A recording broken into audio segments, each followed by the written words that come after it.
Tantor Audio, a division of Recorded Books, presents Wildfire, Destruction of the Dead, by Sean Harbinger. Narrated by John Keating. Chapter 1.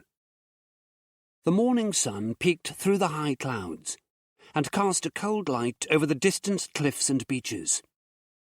Standing on the deck of the Big Easy, the metal of the safety railing cold against my palms, and the boat rolling easily on the gentle waves, I felt a heavy dread in the pit of my stomach. I was trying to remember why I had volunteered to distribute the antivirus to the survivors on the mainland.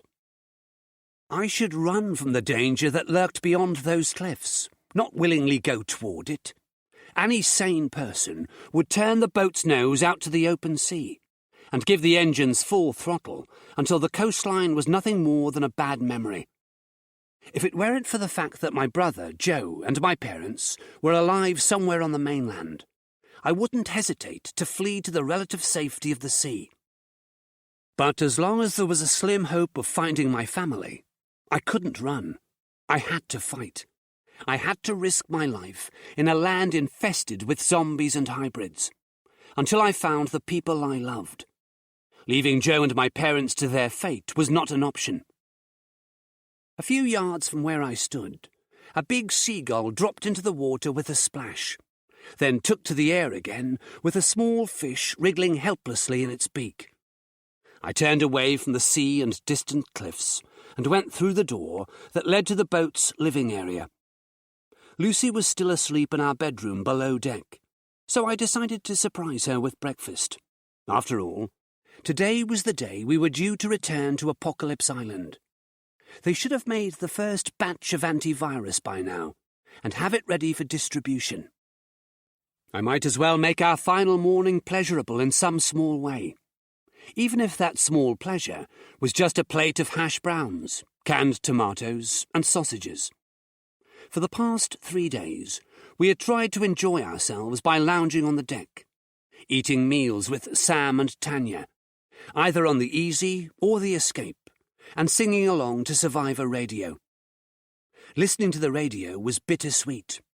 On the one hand, it provided us with music and a reminder that there had once been a time that was more carefree. On the other, it reminded me that Johnny Drake was dead, his body ripped apart by Vess at Site Alpha 2. And although none of us mentioned Apocalypse Island or the job ahead of us, it seemed to hang like an unspoken secret in the air, always present and fast approaching, as the days passed too quickly. I turned on the radio as I reached the kitchen area. Don Henley was singing about the boys of summer. Taking the hash browns and sausages from the freezer, I sang along. I was way out of tune, but didn't care. The frying pan clattered on top of the stove as I set it down too heavily. Hoping it hadn't woken Lucy because I wanted her to get as much sleep as she could, I then added a little oil and turned up the electric ring beneath the pan. When the oil was hot, I added the hash browns and sausages. They sizzled in the pan, and the smell made my mouth water. There was once a time when I would have cooked this much food just for myself, and then spent the rest of the day sitting in front of the TV, watching movies or playing games. I had fought digital zombies in The Last of Us, The Walking Dead, and DayZ. I had died many times in the games, but there had always been another life, another chance. Now I was living the harsh reality of what had once been a pleasurable pastime. There was no second chance, no reset button. The world had gone to hell, or at least this part of it had. According to Sam and Tanya, the virus hadn't reached America. If that was true, and only Britain was affected, I wondered what the rest of the world was planning to do about the situation. They must know what was happening from satellite images. Those images would show the zombie hordes, and the destruction and death they left in their wake. They would also show the military encampments and positions that had been set up by the army as they tried to take control of the chaos. Would the foreign leaders try to help us? Or would they think, To hell with it, and bombard us with nuclear weapons instead, killing everyone and everything, alive or undead, just to be safe. They couldn't risk the virus reaching their shores. If protecting themselves meant killing innocent people and turning Britain into a nuclear wasteland, I was sure they wouldn't lose much sleep over it. Lucy appeared at the doorway and waved at me. Her expression and posture as she came into the living area said that she was still sleepy. Her blonde hair was pinned up into a messy bun. She wore the oversized Sail to Your Destiny t-shirt that she sometimes slept in. As she padded barefoot across the carpet to the sofa, she said, "That smells good." "I thought we should have a good breakfast," I said, "since we don't know when we'll get a chance to eat properly again." I wanted to add, "if ever," but I restrained myself. Lucy knew as well as I did that this could be the last time we both stood here on the Big Easy. We had seen too much death to take anything for granted. She nodded and dropped onto the sofa, turning her head away from the morning light streaming in through the windows, her eyes half closed. "You okay?" I asked. "I'm just not a morning person. You know that." I did. I also knew that she'd recently been bitten by a zombie and had been in danger of turning into one of the undead. She'd been injected with the faulty vaccine and then with the new antivirus. It was understandable that she might suffer side effects from that experience. As if reading my mind, she looked over at me and said, "I'm fine, Alex. Really." She got up and came into the kitchen. "I'll make coffee." She turned on the electric kettle and began to spoon instant coffee and sugar into 2 mugs. On the radio, Dawn faded out to be replaced by 10cc singing, "I'm Not in Love." I sighed and concentrated on the hash browns and sausages sizzling in the pan. Unlike the singers in 10cc, I was finding it difficult to deny my feelings for Lucy.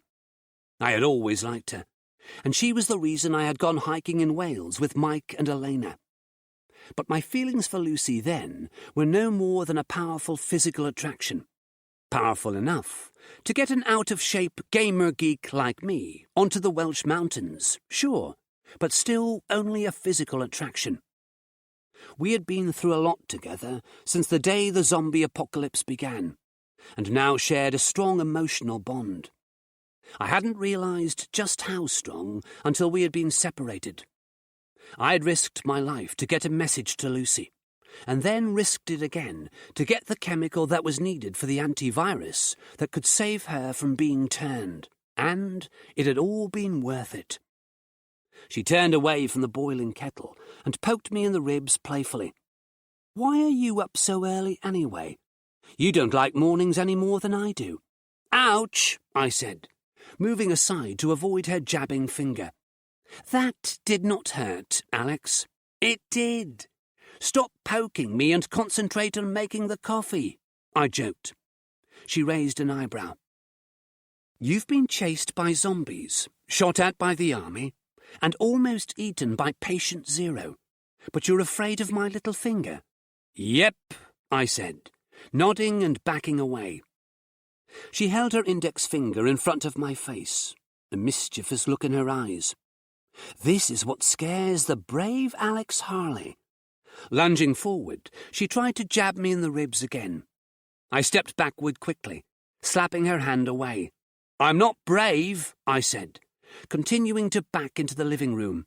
"Yes, you are." She jumped at me, poking me again.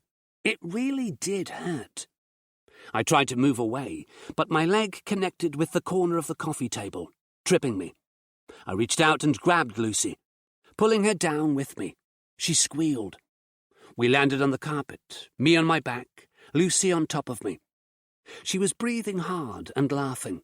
"I win." I looked into her blue eyes. "Do you really think I'm brave?" She narrowed her eyes for a second, as if trying to decide if I was being serious or joking with her. When she decided I was being serious, she said, "Of course you're brave, Alex. You saved my life. I don't know anyone braver than you."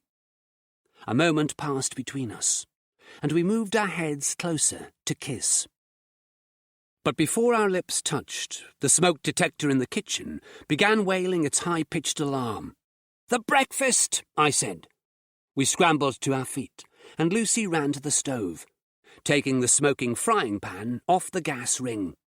I grabbed a hand towel and waved it beneath the smoke detector mounted in the ceiling near the door to the aft deck. "How bad is it?" I shouted above the alarm. "Not too bad," Lucy said, flipping the hash browns with a spatula. "They'll just be well done."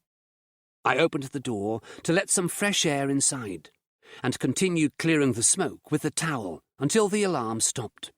I went back to the stove and continued cooking breakfast while Lucy poured the coffee. We stood in silence, me flipping the hash browns, which were very dark brown on one side, and pouring the canned tomatoes into a pan, while Lucy watched me, taking a sip of her coffee every now and then. After a few minutes, she said, "Alex, I'm scared." "So am I." I turned off the gas and used the spatula to place the hash browns and sausages onto 2 plates on the counter. As I added the tomatoes, I looked at Lucy and said, "Sometimes I think that going back to Apocalypse Island is a stupid idea. We could just sail out to sea and live on the boat like we did before." "Before you heard your brother on the radio," she said.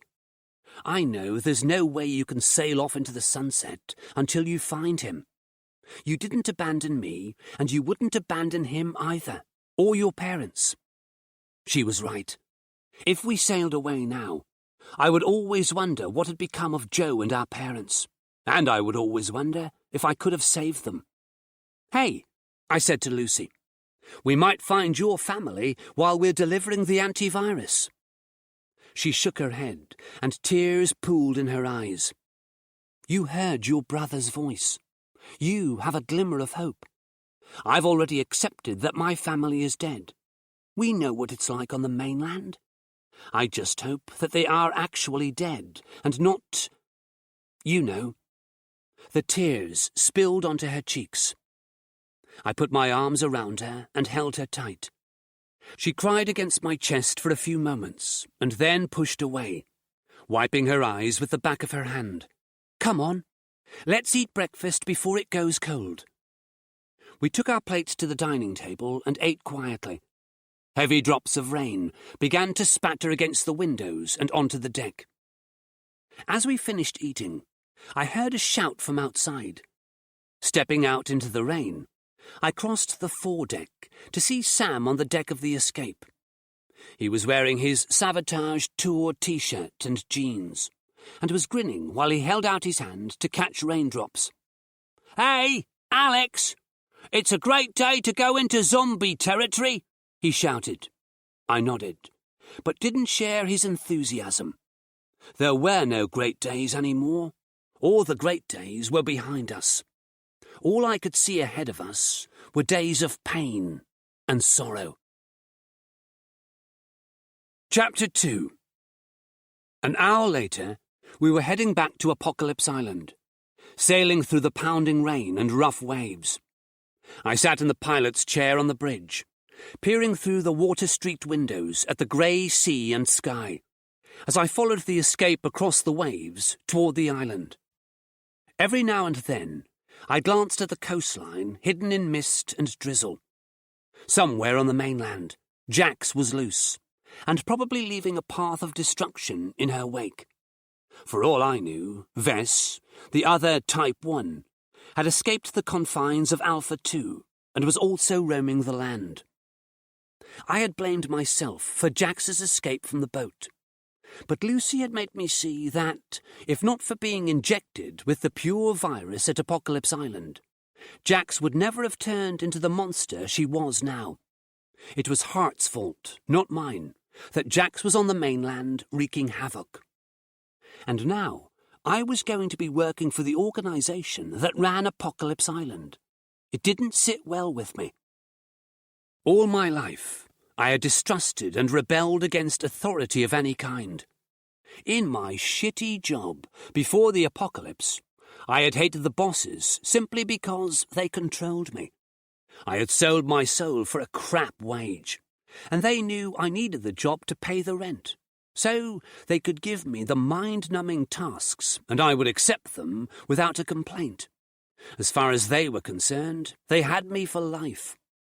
The zombie outbreak had changed all that.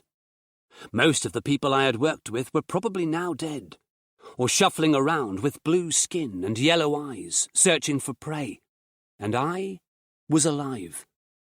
But now I was going to work for yet another company and follow their orders, and I wasn't even getting paid. And as far as shitty tasks went, travelling through a zombie-infested country to deliver an antivirus beat anything I'd ever been asked to do in my old job. I had to remember that I was doing this for myself, so I could find my family and help the other survivors. I might be working for the scientists that had caused this mess, but I wasn't part of their organisation. Once the job was done, I was taking Lucy and my family, if they were still alive, and sailing out of here. I wouldn't look back. In the distance, beyond the escape, the dark shape of the island appeared against the backdrop of grey sky. My stomach roiled. It was all very well deciding to sail away after the job was done, but surviving that long wasn't going to be easy. Apocalypse Island loomed over us as we moored our boats alongside the others at the dock. The rain was still coming down in full force, hissing off the island's rocky cliffs and the concrete blocks that formed the dock. We were all dressed in waterproof jackets from the storeroom.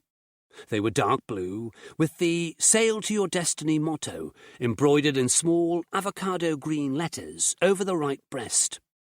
They were fine for keeping the rain out, but the waterproof fabric was noisy whenever we moved. The jackets were equipped with hoods, but we didn't use them. We needed to be alert and aware of our surroundings. Apocalypse Island was just as infested with zombies as the mainland. The four of us waited on the end of the dock. It was too dangerous to walk up the asphalt path that cut through the cliffs to the woods beyond. Sam and I had learned that lesson the last time we'd come here. "How will they know we've arrived, man?" Sam asked. "They'll see us on the cameras," Tanya said, indicating a camera bolted into the cliff face. The red light on top of the cylindrical steel body was glowing.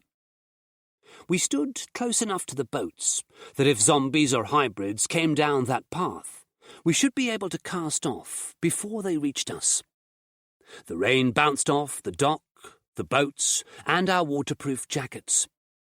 Except for the splash of raindrops hitting the sea, there was no other sound. "Maybe there's nobody here," Lucy said softly. I knew what she was thinking. Maybe Site Alpha 1 had been overrun by zombies and hybrids. It was possible. The compound was protected by a fence, and they had Hart's security team to protect them from the nasties. But his team wasn't that big, and if an infected person got inside the perimeter fence, all hell could break loose. Site Alpha 2 had fallen, so why not Alpha 1 as well? If that was the case, if there was nothing left on this island except a building full of zombies, all hope of distributing the antivirus was lost. "This could be Zombie Island, man," Sam said, obviously following the same train of thought. "We were here only 3 days ago," Tanya said. "There's no way the facility has fallen that quickly. Besides, they would have vaccinated themselves with the antivirus. They're like us. They can't be turned. But they can still be killed," I said, "just like us." She looked at me and nodded solemnly. We stood in the cold, hissing rain for another 5 minutes before Lucy said, "I don't think anyone is coming to meet us." "Agreed," Tanya said. I sighed. They were right. Hart and his team should have been here by now. We were wasting our time standing on the dock in the pouring rain. We either had to go up to the facility on foot or leave. "What are we going to do?" I asked. Lucy said, "If they haven't come down here, there must be a good reason. Either they can't come right now and will arrive later, or something has gone wrong and there's nobody left at the facility. If we go walking up there and something bad happens, we'll be trapped. I say we stay here." I nodded. "I agree. We should stay with the boats. Maybe we should also leave the dock and sail out to deeper water." "No arguments from me, man," Sam said. "Me either."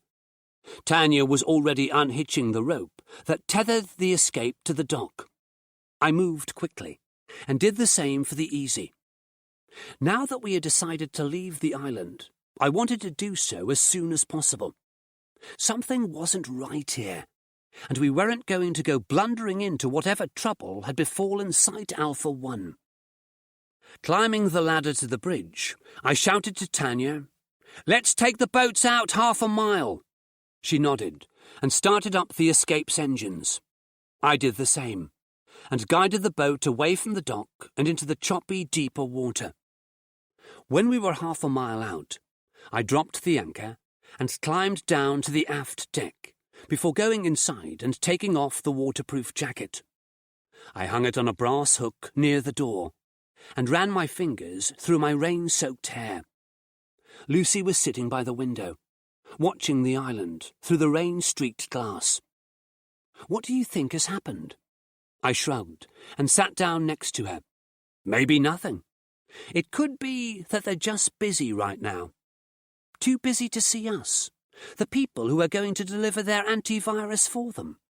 She had a point. The scientists at Site Alpha 1 were dedicated to the task of making the antivirus. That task was pointless, unless there was a way to deliver the antivirus to the survivors on the mainland.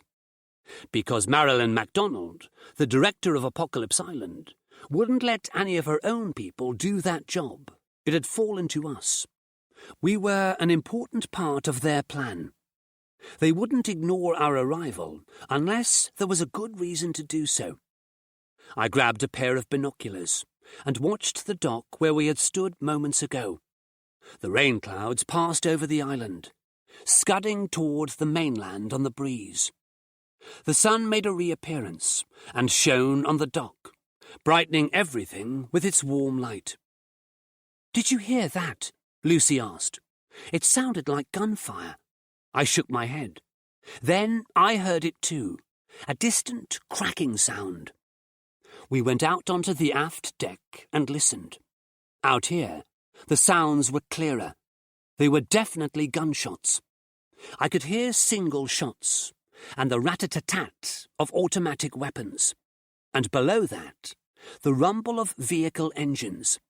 Sam and Tanya had emerged from the escape and were standing on the deck, looking toward the island. "What's happening, man?" Sam asked.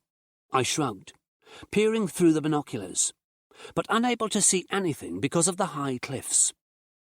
The radio on the bridge crackled to life. "Alex, are you there?" It was Hart's voice. I handed Lucy the binoculars and climbed the ladder to the bridge, picking up the mic and saying, "Hart, is that you? Over?" "We're on our way to the dock," he said. "ETA 2 minutes. Over." "We'll be there," I said. "Over." "And, Alex," he added, "you'll need to get into the vehicles fast. We've got problems. Over and out." Chapter 3. We moored the boats and grabbed our weapons before heading along the dock to the asphalt track. The sounds of vehicles and gunfire were louder now, closer to our position. A jeep came tearing down the track and skidded to a stop in front of us. Hart, sitting in the driver's seat, shouted, "Get in!" We scrambled inside. I was riding shotgun, and the others were in the back seat. Hart revved the engine and spun the vehicle around, accelerating up the track and crunching through the gears. "What's happening?" I asked, as we sped toward the trees. Up ahead, I could see 3 other jeeps idling by the side of the track. Members of Hart's security team were standing by the vehicles, firing into the woods. "Things are getting worse on the island," he said. "The zombies have been attacking the perimeter fence. Some of them got into the building. We cleared them out, but we've been fighting them ever since." We raced past the other jeeps, and Hart picked up the radio mic. "Blue team, return to base when ready." I heard shouts from behind us. Then the other vehicles began following us back to the facility.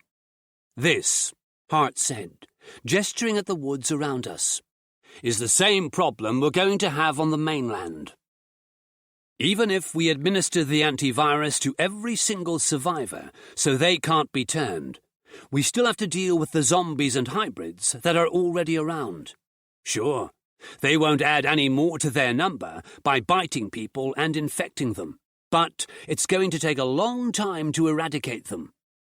The army should be able to wipe them out," I said. "Eventually." Hart grimaced. "Sure, eventually. And in the meantime, those monsters will be killing every living person they come across. They won't be able to turn us, so they'll try to destroy us." "The virus is adapting its tactics," Tanya said from the back seat. "Yeah." Hart nodded grimly. "Everyone on the island has been vaccinated now. It's like the virus knows there's no point trying to spread itself to the population here, so it's trying to kill us off instead. The same thing is going to happen on the mainland once we get the antivirus to the population there. It's going to be bloody war." "As far as the virus is concerned, an unvaccinated person is a potential host," I said. "It wants to infect them so they can then infect others. But people who can't be infected are simply an enemy, so the virus will direct its hosts to kill them. It makes sense." "Yeah," Hart said. "And then we have the hybrids that already want to kill everything. It's a shitstorm." The trees ended, and the facility came into view. I could see places where the fence had been damaged. Bodies of zombies and humans littered the ground both inside and outside the fence. "We don't even have time to clean up the dead bodies," Hart said, as we passed through the gate and into the compound. His face was grim, and I wondered how many of the dead he had known personally. We parked by the main doors and got out of the jeep. Hart swiped his access card through the digital lock, and the glass doors slid open, allowing us into the foyer. He led us to the elevator, and we rode it up to level 3, where the lecture halls were located. Hart opened a double door and gestured us inside.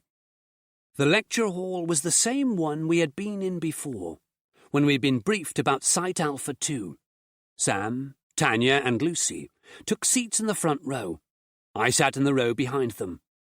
I had never been a front row type of person, and didn't feel like starting now. Besides, the last time we were in here, I had sat in the front row next to Johnny and Jax. Now Johnny was dead, and Jax was a monster. I wasn't sure if I believed in omens or not, but I couldn't bring myself to sit next to Lucy, Sam, or Tanya, just in case something bad happened to them. Stupid, I know, but I wasn't taking any chances.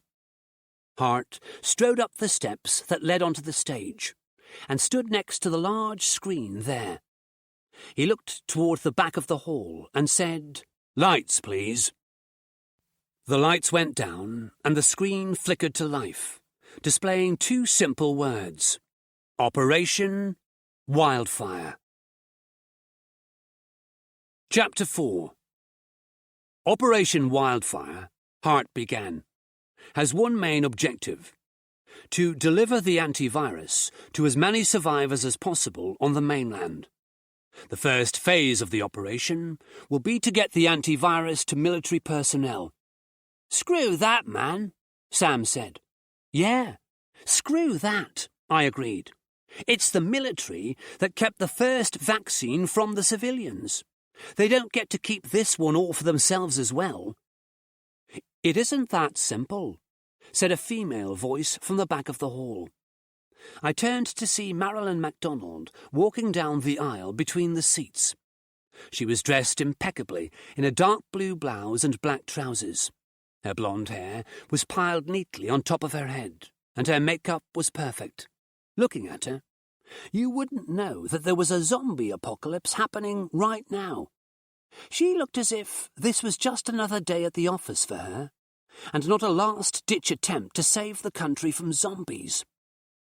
She stepped up onto the stage and addressed us. When we sent the first vaccine, the faulty one, it was supposed to be distributed to everyone. The army took it upon themselves to vaccinate their own personnel. All the more reason to give this vaccine to the people, Tanya said. MacDonald nodded. In principle, I agree with you. But we have to think in practical terms. Every soldier has been vaccinated with the original faulty vaccine, and that means they are all potential hybrids. Once a soldier has been vaccinated with the new antivirus, they can't be turned anymore. So by injecting them first, we destroy the chance of them becoming hybrids. And in the meantime, normal civilians can still be turned into zombies, Tanya said. That's not right. I know it's not easy to hear in these terms, MacDonald said, but slow zombies are easier to deal with than the hybrids. Tanya shook her head. So, if a soldier becomes a hybrid, that's a big deal. But if an innocent civilian becomes a zombie, that's not so bad, because they can be dealt with. Is that what you're saying? MacDonald put her hands on her hips. As I said, it's not an easy choice, but we have to perform this operation in a practical manner that will give the best chance of survival to everyone. By saving the soldiers, Tanya said, crossing her arms and sinking into her seat as if she was sulking. You know, this makes the most sense, MacDonald said. Once we take the potential hybrids out of the equation, we will commence with Phase 2 of the operation and vaccinate the civilian survivors in the camps. If there are any left, Tanya muttered. MacDonald had either not heard Tanya or had chosen to ignore her. She pointed a remote at the screen, and the operation name disappeared, to be replaced with a map of Scotland and the north of England. There was a red dot near the Scottish coast labelled Apollo, and a blue dot farther south and inland, in England, labelled Prometheus. MacDonald looked at Hart and said, Ian, would you like to explain the details of the operation? He nodded and turned to us. This marker here, he said, pointing to the red dot on the screen, is the closest survivor camp to this island, Camp Apollo. It is also the only camp north of Camp Prometheus here. He pointed to the blue dot. The military has a transport infrastructure that crosses England and Wales. So, if you can get the vaccine supplies to Camp Prometheus, they can do the rest, acting as a distribution hub for the army vehicles that travel those routes. That's how we distributed the original vaccine. Camp Apollo, however, is isolated up here in Scotland, so they will need a separate delivery. And since that camp is much closer than Prometheus, it will be your first destination. There's a harbour close to the camp. It's part of a small fishing village called Muldoon. You can anchor there and unload the supplies for Camp Apollo. Sam shifted in his seat. How are we supposed to move the stuff from the harbour to the camp, man? That's where your own ingenuity comes into play, MacDonald said. This is why we need resourceful people such as yourselves to carry out this operation. I have a question, Lucy said. Why don't you just use your helicopters to fly the vaccine to the camps? I grinned. Lucy and I had once had a conversation about the Lord of the Rings. and I had told her that it would have been simpler if the Eagles had simply flown the ring to Mount Doom so that it could be destroyed. I wondered if she was recalling that conversation now.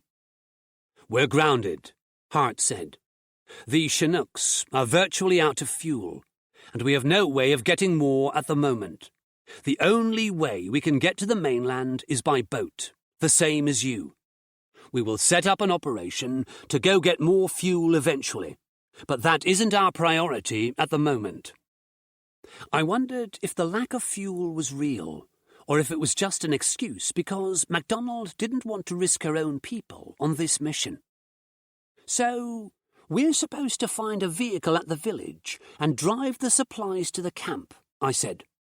"At least Camp Apollo is near the coast, but Prometheus is inland. Are we supposed to drive all the way there too?" Hart said, "You have a choice. You could drive south to Prometheus, or take your boats south along the coast and find a place to anchor. Then, you'd need to find another vehicle to take you inland. It's about 50 miles from the coast to Camp Prometheus." "How far is it if we drive from Camp Apollo?" Tanya asked. Hart said, "From Camp Apollo, it's 170 miles south to Prometheus." "That's suicide," I said. "There's no way we'd be able to drive that far without coming up against hordes of zombies. There must be towns and cities all along that route." "There are," MacDonald said. "So we take the boats," I said. "It's a no-brainer. We anchor somewhere along the coast, find a vehicle, and drive the 50 miles inland to Prometheus. Plus the 50 miles to get back to the boats after we deliver the vaccine," Tanya reminded me. I nodded. The first part of the mission, getting to Camp Apollo, didn't sound too bad.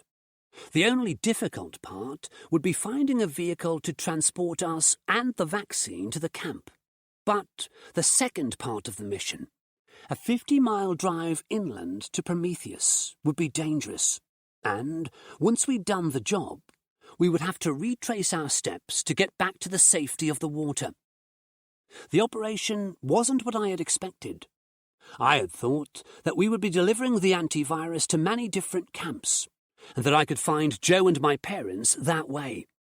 If we were only going to 2 camps, how was I supposed to find my family? "Each camp has a database that contains the name and location of every survivor in every camp," Hart said. "It's called the Survivor Board. When the camps started taking in survivors, they put their names and pictures on a board at the gates. I think it was to encourage other survivors to enter the camp, especially if their families or loved ones were inside. The information from the boards eventually became collated into a database and networked to each camp. Your brother's whereabouts will be on that database. The same goes for the rest of you. If your loved ones have survived and made it to a camp, you'll find out where they are from the Survivor Board." We'd heard of the database before, but our chances of getting into a camp to consult it had been non-existent. Now, we would be authorized to go into a camp, deliver the antivirus, check the Survivor Board, and leave without being shot. I was sure that I was going to find Joe and my parents. Since the outbreak began, I had never been closer to finding them than I was now. MacDonald turned off the screen. "We have maps, weapons, and supplies in the hangar. When you're ready, we can go down there and begin the operation." There was no point hanging around here any longer. We got up from our seats and left the lecture hall, led by MacDonald and Hart. We were ready to begin Operation Wildfire. Chapter 5. The hangar housed the 3 Chinooks that Hart had said were out of fuel. There was also a truck loaded with cardboard boxes, its loading doors open. The place smelled of oil, gasoline, and rubber. There were mechanics tinkering with the engines of a couple of jeeps, and a crew doing something inside one of the choppers. The hangar was a busy place. Each box, MacDonald said, indicating the boxes in the rear of the truck, contains 1,000 preloaded syringes. Each syringe is in a white plastic tube printed with instructions for self-administering the intramuscular injection. The tubes protect the syringes, so they can take rough handling if the situation calls for it. "How many boxes do we need to take to Camp Apollo?" I asked. "Just one box. There are less than 1,000 military personnel there." "How many survivors?" Lucy asked. "Around 4,000. "So if we deliver 5 boxes," Lucy said, "that will vaccinate everyone in the camp." "You will deliver 1 box to Camp Apollo," MacDonald said. "The others go to Prometheus for distribution among the armed forces. Once they are delivered, you will return here for more batches of vaccine. Those will also be delivered to Prometheus. Are we clear on that?" "It's clear what you want us to do," Lucy said. MacDonald looked at each of us, obviously gauging whether or not we would follow her instructions. She knew that once we were away from the island, we were on our own. We could do whatever we wished with the vaccine. But what choice did she have? She wasn't willing to send her own people into danger, so we were her only hope of getting the vaccine to the mainland. If some of it went to the civilians and not the army, that was the price she was going to have to pay for our services. She said, "Hart will give you the maps and supplies, as well as the identity cards that will ensure your safe passage in and out of the camps. Good luck." She turned on her heels and left the hangar. "I think we pissed her off, man," Sam said, grinning. Tanya gave Sam a high five. Hart sighed. "You really should consider running this operation the way Marilyn wants it to be run. Her reasons are sound." "Well, it's not her going out there and risking her neck," Tanya said. Hart nodded, resigned to the fact that there was nothing he could do to control us once we were out of here. Injecting us with the pure virus wasn't going to work again. We were all vaccinated. And we still remembered what had happened to Jax. We weren't going to let that happen again. This time, it was our way or the highway. He led us to a long table that held weapons, maps, MRE packs, and equipment. An Asian man in a white lab tech's coat sat at a laptop, waiting for us. Attached to the top of the laptop was a camera. "You'll need to have your photos taken for your ID cards," Hart said. "If you have any trouble with military personnel, just show them the cards. Officially, you'll be working for us, which means you'll be working for the government." We lined up in front of the laptop to have our photos taken. After that was done, the tech took the laptop and left the hangar, presumably to have our cards made. "Speaking of the government," I said to Hart, "where are they? I assume they're still running the country, or what's left of it." He nodded. "They are. MacDonald is taking her orders directly from them." "So they're here?" I asked. "No, they aren't here. They're giving orders via video link. Their location is classified, of course." "Of course," I said. They were probably safe in a bunker somewhere, while the country they were supposed to be running went to hell. "We have maps, weapons, and equipment over here," Hart said, changing the subject and walking along the table to the supplies. "There's also army clothing for you if you want it. You might find it more useful than your t-shirts and jeans." He was right about that. The army trousers had more pockets than our jeans, and would dry quicker after getting wet. The combat jackets would be warm. There was even a selection of black army boots of varying sizes for us to choose from. The maps had been marked with the locations of Camp Apollo and Camp Prometheus. They had also been weatherproofed with some kind of laminate spray. I picked one up and studied it. Apollo wasn't far from Apocalypse Island. and it looked close enough to the coast that we shouldn't have too much trouble getting there, although by now I should know that nothing was simple, not when there were zombies everywhere. Camp Prometheus was located at a place called Killington Lake, about 50 miles south of the city of Carlisle. I could see a route that we could drive from the coast to the camp, avoiding the city. That place was probably crawling with nasties. "Do we know what state the roads are in?" I asked Hart. He shrugged. "The army is keeping some of the main roads and motorways open, but the smaller roads could be dangerous." I nodded and folded the map before stuffing it into my pocket. I wasn't expecting this mission to be easy, but there were a lot of variables that were unknown. I didn't like the unknown. It usually meant trouble. I moved along the table to the weapons. As well as the handguns, which I ignored because I still had my Desert Eagle on the boat, there were half a dozen M16 machine guns and a stack of magazines. "We don't know how many zombies or hybrids there will be in the area," Hart said. "It will be best if you take plenty of firepower." "Cool," Sam said, picking up one of the M16s and examining it. I followed Hart along the table to a supply of flashlights, binoculars, Leatherman multi-purpose tools, hatchets, knives, lengths of paracord, stacks of MRE food packets, and protein bars. "There's a lot of food here," I said. "This operation shouldn't take all that long." Hart looked at me with a serious look in his eyes. "We all know what it's like out there, Alex. It's best to be prepared." The tech guy came back into the hangar and handed us our ID cards. I looked at mine. It was laminated and had a photo of my face next to the words Harley, Alex. Beneath that was a string of numbers and a barcode.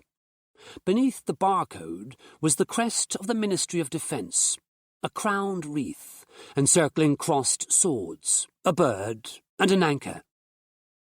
"Welcome to government work. Come for the retirement plan. Stay because you got zombified." "Okay," Hart shouted to the mechanics in the hangar. "Let's get this stuff to the dock and onto the boats." Chapter 6. I stood on the dock, watching while the truck was unloaded and the boxes were taken aboard the Easy and the Escape.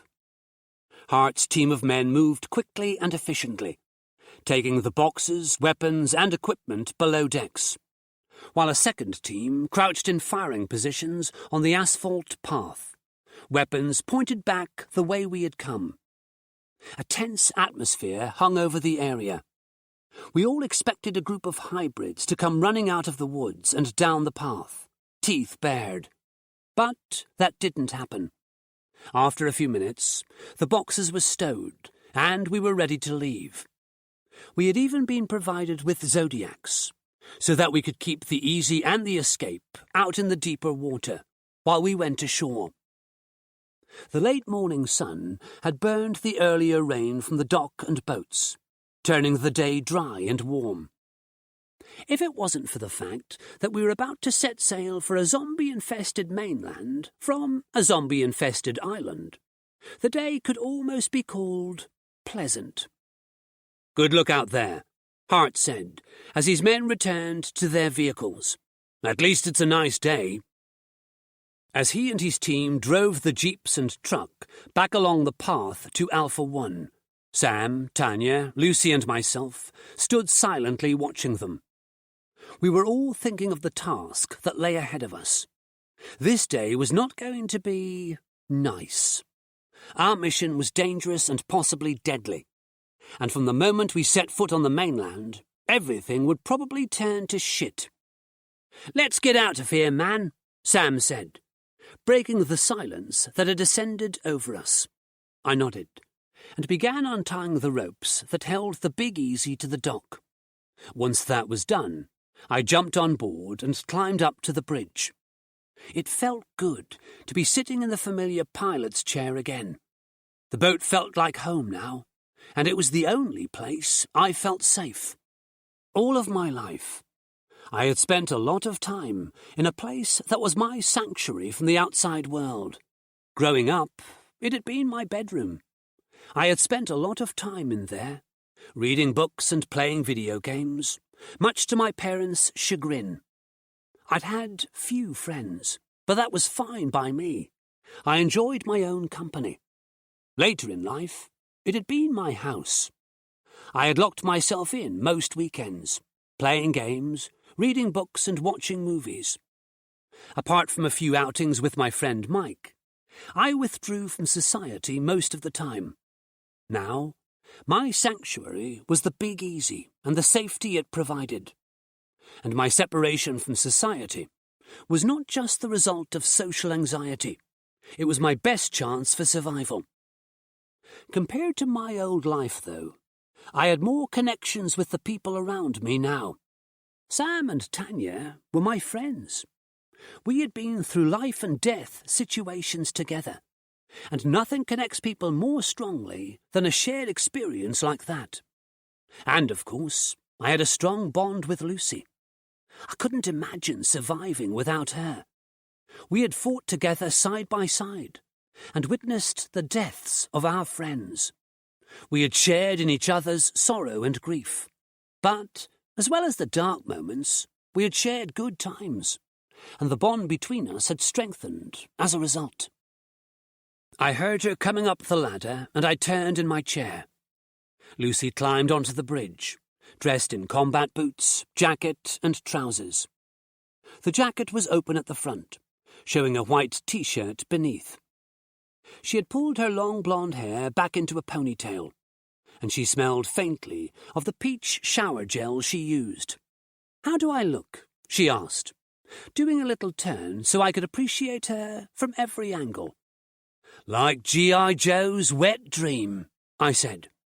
She smiled and leaned against the wall, looking through the windscreen at the escape sailing ahead of us. "I can't wait to see that database of survivors." "Yeah, it should be interesting." "I'm not expecting any of my family to be in there," she said. "I can't get my hopes up, only to have them destroyed." "Even if they aren't on the database, it doesn't mean they aren't still alive," I said. "There are other survivors like us, staying away from the camps." She nodded, but her eyes were sad. "I know that. But my parents aren't the type of people who would be able to thrive in all this shit. If they didn't make it to a camp, they won't be alive." "I thought your dad taught you how to shoot." "He did. But my mother is very ill. She can barely get out of bed most days. I know that Dad will try to protect her. He'd rather die with her than live without her." "Maybe they're both okay," I said. I knew my words wouldn't give Lucy any hope.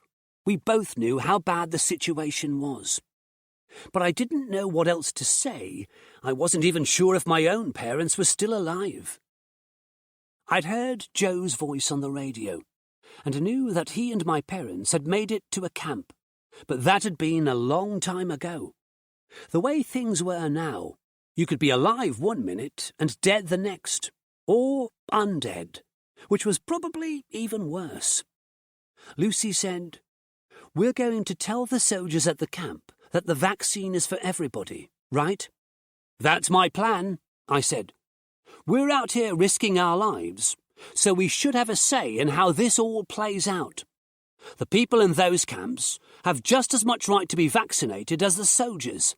Fuck MacDonald and her rules." She smiled and touched my shoulder lightly. "I'm glad we found each other again, Alex." "Even though you went sailing away without me?" I joked, looking at her and raising a quizzical eyebrow. She lifted her hand from my shoulder and brought it down again in a fist, her mock punch bringing a mock "ouch" from me. "It was you who went off half-cocked into the fog and left me," she said. Okay, I won't do anything half-cocked." "Are you sure?" "I'm sure," I said. especially while you're wearing that army gear." She punched my arm again and went to the ladder. "I'll get the weapons and supplies ready to go. Are you going to be wearing army stuff when we go ashore?" "I sure am." She frowned. "What's wrong with that?" I asked. "Don't you hate it when couples wear the same thing?" She grinned at me and descended the ladder to the aft deck. I turned back to the instrument panel, a huge grin on my face. Even the rain pattering against the windows couldn't dampen my mood. The warm glow I felt from Lucy's words only faded as we neared the rainy coastline, and I saw a village and harbour in the distance. As we sailed closer, I could see rows of stone houses whose dark windows looked vacantly out over the sea. A couple of dozen fishing boats floated in the harbour, abandoned and neglected. I pointed the binoculars at the houses and streets, looking for movement or any other signs of life. The village called Muldoon looked as cold and dead as the grave. The radio crackled, and Sam's voice cut through the static. "This is the place, man!" "Yeah," I said. The hairs on the back of my neck prickled as I looked at the silent houses and streets. I wanted to turn the boat around, head back out to sea, and forget all about this dead village. Instead, I dropped the anchor and climbed down the ladder to the aft deck. While the Big Easy rolled on the gentle waves, I surveyed the scene on the shoreline again. I didn't believe that this place could be totally abandoned. Lucy came out onto the deck. "Something wrong?" "I'm just wondering where all the people are." She looked at the village. "Maybe they all went to the camp." "Maybe," I said. Then something caught my eye in one of the windows. I was sure I'd seen movement. I brought the binoculars up to my eyes and tried to find the window, my senses disoriented momentarily by the sudden magnification. I found it, and adjusted the focus on the binoculars. As the image sharpened, I felt a chill along my spine. Looking at me through the glass was an undead woman. She stood partly in shadow, but her hateful yellow eyes were easy to see. They were locked on our boat. Then another zombie appeared next to her. This one was a man. He was dressed in a dark blue sweater that was tattered and bloody. He stared out at us with the same malevolent expression on his face. Movement in the house next door caught my attention. I swept the binoculars across to the windows there to find more zombies, all of them watching us with their yellow eyes. "They're everywhere," Lucy said. Even without the binoculars, she could see the zombies that were appearing in every window of every house. "They must have heard us coming," I said. "And they're all inside because of the rain." She looked up at the dark clouds. If we'd arrived when it was sunny, they would have been out on the streets. Probably. I lowered the binoculars. "So, what do we do now?" "It's simple," she said. "We pray it doesn't stop raining before we find a vehicle and get out of here." Chapter 7. I went below deck and changed quickly into combat boots, trousers, and jacket. When I got back up to the living area, Lucy was sitting at the dining room table. On the table, she had placed 2 M16s, the Desert Eagle, and a pair of small handguns. There were also stacks of magazines and an array of equipment. Boxes of the vaccine waited by the door. I noticed that Lucy had put 5 boxes there, enough to vaccinate all of the soldiers and civilians at Camp Apollo. "Do you think we're going to need all this stuff?" I asked, pointing to the guns and equipment. "It's better to be prepared," she said. "When the rain stops, those zombies are going to come flooding out of the houses in search of prey." "Let's make sure we're not here when that happens," I said. She nodded and pushed one of the small handguns toward me. You might want to take this instead of the Desert Eagle. It's a Walther PPK, and much easier to carry and handle than that cannon. I picked up the small gun. It was lighter than the Eagle, that was for sure, and the name was familiar. Walther PPK, I said. The same gun James Bond uses. Lucy nodded. Now, let's get sorted. We'll take an M16 each and divide the magazines equally. I put one booted foot on boxes of vaccine and posed with the Walther. Harley. Alex Harley. Licensed to kill zombies. She groaned and said, Technically, you can't kill zombies. They're already dead. Come on. Put these magazines in the ammo pouches on your belt. I was just trying to lighten the mood, I said, detecting her annoyance at me. I couldn't blame her. We were both frightened and running on adrenaline. In my case, that made me try to make light of the situation. In Lucy's, it made her more serious. I decided to keep my mouth shut. We went out on deck and untied the Zodiac before lowering it into the water, loading the boxes and guns, and climbing aboard. Lucy started the engine and piloted us toward the escape. Sam and Tanya were waiting on the aft deck, dressed in military clothing and holding M16s. When they had climbed down into the Zodiac, and Lucy was taking us toward the harbour through the drizzling rain, I felt a familiar feeling of being out of my depth. I might be dressed like a soldier and armed to the teeth, but I had no military training. I was just an ex-gamer turned survivor. Sam had worked with the survival expert Viggo Johnson and visited hostile environments all over the globe. Tanya had been a journalist in the Middle East and other war zones. Lucy had shooting experience and had spent her life staying fit. And here I was, the odd one out, dressed like a Call of Duty player at a cosplay convention. Lucy tapped my shoulder. I turned around to face her. Everything okay? She asked. I nodded, then turned around again to face the front of the boat, watching the harbour loom larger as we approached. I had to squint to keep the rain out of my eyes. I wished I had brought my diving mask. I couldn't tell Lucy what was bothering me. She would say I was being stupid and remind me that I had saved her life. That was true, and I had faced some overwhelming odds at Site Alpha too. Lucy would say that counted as experience, but I had the nagging feeling that I had only survived this long because of sheer luck. I didn't feel any more able to deal with the zombie apocalypse now than I did when we were in Wales with Mike and Elena and first heard about the outbreak. "Those fuckers better stay in their houses," Sam said, his voice breaking me away from my thoughts. There seemed to be zombies at every window, watching us quietly. They weren't going crazy or clawing at the glass or moaning with hunger.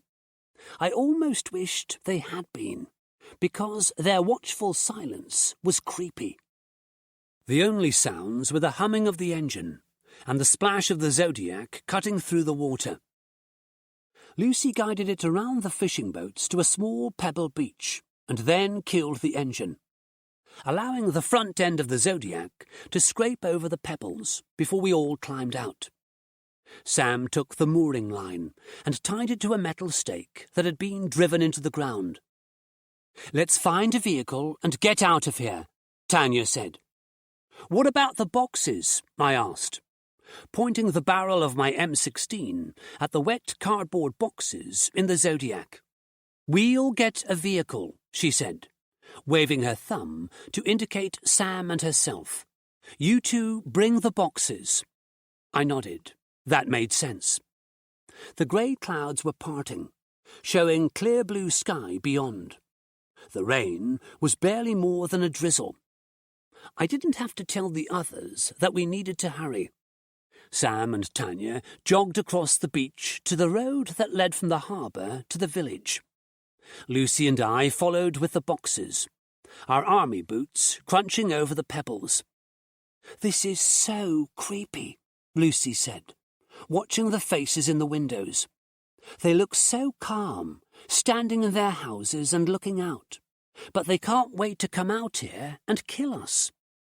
"Let's hope they don't get the chance," I said, quickening my pace a little. "They were normal people once," she half whispered to herself, "just like us.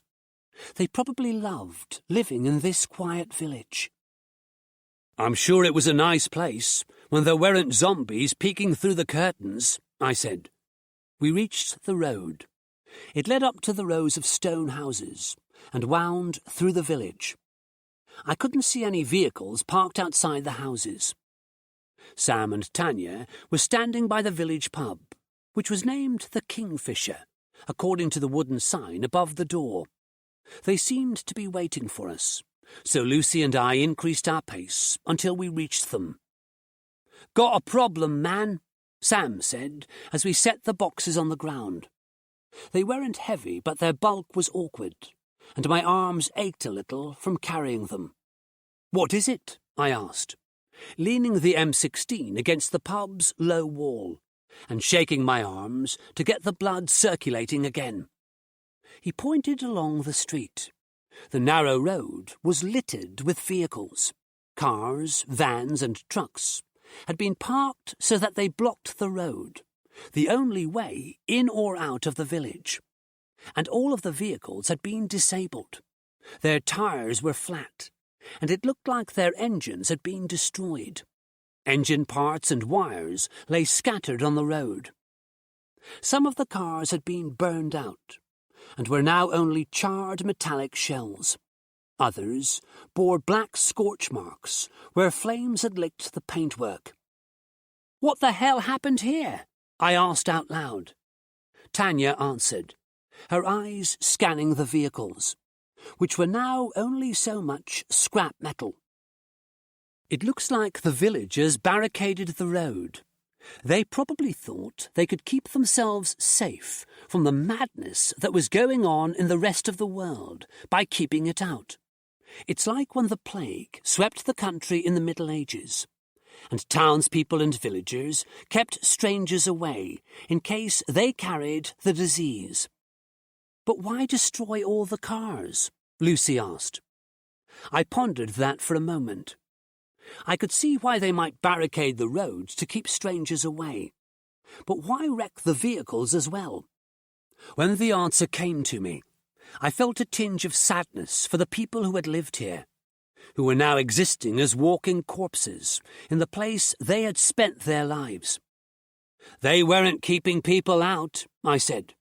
"They were keeping themselves in. They must have known that a virus was spreading among them, and they were quarantining the village. They destroyed the cars so that nobody could leave." "That's so sad," Lucy said.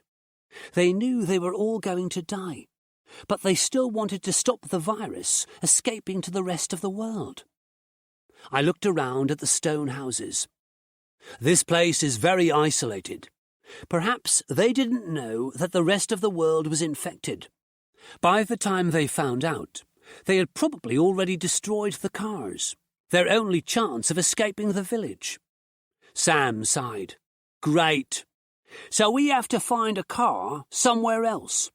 Their act of self-sacrifice has caused us a big problem, man." "We also have another problem," Tanya said. "The rain has stopped." Chapter 8. Tanya was right.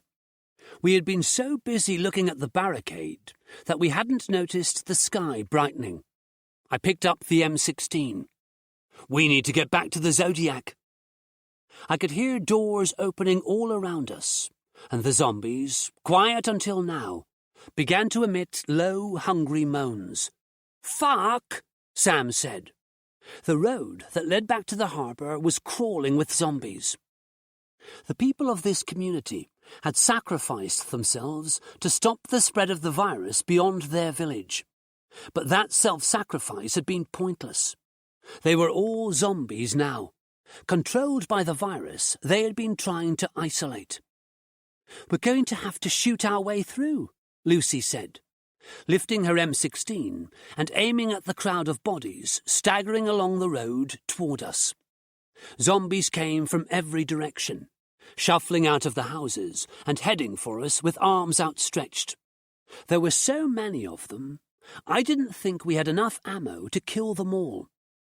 Every front door had opened now, and the rotting monsters filled the streets.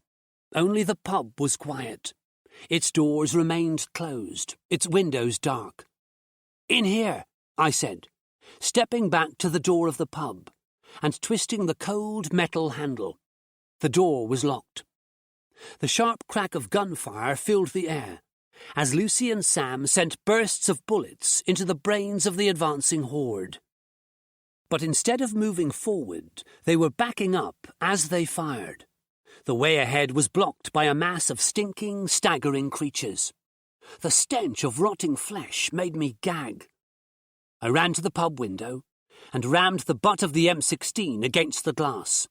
It shattered loudly. I threw the boxes inside and then scrambled through after them, tiny shards of glass cutting my hands as I clambered over the windowsill. The pub was gloomy and smelled of stale sweat and beer. I swept the barrel of the gun around the room, bracing myself for an attack from the shadows. None came. Tanya and Lucy climbed in through the window. Outside, I could hear more shots above the incessant moaning. Sam vaulted into the pub and spun around, sending a hail of bullets out onto the street. The noise of the gun was louder in here, making my ears ring. "We need to keep moving," Sam said. Grasping arms and clawing fingers reached into the pub through the glassless window. Blue, rotting faces with yellow eyes and gnashing teeth glared at us as we backed away from the opening. Lucy fired her M16 in 3-round bursts, standing calmly as she dispatched the zombies at the window one by one. Their heads jerked back as the bullets penetrated their brains. Dark blood sprayed wildly. As each zombie fell, another took its place. It wouldn't be long before they climbed in through the window and overpowered us. We only had a limited number of bullets. I went in search of an exit and found a door that opened onto a dark flight of stairs leading up to the next floor. "This way!" I shouted to the others. "Bring the boxes!" I ascended the stairs, keeping the M16 pointed in front of me. The others came through the door and closed it. "This won't keep them out for long," Sam said, sliding home a small bolt that was no thicker than a pencil. At the top of the stairs, an archway led to a kitchen and a small living room. The air smelled of old cigarettes, but there was no telltale rotting meat stench. The owners of the pub were probably out on the street with the other zombies. A banging noise came from the bottom of the stairs. The monsters were pounding on the door, trying to break it down. Sam took up a firing position at the top of the stairs. He might have a good chance of defending the stairs for a short time, as the zombies stumbled into the confined space. But eventually, they would get up here. I ran to the back of the living space, looking for another way out. All I found was a small bathroom and bedroom. Stepping into the bedroom, I was surprised to see that the bed was made perfectly, as if whoever had last slept there expected to return soon. There was a dressing table with makeup arranged neatly across its top, and 2 dark wooden nightstands and a matching armoire. A faint odour of rotting meat hung in the air, making me check under the bed. I crossed to the large window on the back wall and looked down. There was a small paved yard below, hemmed in by a tall wooden fence. Beyond the fence panel at the far end of the yard, a grassy expanse of dead ground followed the top of a small cliff along the coastline. Tanya came into the room. "Any way out?" "Not unless we can get down there," I said, pointing out of the window. She took a glance at the yard below and nodded. She opened the window. Fresh, salt-tanged air rushed into the room. "It's too far to jump," I reminded her. Without answering, she reached into the pocket of her combat jacket and took out a coiled length of paracord. Unrolling it quickly, she scanned the room. "We need an anchor point." She went to the armoire and tested its weight by pushing against it. Seemingly satisfied, she looped the cord around the front legs of the armoire. As Tanya began tying knots, I looked at the cord snaking across the carpet. It looked very thin. "Do you think that's going to hold us?" "Yeah," she said, thinking I had meant the armoire and not the cord. "The wardrobe is made of a heavy wood, probably mahogany, and whatever's inside it is pretty heavy too.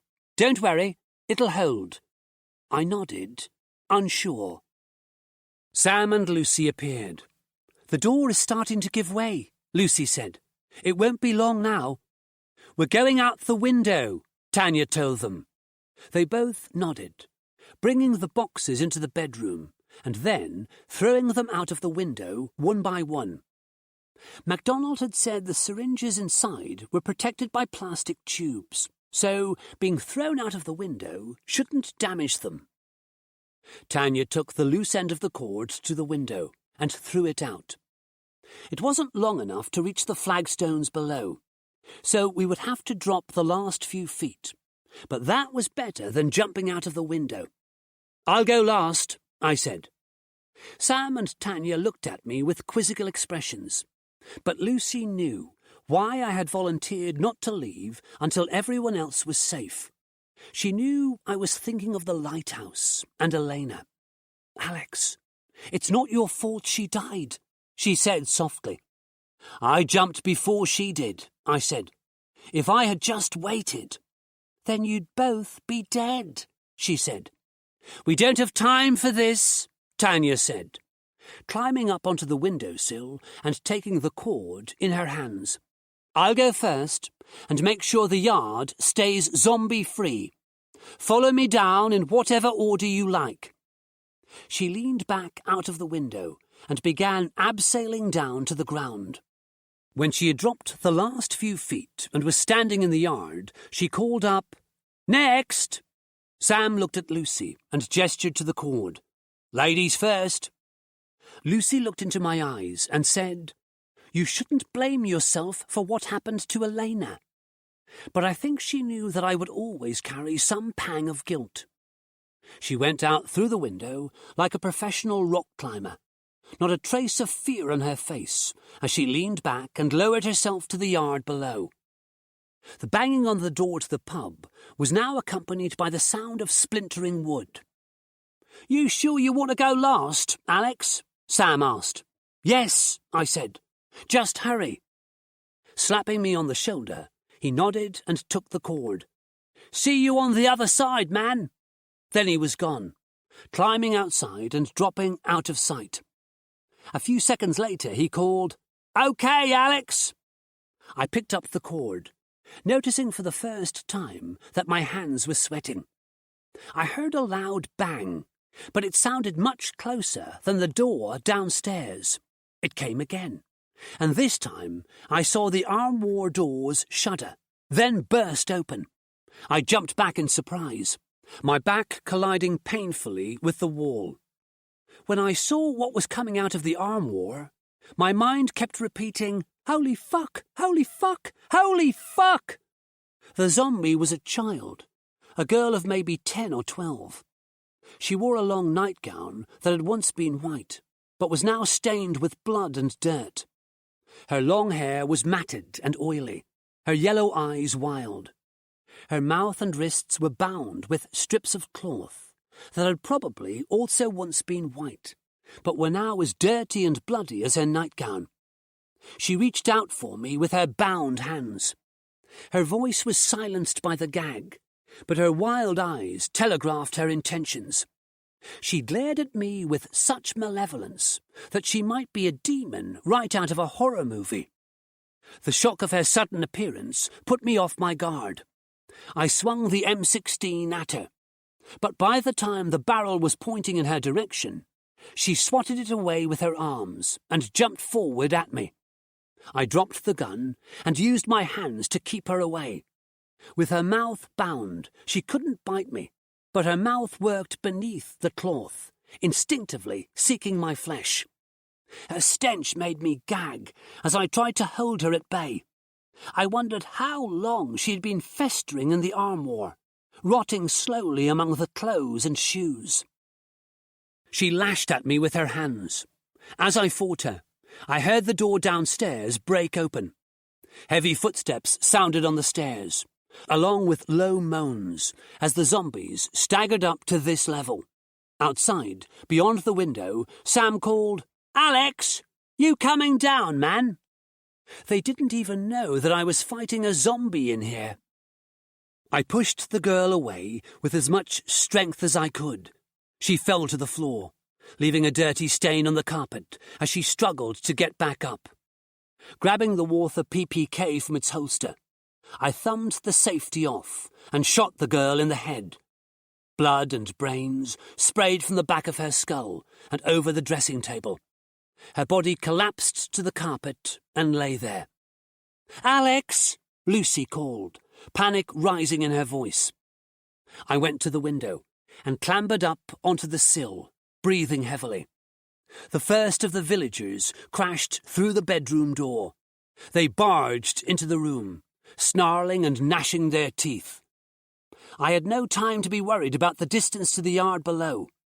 I slung the M16 over my shoulder, slid across the windowsill, and tried to grip the paracord tightly enough to stop my descent. I realized too late that my technique was all wrong. Instead of leaning back, letting the cord take my weight, and walking down the wall, I was hanging helplessly, my feet dangling in mid-air. Through the window above me, I heard the zombies crossing the carpet, their stench adding to the already foul air. I wasn't going to be able to hold on much longer. My hands weren't strong enough to support my entire body weight. I felt myself slipping, the cord burning into the palms of my hands. 3 zombies, a man and 2 women, appeared at the window, reaching down for me with their rotting hands. One of the women caught my wrist and tried to pull me up. I fought her, holding on to the rope with all the strength I had left, and kicking my feet wildly to make myself more difficult to hold on to. That made me swing from side to side, the rough stone wall scraping against my arms and legs. I managed to get the soles of my boots against the wall, giving me leverage to pull against the zombie's grip. I heard a shot from below, and then the woman's rotting head jerked back in a spray of black blood. She released my wrist suddenly. Because I had been pulling against her, the sudden lack of resistance sent me swinging backward before I crashed into the wall again. All the air in my lungs exploded out of me as my chest hit the hard stone. "Alex, drop down, man!" I looked down to see Sam standing there, arms outstretched as if he were going to catch me. He must have seen that I didn't have the strength to hold on to the cord any longer. Tanya was crouched in the firing position, her M16 braced against her shoulder. I assumed she was the one who had shot the zombie so accurately. "I've got you," Sam said with a confidence that made me believe he could actually catch my weight and stay upright, like a father catching his daughter, as she dropped lightly into his arms from a jungle gym at the playground. I let go of the cord and went hurtling down toward him. Sam caught me in his arms, but my weight sent us both crashing to the flagstones. I lay on the cool stone for a moment, still winded, and trying to catch my breath. Sam staggered to his feet, looking as groggy as a drunk who had just fallen into the gutter and was trying to regain his feet. "Jesus, Alex," he said. "You need to stop eating all those steak dinners, man." That made us all laugh. Our diet mainly consisted of canned food and frozen meat, when we could get it, but none of us was eating heartily. I had lost a lot of weight recently, but obviously not enough to make myself light enough to be caught from a high window. "Hey, I'm big-boned," I said. That made us all laugh again. At the window, more zombies had appeared, reaching for us, and moaning despite the fact they couldn't reach us. "Let's get out of here before they figure out how to get around here," Tanya said, picking up a couple of boxes and moving to the rear fence. There was a trampoline in the yard. I wondered if it had belonged to the girl I had shot upstairs, the girl who had been shut away in the arm war. "You should have dropped onto that," Sam said. "You'd go bouncing over the fence in no time." "What happened up there?" Lucy asked me, as she picked up a box of syringes. "I'll tell you later," I said, lifting the other 2 boxes. "When we're safe." As far as I was concerned, we might be out of the house, but we were still in danger. We were the only humans in a village full of zombies. I wouldn't feel safe until we were back in the boats. The fence panels around the yard were made of flimsy wood, slotted into stone uprights. Sam put his shoulder against a panel and pushed against it. The wood broke out of the slot and fell to the ground. We stepped over it and onto the grassy cliff top beyond. I looked for a route we could take that would lead us back to the Zodiac, but the cliff face was almost vertical, and the beach below was full of jagged rocks. My experience of trying to abseil out of a bedroom window and failing left me in no doubt that I wouldn't be able to get down this cliff without killing myself. "This way," Tanya said, leading us along the cliff top. I glanced back at the village every now and then. We weren't being followed. "What happened back there, Alex?" Lucy asked me. "Yeah, man. We thought you decided to stay up there and play with the zombies," Sam added. I told them about the girl in the arm war and how she had been gagged and bound. "Her parents probably put her in there after she turned," I said. "If nobody else went into the room, she might have gone into that dormant state that takes over the zombies when there's no external stimulus." "And we woke her up," Tanya said. "Yeah." I looked back toward the house. That girl had been someone's daughter, and they had been forced to shut her away, probably because they hadn't wanted to kill her. I wondered if her mouth and hands were bound because her parents had continued to live with her after she had turned, and were making sure they couldn't be bitten. And then, I guessed, they themselves had turned, and the girl had been forgotten. "She's better off now," Tanya said. "Better dead than whatever the hell the zombies are." I nodded, breathing in a lungful of fresh sea air. I scanned the cliff for a way down. If we could get down to the beach below, we could double back to the Zodiac. But Tanya veered away from the cliff edge toward a narrow road that led from the village and disappeared into the distance. "Aren't we going back to the boat?" I asked. She shook her head. "We need to find a vehicle to get us to Camp Apollo, remember? I just thought that, since we couldn't get a vehicle at the village, we were going to go back to the Zodiac and search the coastline for a car or something." "Waste of time," she said. "We're here now, so we might as well keep going. Retracing our steps will only slow us down." I didn't reply. Being out here on foot, without a vehicle or a safe place to hide, made me feel exposed and vulnerable. There was nowhere to run if the shit hit the fan. We reached the road. It looked barely wide enough for a single car, and was pitted with potholes. Walking along the road was easier than trudging through the grass, but my arms were aching from holding the boxes. "There's a farm ahead," Lucy said, pointing to a wooden sign by the side of the road that said, "Fresh eggs, next left." Above the words was a drawing of a chicken. We increased our pace. I had no idea how far ahead the next left turn might be, but the sign had given me a glimmer of hope. It was 15 minutes later when we found the farm. A narrow track led from the road to a stone house in the distance. Behind the house was a collection of barns and animal pens. As we walked along the track, I could hear chickens clucking from somewhere close by. When I saw a dark blue Land Rover Defender parked by the side of the house, my heart leaped, and I felt a sudden rush of optimism. All we had to do was drive that Land Rover to Camp Apollo, deliver the boxes, and get back to the boats. Maybe this mission was going to go according to plan after all. Chapter 9.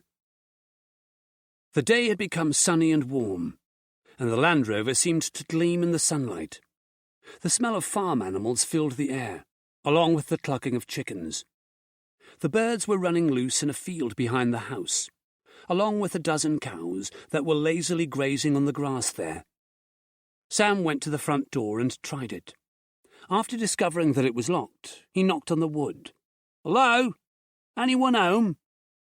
I was sure that if I lived here and 4 people dressed in army clothing and carrying weapons strolled up the path and knocked on the door, I wouldn't answer. Sam shrugged when there was no reply and went around the back. I put down the boxes I'd carried all the way from the village and rubbed my aching arms. Lucy did the same, going over to inspect the Land Rover after dumping her box. She used her hand to shield her eyes from the sun and peered in through the driver's window.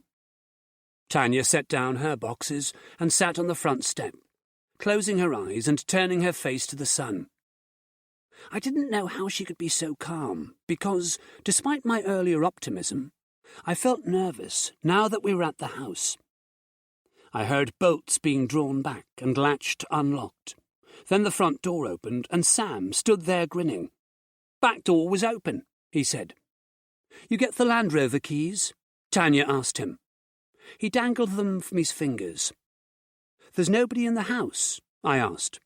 Sam shook his head. "The radio is on, but there's nobody home." Now that he mentioned the radio, I could hear music playing faintly somewhere within the house. I went inside. The place looked like it hadn't been decorated in a long time, and some of the cream-coloured wallpaper that covered the walls was stained, with some of it damp and peeling in places. The kitchen was large, with an old stone fireplace that had been bricked up at some point to create space for a large oven. The radio was on the kitchen counter, playing Heaven is a Place on Earth by Belinda Carlisle. The back door was open, revealing a small gravelled area beyond, and the fields beyond that. There were deep depressions in the gravel where a car had once been. Maybe the Land Rover had been parked back here at some point. The air in the house smelled damp, but there was no rotten meat stench. "Alex, are you coming?" Lucy called from the front door. "Yeah," I said. I wasn't even sure why I had entered the house. I was curious to know what had happened to the owners, but there was nothing here to indicate their fate. Belinda Carlisle faded out, and Nick Tucker, the new Survivor radio DJ, announced that the next song was dedicated to all the survivors left in the world. The Doors began to sing Strange Days. "Alex," Lucy called again. "I'm coming," I said. As I passed the stairs on my way back to the front door, something upstairs caught my eye. I went up the first couple of steps to take a closer look, still wary, even though I was sure the house was empty. One of the upstairs doors was open, and through it I could see a bedroom that looked as if it had been hit by a cyclone. The closet doors were open, and there were clothes scattered over the bed and floor. I went up to the top of the stairs and saw that the bathroom was in a similar state. The medicine cabinet on the wall was open, and looked like somebody had rifled through its contents in a hurry. A smashed bottle of cough medicine lay in the sink, its dark brown contents congealed around the drain. A noise behind me made me whirl round, gun raised. It was Sam, standing halfway up the stairs. "Hey, man, we're ready to go." "Okay," I said, following him down the stairs and out of the front door. The boxes were loaded into the back of the Land Rover. Tanya sat in the front passenger seat, while Lucy sat in the back. I climbed in the back next to Lucy and stowed the M16 by my feet. "What was so interesting in there?" she asked. "It looks like the owners ran away," I said. "I think there were clothes missing, and some of the medicines from the bathroom cabinet had gone too." "The place was probably robbed," she said. "The back door was open." "I don't think thieves would have taken the toothbrushes. There was an empty holder on the sink. Whoever lived there left in a hurry." She looked through the side window at the house. "I wonder where they went." Sam started the engine and revved it a couple of times before putting the Land Rover into gear and taking us along the path toward the narrow potholed road. "They probably went to the harbour and took a boat," I said to Lucy. "I don't blame them. They were living next to a village full of zombies." She sat back in her seat and looked out at the sea as we hit the road and bounced over the potholes. I felt more relaxed now that we were in a vehicle. At least the Land Rover offered some protection if we were attacked. Tanya unfolded her map and opened it on her lap. When the road we were on intersected with a wider two-lane road, she told Sam to turn left. The wider road was much smoother. In the distance, I could see a group of zombies shambling across a field together. I wondered if they were wandering aimlessly, or if they were following a noise or movement that had attracted their attention. We drove for almost an hour in silence, each of us lost in our own thoughts. I wondered how long it would be before I saw Joe and my parents again. I tried to convince myself that they were still alive. Joe had always been tough. He was a natural survivor. He'd be okay, and would make sure that our parents were too. I was dragged from my thoughts when Sam put the radio on. Nick Tucker was talking to a guest, which was something I had never heard on Survivor radio before. "So what is your advice to survivors, General?" Tucker asked.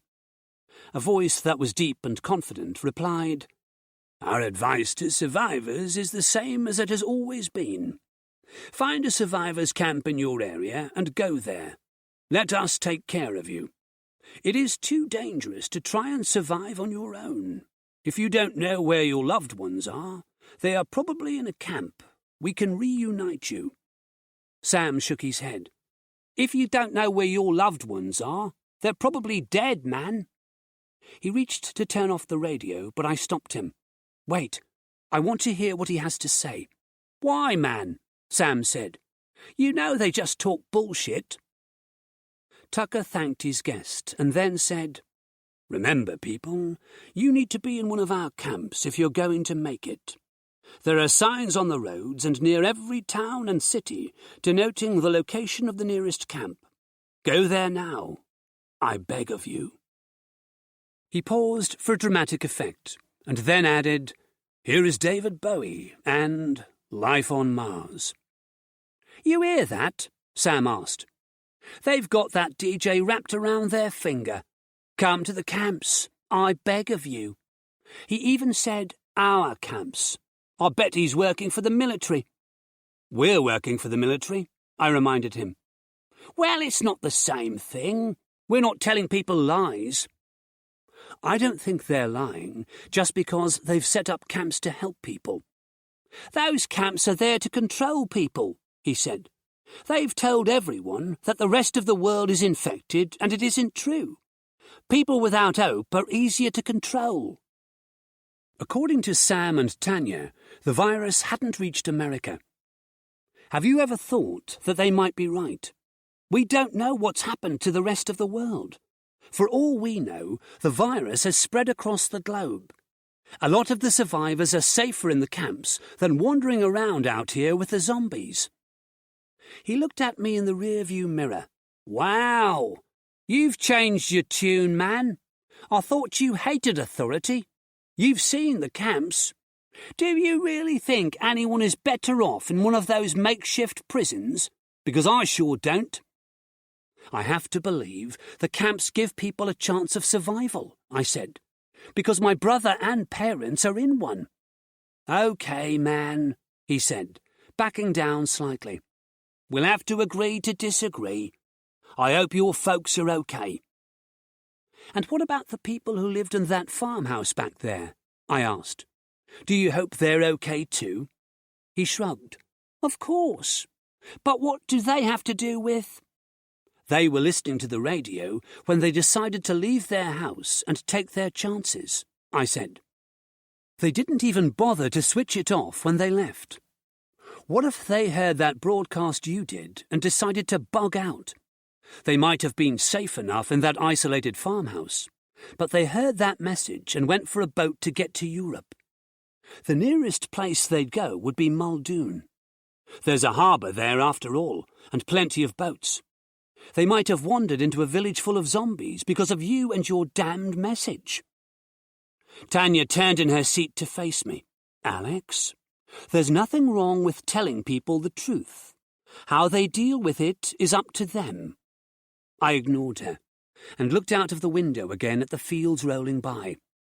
I wasn't really mad at her or Sam for doing what they thought was right, but I hoped that their radio broadcast hadn't spurred Joe and my parents into leaving whichever camp they were in.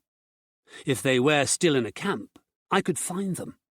If they were wandering in the wilds, we probably had zero chance of being reunited.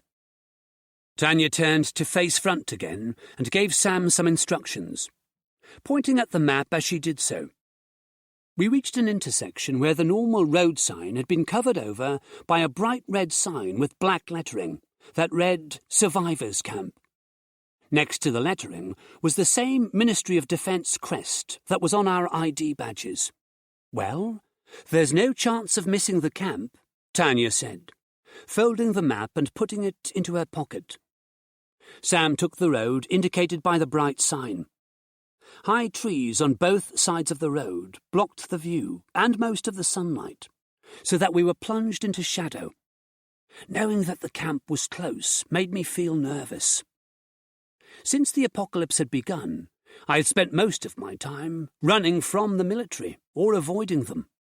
The thought of having to come into close contact with soldiers made me anxious. My anxiety grew when, after we had driven for another 20 minutes, I saw a large red sign affixed to a tree.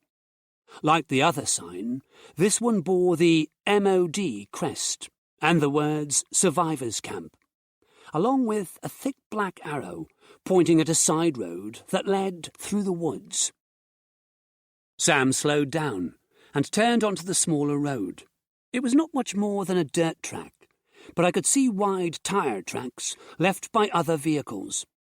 The route looked like it was used frequently and had been used recently.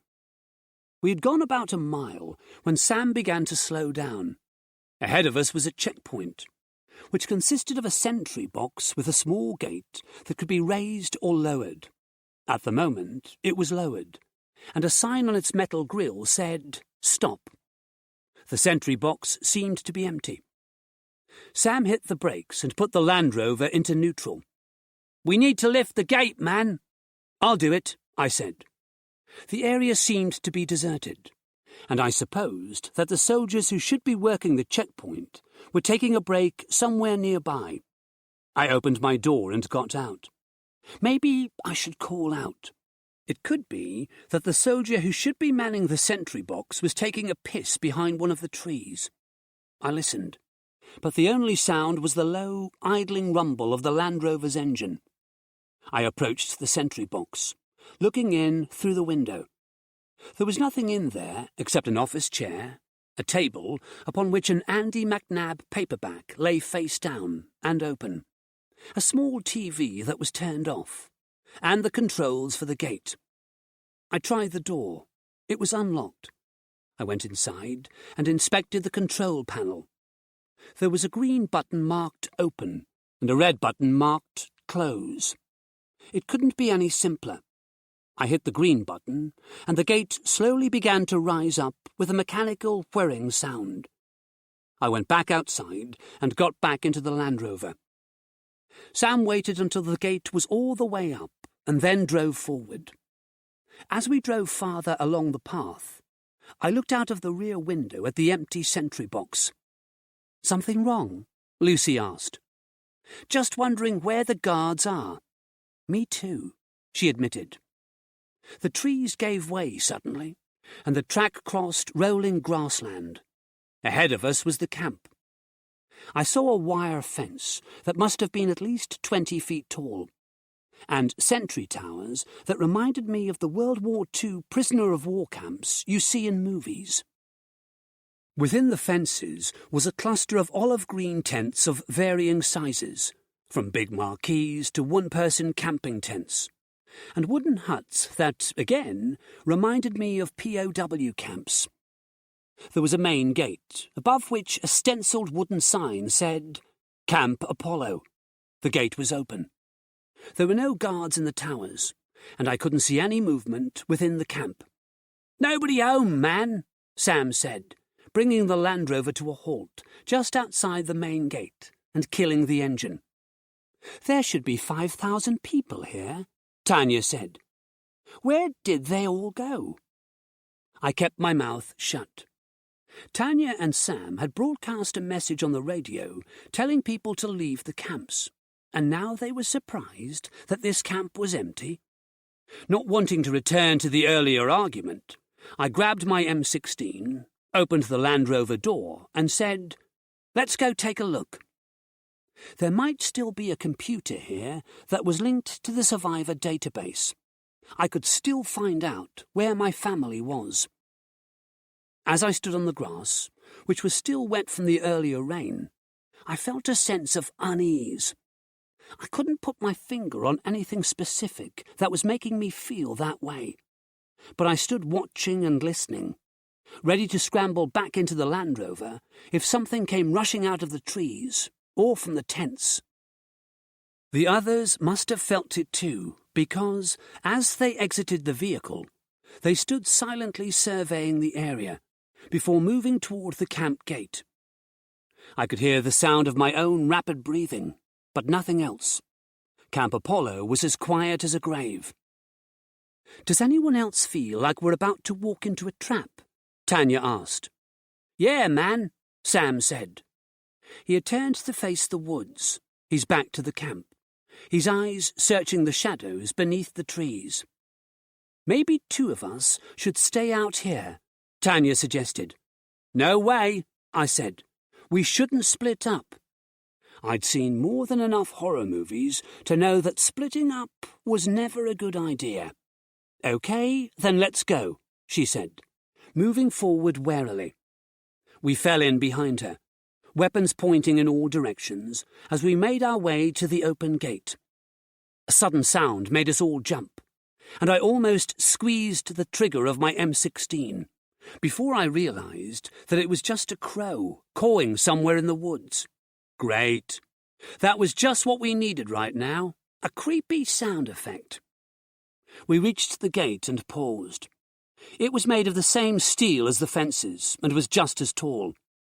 A heavy steel bolt had been pulled aside, allowing the gate to be opened. It's intact, I said. The gate was opened normally. It's not like something broke in. Or broke out, Lucy added. I nodded. Maybe they closed down the operation here and moved somewhere else, Tanya suggested. Her voice was low and tight, and I realized that we were all talking in hushed tones, as if someone might be listening to our conversation. We proceeded through the gate and into the camp, passing between the unmanned sentry towers. I don't think they went anywhere, I whispered. They wouldn't leave all these vehicles behind. I nodded toward an area near the gate, where an assortment of military vehicles had been parked. Most of the vehicles were in desert colours, with a few in woodland camouflage. There were Land Rovers, jeeps, personnel carriers, and a large six-wheeled truck that had a cage welded around its body. Mastiff, Sam said. I saw some of those in the Middle East. The cages can stop a mortar shell. They wouldn't leave equipment like that behind, I said. Either everyone who was here is now dead, or they had to depart quickly and abandon everything. Why would they do that? Lucy asked. It doesn't make sense. If they had to leave quickly, The vehicles would be the fastest way to travel. So that brings us back to everyone being dead, Tanya said, looking around at the tents and huts. Maybe we should leave, Sam said. He had a point. Whether the people from Camp Apollo had run away or been killed, one thing was clear. This place was dangerous. But inside one of these huts could be a computer that would tell me where Joe and my parents were. I couldn't just walk away when I was so close. We should take a look around first, I said. We might discover what happened here, and we might even find the survivor board database. Sam shrugged. Sure thing, man. It shouldn't take us more than a week to search the camp. There are more tents here than at the Glastonbury Festival.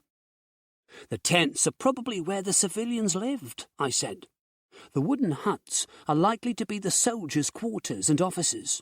We should focus on those. He looked at Tanya. I had noticed that in matters of importance, Sam always deferred to Tanya's judgment. She nodded. Sure, why not? We can take a look in some of the huts. I led the way to the nearest hut, a long, low building with frosted glass windows and a single door. The others fell in behind me, obviously deciding that, since this was my idea, I should go first. I went up to the door and tried the handle. It turned in my hand and the latch clicked open. It's unlocked, I said. I hesitated, wondering if I was going to push the door open and come face to face with a hut full of hybrids. Maybe they had been waiting in here quietly, willing us to open the door and release them. Swallowing, I pushed the door and stepped back. The door swung open, slammed into the wall, and juddered. I hadn't realized that I'd pushed it so hard. My actions were being controlled by adrenaline. The air that came rushing out to greet me was so fetid that I felt like I had been physically pushed backward by its foul stench. I retched, leaning against the side of the hut for support. Sam peeked through the doorway, one arm held over his nose and mouth. He stepped away from the hut, shook his head, as if to try and clear it of the memory of what he had seen in there, and said, "That's some fucked up shit, man." Chapter 10. Sam used the butt of his rifle to break the frosted glass windows all along the length of the hut, letting fresh air inside to replace the stagnant putrescence that had come wafting out of the open door. After a couple of minutes, my stomach had stopped twisting into knots, and we tentatively entered the hut. It was a morgue. Stainless steel tables stood in 2 rows that reached from one end of the hut to the other, forming an aisle in the centre. The walls were covered with diagrams and charts, put up in a seemingly haphazard manner. Some of the diagrams were crudely drawn, others more professionally. All showed various parts of the human body. On each stainless steel table lay a corpse. Some were zombies, others hybrids, and a couple looked human. All of the corpses were in various states of dissection. Built into a corner of the hut was a plexiglass box that reached from floor to ceiling. There was nobody inside it at the moment, but I wondered who or what it had been built to contain. The nearest body to us was that of a zombie. Its ribcage had been opened and was held by surgical clamps, revealing the creature's insides. Some of those insides had been removed. Its intestines lay on the table next to the body, along with its heart. The creature's stomach lay on a separate, smaller table, cut open by a precise incision. The stomach's contents had either been taken away or long since dried up. The zombie's eyes had been scooped out of its head and placed in a jar of liquid that sat next to the stomach. "What the fuck, man?" Sam asked nobody in particular. "They've been experimenting on the zombies," Tanya said, walking along the centre aisle while she inspected each corpse in turn. "I'm guessing these are people that turned while they were in the camp." "And what about these two?" I asked, pointing to the two men who looked fully human.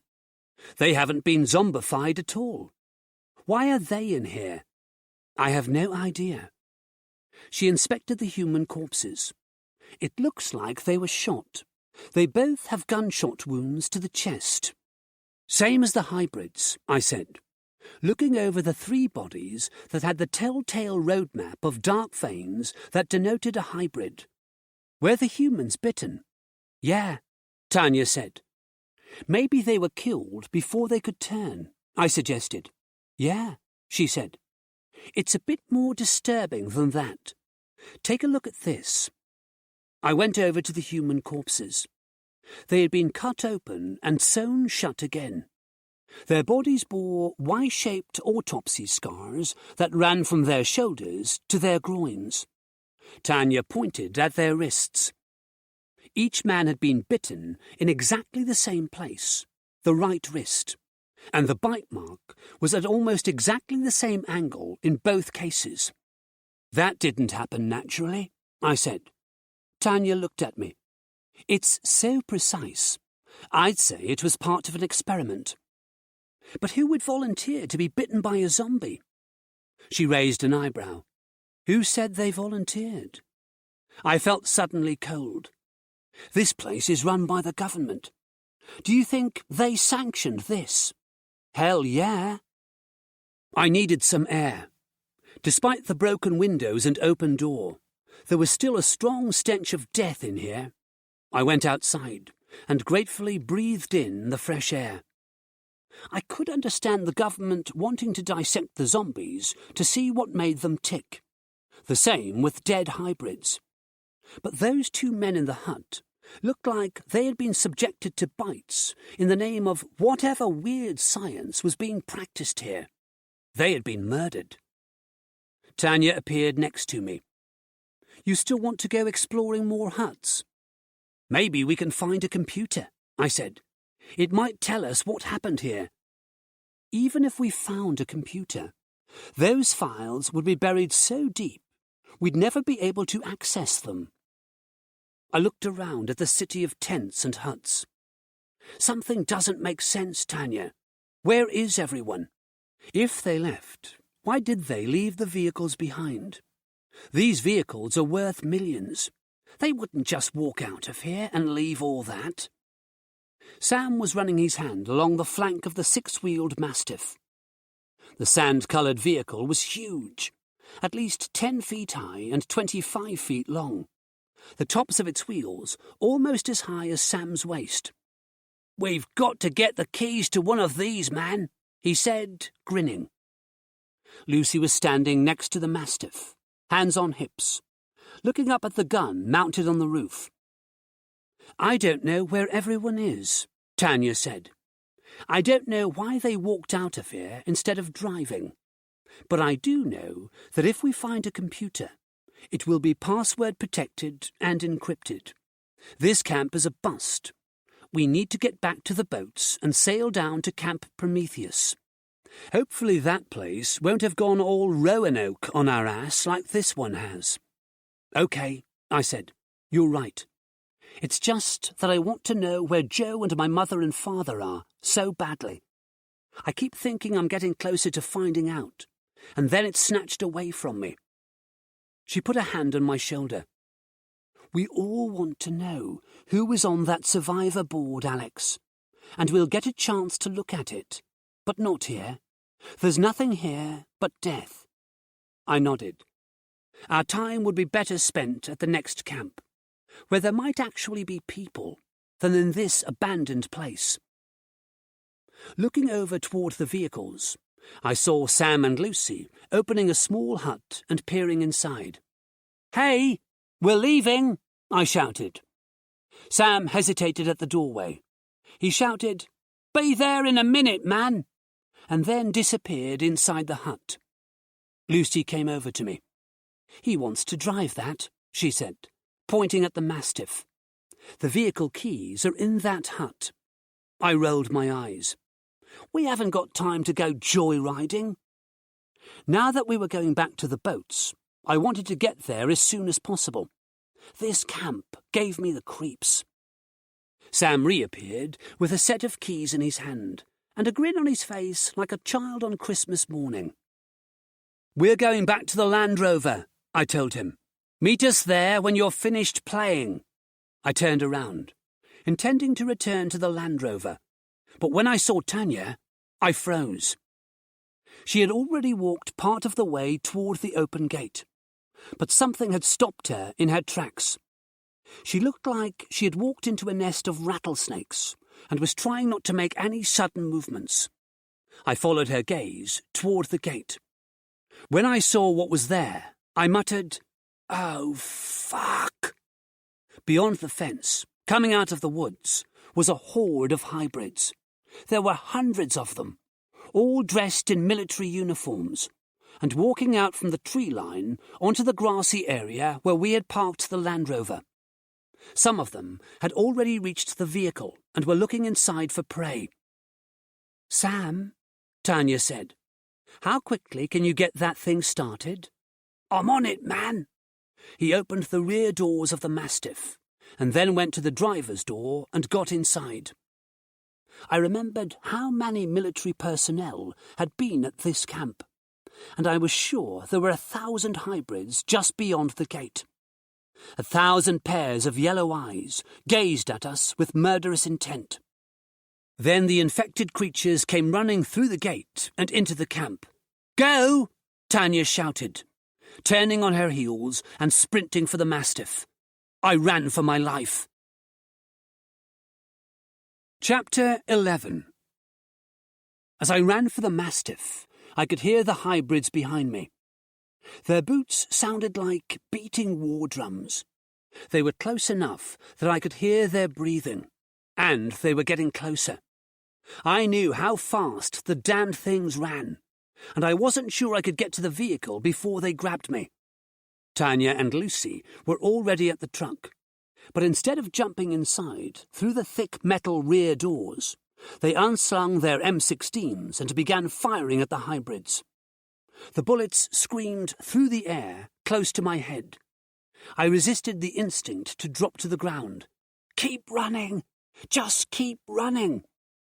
When I finally reached the Mastiff, the girls scrambled inside to give me room to get through the rear hatch.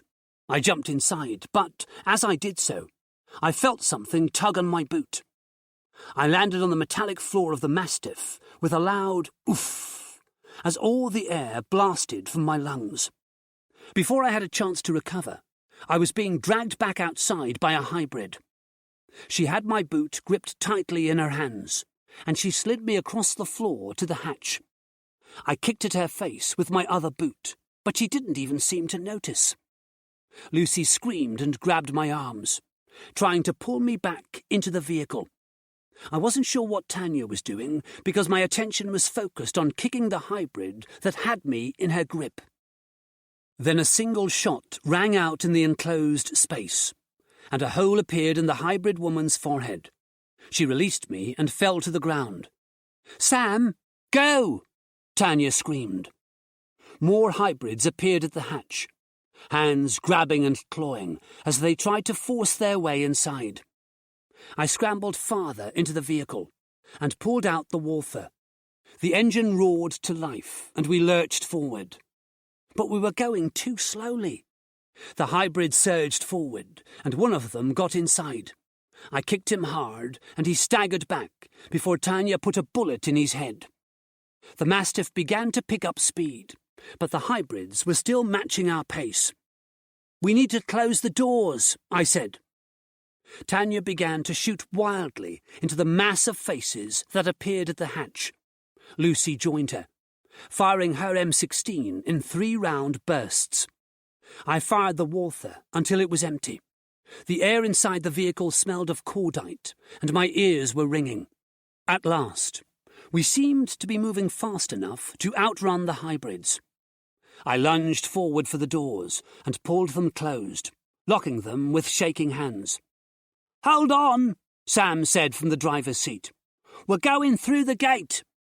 Metal screeched against metal as we hit the gate and went through it.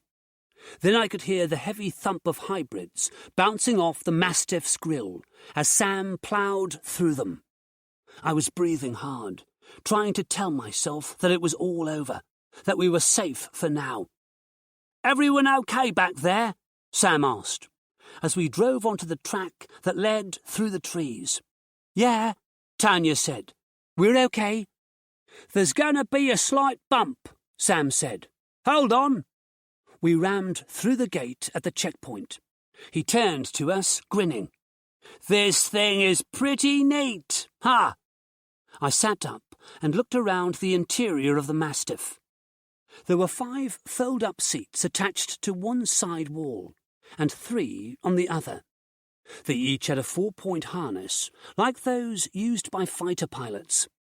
The floor was made of bare, ridged steel, the ceiling covered in sand-coloured fabric that housed the interior lights. A circular hatch in the ceiling led to what I assumed was the top-mounted gun. Below the hatch was an adjustable platform for the gunner to stand on. An opening at the front led to the cockpit where Sam sat. There was an empty passenger seat next to him, and an array of computer screens. Instead of being a single pane of glass, the windscreen was split into 2 side-by-side panes. Through them, I could see the trees and the track ahead. We were rumbling along at a decent speed. Sam was right. The Mastiff was pretty cool. "Who wants to sit up front?" he asked. He really was like a kid with a new toy. I looked from Lucy to Tanya. I didn't mind sitting back here, and I didn't want the earlier argument with Sam to be rekindled if we sat together on the front seats. "You go ahead," Tanya told me. She must have assumed that I wanted to go up there because, after all, I was the gamer geek who played at being a soldier online. "Yeah, you go and sit with Sam," Lucy said. "We'll stay back here and have some girl talk." "Oh?" I asked. "What are you going to do? Compare lipstick colours?" "No," she said. "We're going to discuss the best way to kill hybrids." I wasn't sure if she was joking or serious. I looked at Tanya, who looked as solemn as Lucy, giving me nothing to work with. So I went up front and slid into the seat next to Sam. "How awesome is this?" he asked. "We can drive this thing at night with the lights off. There are 6 cameras mounted outside, including night vision." He leaned across and turned on a screen in front of me. The display showed the track ahead. "SDU," Sam said. "Situation Display Unit." "We won't be driving at night," I reminded him. "We're going back to the boats. You'll have to leave the Mastiff at the village." He looked a little disappointed. "I know that, man. I'm just saying what we could do if we had to." "Well, let's hope we don't have to," I said. "This is great, but I prefer the safety of the sea." He shrugged and reached down to switch the radio on. When the sound of Duran Duran's Ordinary World came out of the speaker, I was grateful that the station wasn't broadcasting another interview. The last thing we needed was another rant from Sam. Instead, he sang along with Simon Le Bon. Sam's singing voice wasn't great, but I'd take it over an argument any day. We got to the main road, and Sam turned the Mastiff in the direction of Muldoon. "Hold on!" he shouted back to the girls. "We've more of the creepy bastards coming this way." I looked through the narrow windscreen. Ahead of us, a horde of hybrids was gathered on the road. Some of them came running straight at the Mastiff, while others waited. The first few runners had nearly reached us. Sam increased our speed. "Get ready to die, fuckers!" But instead of letting the bulky Mastiff run them over, the hybrids leaped up onto the vehicle. I realised then that the grille that protected us also had a downside. It provided handholds and made it easy for the hybrids to swarm over the vehicle. 2 of them scaled the front grille and crouched on the bonnet, pummeling the windscreen with their hands. Their fists made a hollow thumping with each blow, and left smears of blood on the glass. "They won't break through there," Sam said. I could hear more of them on the roof, pounding on the metal, trying to get in. Sam used the situation display unit to see where we were going, since the view through the windscreen was blocked by the hybrids trying to break the glass. On the screen, I could see the main horde waiting for us. We reached them, and although some of them jumped onto the Mastiff, others were rammed by the front grille. Their bodies thudded against the metal. "Fuckers," Sam muttered. His earlier bravado seemed to have waned slightly, now that we had infected passengers on the outside of the vehicle. I wondered how many were actually hanging on to the grills as we ploughed through the main mass of camouflage-clad monsters. "They can't get in here," Sam said in a low voice, as the pounding in the vehicle's body increased in intensity. I was sure he was right, but we had to shake the hybrids somehow. "They're following us," Tanya said. She was looking at a second SDU screen set up in the back. I assumed she had switched it to the rear camera view. "What are we going to do when we get to the village?" I asked nobody in particular. "We can't just stop the vehicle and get out." "We'll figure something out," Sam said. The lack of confidence in his tone didn't reassure me. "Sounds like a plan," I said sarcastically. "If you have a better one, let's hear it, man." I fell silent. I didn't have a better plan, and I wasn't trying to intentionally rile Sam. I was still feeling frustrated at our lack of progress in Camp Apollo, particularly the fact that I was no wiser about the location of Joe than I had been before we'd driven to the camp. The only thing we'd achieved so far on this mission was to piss off thousands of hybrids. "We can try to outrun the ones that are following us," Lucy said. "We should get to the village before them, which will give us time to get to the harbour and get on the Zodiac before they arrive. But the ones on the vehicle are coming with us, no matter how fast we go. We've got to get rid of them if we're going to have a chance at the village. The zombies there will be enough for us to deal with. Throw in a half-dozen hybrids and we'll never make it to the Zodiac at all." Sam pointed at the two hybrids furiously pounding on the windscreen. "So how do we get rid of them, man?" "We're going to have to go out there and shoot them off," Lucy said. "Lucy, don't be crazy," I said. "This isn't Mad Max. If you climb out there, you could be killed." She looked up at the ceiling where the hybrids were still trying to force their way inside. She looked scared, but her blue eyes also held a flash of determination. "Like Sam said," she told me, "if you have a better plan, let's hear it." Chapter 12. Lucy and Tanya began loading fresh magazines into their M16s. I did the same for the Walther that I'd emptied earlier. I wasn't happy with us risking our lives to get the hybrids off the Mastiff, but, as both Sam and Lucy had pointed out to me, I didn't have any better ideas. "Okay, how are we going to do this?" I asked the girls. "There are 3 ways we can get outside," Tanya said. "The rear hatch, the top hatch, and your side door. Maybe you can open your door and lean out to take the 2 on the front of the truck. What about the ones on the roof? As soon as I open my door, won't they try to get me?" "We'll deal with them," she said, stepping up onto the raised platform beneath the hatch in the ceiling. She had slung the M16 over her shoulder and was holding her Walther. "We don't know how many are out there," I reminded her. She looked at me with a determined expression on her face. "We will, once I open this hatch." I tried desperately to think up a better way to shake the hybrids from the vehicle, but my mind was coming up blank.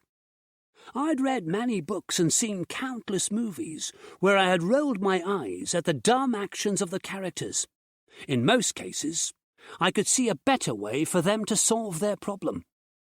but having been in real situations like this, I knew that sometimes the brain gets locked into a certain way of thinking and blocks out other ideas. It restricts the options available so that the mind isn't overwhelmed into inactivity. Sometimes you just have to act, and the survival instinct forces you into that action, even if another 5 minutes of thinking might have yielded a better plan of action. My mind was now stuck on the idea of climbing out onto the exterior of the Mastiff and shooting the hybrids. It had locked onto that course of action as the best way to survive this situation, and wouldn't let me think about anything else. I placed my fingers carefully around the handle of my door and unfastened my harness.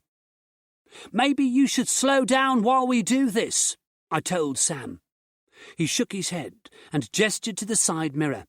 "Can't do that, man. They're right behind us." I looked at the mirror. The horde was no more than a quarter mile behind us. "On 3, Tanya said. 1, 2. I wanted to tell her that I wasn't ready yet, but I would only be stalling. There was nothing else to do now but open the door and pray I was a good enough shot to take out the 2 hybrids before I was thrown from the vehicle, in which case the horde behind us would kill me, all ripped apart by a hybrid on the roof. 3. I pushed open the door. It was heavy, and the added wind resistance meant I had to put my shoulder behind the push. The door opened, and I almost stumbled out onto the road. Bringing up the Wildfire, ignoring my hair blowing into my eyes, I squeezed the trigger. The hybrid closest to me staggered back, roaring in pain. I hadn't killed him. He bared his teeth and lunged at me. I ducked back inside the cab, pulling the door closed. The hybrid almost went over the side, but he managed to get a hand on the grill attached to the door. He snarled at me. I wound down my window, pointed the gun at his head through the grill and fired. He fell out of sight. In the side mirror, I could see his lifeless body lying in the grass by the side of the road. In the rear of the Mastiff, Tanya had opened the roof hatch. The rattle of machine gun fire filled the air. The other hybrid continued to pound on the windscreen, as if unaware that his companion was dead. I opened the door again and took a shot at him. The bullet missed entirely, because he simply turned to face me and came scuttling across the front of the Mastiff like a human spider. Before I had the chance to retreat into the cab, a pair of strong hands grabbed my jacket and pulled me toward the roof. For a moment, I was suspended over the road, the wind beating at me mercilessly. Then I was yanked up and slammed onto the roof. My Wildfire went clattering across the metal roof panels and out of sight. Luckily, the Mastiff was more than 10 feet wide and had a raised metal foot-high wall around the entire roof, so I knew the gun wouldn't go over the edge.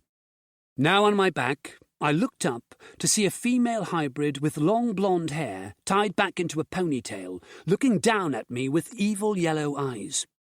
The move she had just used on me would have made my WWE wrestler proud. I raised my legs and kicked her away, using the soles of my boots against her chest. She stumbled back, but soon regained her composure and came at me, teeth gnashing. I tried to roll to the side, aware that if I rolled too far, I would end up on the road and as good as dead.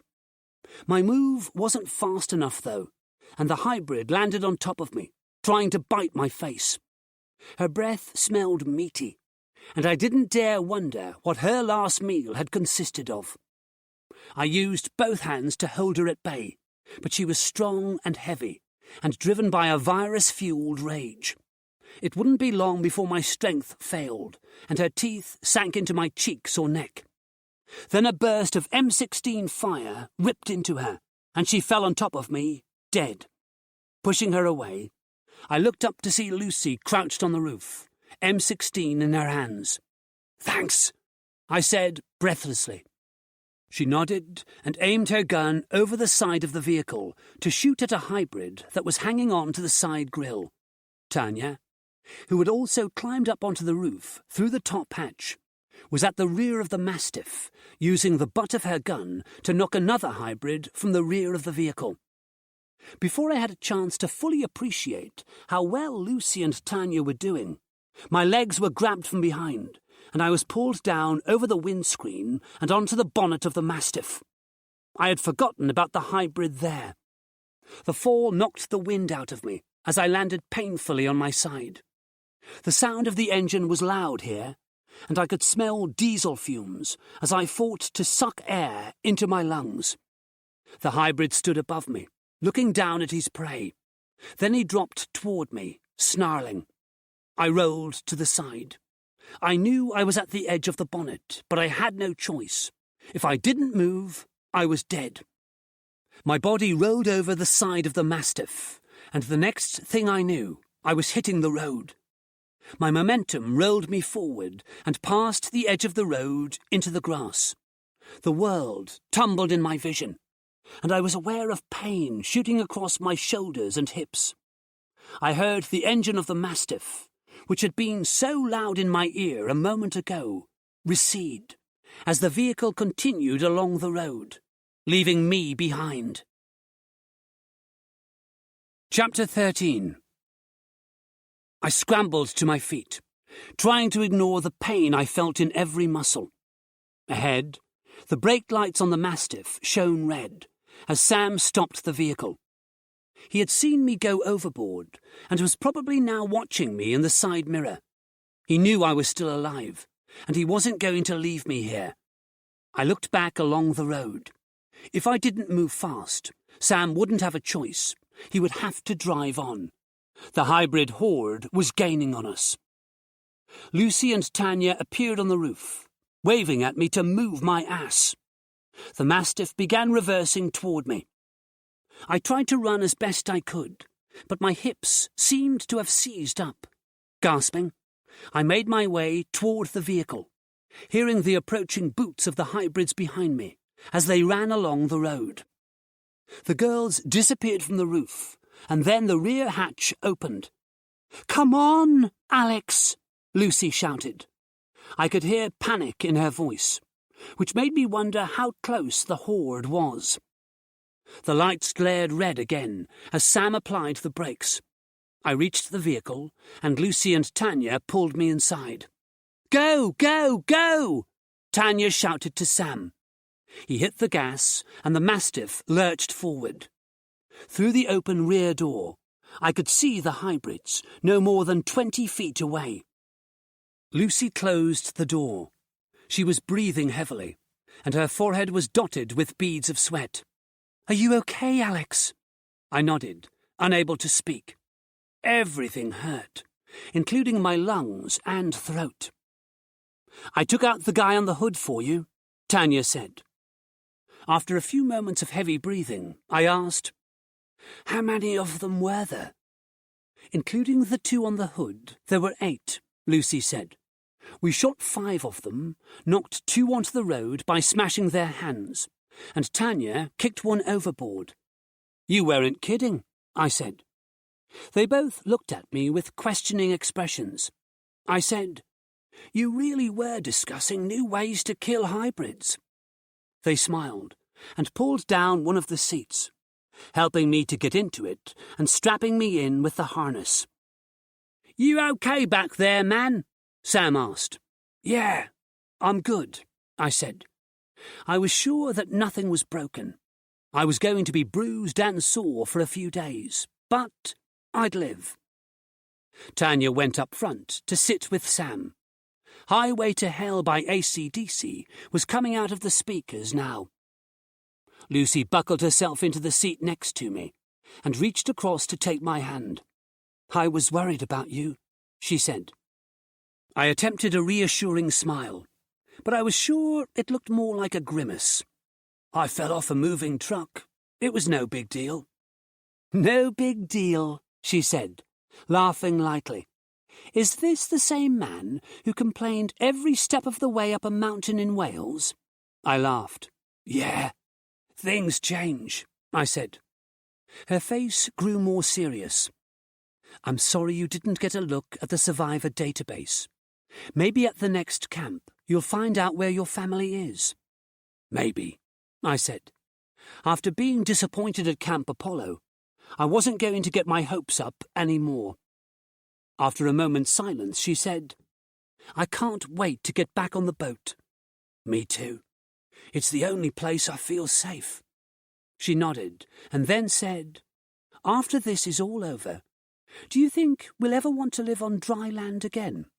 Probably not. I don't think I'd be able to relax in case there was another outbreak. Yeah, I know what you mean.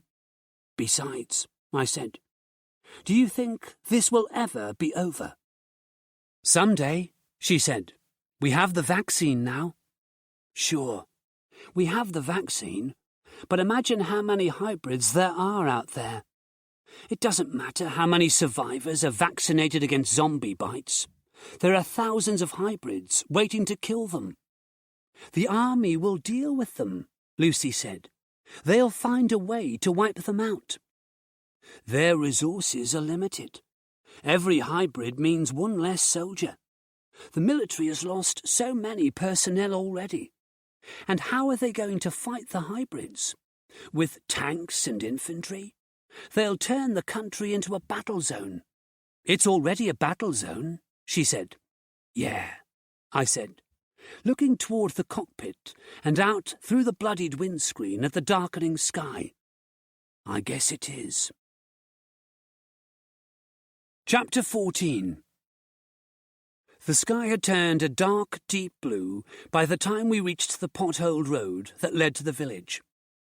I hoped that by the time it was fully dark, we would all be sitting in the dining area of the Easy, eating a warm meal and laughing off the day's events. Then, after a good night's sleep, we could sail south tomorrow morning, in search of a vehicle to take us to Camp Prometheus. But first, we had to get to the Zodiac. What's the plan? Sam asked from the driver's seat, when we could see the village in the distance. Whatever it is, we need to move quickly. Those hybrid bastards aren't far behind us, man. How about we drive through the barricade and all the way down to the harbour? Tanya suggested. Then we make a run for the Zodiac. Sam and I will lay down covering fire, while you two get the boat into the water and get it started. You think the Mastiff will be able to get through those cars? I asked Sam. He patted the dashboard lovingly. Hell yeah! Betty won't even break a sweat. Betty? Tanya looked at Sam as if he had lost his mind. Big Betty, man! That's what I've named her. He was taking his love for this vehicle way too far. Okay, let's do it, I said, checking that my harness was fastened tightly. I was hopeful that the Mastiff, I refused to think of the vehicle as Betty, could slam through the barricade. I just wanted to make sure that the impact didn't slam me into the opposite wall. Cool, Sam said. I checked that all my weapons were fully loaded. Lucy did the same. This shouldn't be too difficult, she said. All we have to do is run to the Zodiac. I hoped she was right. Hold on tight, Sam said. I braced myself. Lucy took my hand. A sudden impact threw me forward against the harness. There was a screech of metal against metal. The Mastiff slowed down for a moment and then shot forward. A second impact shook the vehicle. Sam whooped and shouted, We're through! Any sign of the zombies? I asked. Oh, yeah. They're everywhere. Lucy tapped me on the shoulder and pointed to the SDU screen in the corner. The image showed the road ahead through the roof-mounted camera. The residents of Muldoon were on the road and coming out of the houses, shambling toward the Mastiff as it rolled through their village. We drove past the Kingfisher pub and on toward the harbour. I could hear thumps on the front and side grills as we collided with the zombies on the road. "Nearly there," Tanya said. "Sam, park this thing as close to the Zodiac as possible." "No problem, man." The harbour seemed to be free of zombies. As long as we got the Zodiac in the water before the hybrids arrived, we should be able to get out of here without too much of a problem. Sam hit the brake and killed the engine. Looking back at Lucy and me, he said, "Okay, let's do it." I unbuckled myself and went to the rear hatch, which Lucy was already opening. We jumped down onto the pebbles and began to sprint across the beach to the Zodiac. I glanced back the way we had come. The road leading up to the village was crowded with zombies. Sam and Tanya started to shoot into the mass of bodies. Some of the zombies fell. When I turned my head to look in the direction I was running, I noticed that Lucy had reached the Zodiac, but instead of untying it from the metal stake, she was standing beside it with her head cocked to one side, as if trying to listen to something. "Lucy, what's wrong?" I asked. "Do you hear that?" She frowned, listening. I couldn't hear anything above my heavy breathing. "Whatever it is, it doesn't matter. We need to get out of here." Then Tanya shouted, "Get back to the vehicle!" I halted, skidding on the pebbles. What the hell was going on? The zombies had reached the beach, but there was no need to panic. We could get out of here if we... Then I heard it too. A low, buzzing sound. "Run!" Sam shouted. He was already climbing back into the Mastiff. Lucy started running back to the vehicle, abandoning the Zodiac. I ran after her. "Lucy, what's happening?" "I don't know, but it isn't safe out here." We clambered back into the Mastiff. Sam had already started the engine and was reversing back up the road before we had a chance to close the rear door. I slammed it shut and turned to face the cockpit. "What the hell is happening?" "Strap yourself in, man," Sam said. He sounded worried. I got into my seat and fastened the harness. Lucy was buckled into the seat next to me again. Zombies thudded against the rear of the vehicle as we reversed up the road and into the village. "Why are we leaving the Zodiac?" I asked. Then, the world beyond the windscreen became a flash of red fire. An explosion shook the Mastiff. Debris rained down onto the vehicle, pinging off the metal roof. On the screen, I could see what was left of the harbour. Most of the boats were on fire. The beach had been torn up by the explosion. I couldn't see the Zodiac. There were zombie parts everywhere. A second explosion rocked us. Sam kept his foot on the gas, taking us back through the village as fast as he dared. We rolled over debris as a line of houses collapsed. The world around us had become a chaotic inferno of destruction. "We have to get out of here," Sam said. "It's a drone. They're attacking the village with a drone." Chapter 15. While the village erupted around us, there was nothing I could do other than sit tight and trust in Sam's driving skills. We reversed past the pub. Sam twisted the wheel so that the Mastiff backed into a side street. Then he took the vehicle out of reverse and moved forward back onto the main street. He floored the accelerator. We shot forward toward the barricade of car bodies. Sam aimed for the gap he had already created when we'd entered the village, and was accurate enough to guide the Mastiff through it without another collision. Ahead of us on the road was the horde of hybrids. A sudden explosion among their ranks sent bodies hurtling through the air. The road was ripped apart, and black smoke spread across the remaining hybrids, the remnants of the road, and our vehicle. The SDU screens showed nothing but blackness, and the view through the windscreen was the same. Sam turned the wheel sharply to the right. "We're going off-road," he said. We bumped along blindly until the smoke cleared and the screens showed us that we were driving over grassland. "Where are the hybrids?" I asked. I didn't want any of the damned things jumping into the vehicle again. Tanya adjusted the view on her screen. The hybrids were being bombarded with whatever missiles the drone was firing from the sky. Each time a flash of bright fire appeared among the horde, the ground beneath the Mastiff shook. "They've got problems of their own," Tanya said. We continued driving away from the scene of carnage and destruction. When we reached the edge of the woods, Sam stopped the Mastiff and cut the engine. Lucy looked at him. "We can't stop. What if it comes for us when it's done with the hybrids?" "It won't," I said. "At least it shouldn't if the drone operator is thinking logically. Those things are controlled by operators that can see the ground below the drone through a camera. They sit in a bunker somewhere and remotely control the drone to take out ground targets. It's like a video game. Whoever is controlling that drone has obviously been tasked with destroying zombies. They probably spotted the horde of 1,000 hybrids on the road and followed them here, but they have no reason to attack vehicles. Zombies can't drive." "Well, it sure seemed like they were attacking us at the harbour, man," Sam said. I shrugged. Maybe he didn't see us down there on the beach. But, even as I said it, I doubted that had been the case. I'd seen drone operator footage on the internet, and knew that the cameras on the unmanned aircraft showed a clear and detailed view of objects and people on the ground. When the drone had attacked the beach, the zombies had still been on the road. We had been the target of the attack. "We should get out of here," Tanya said.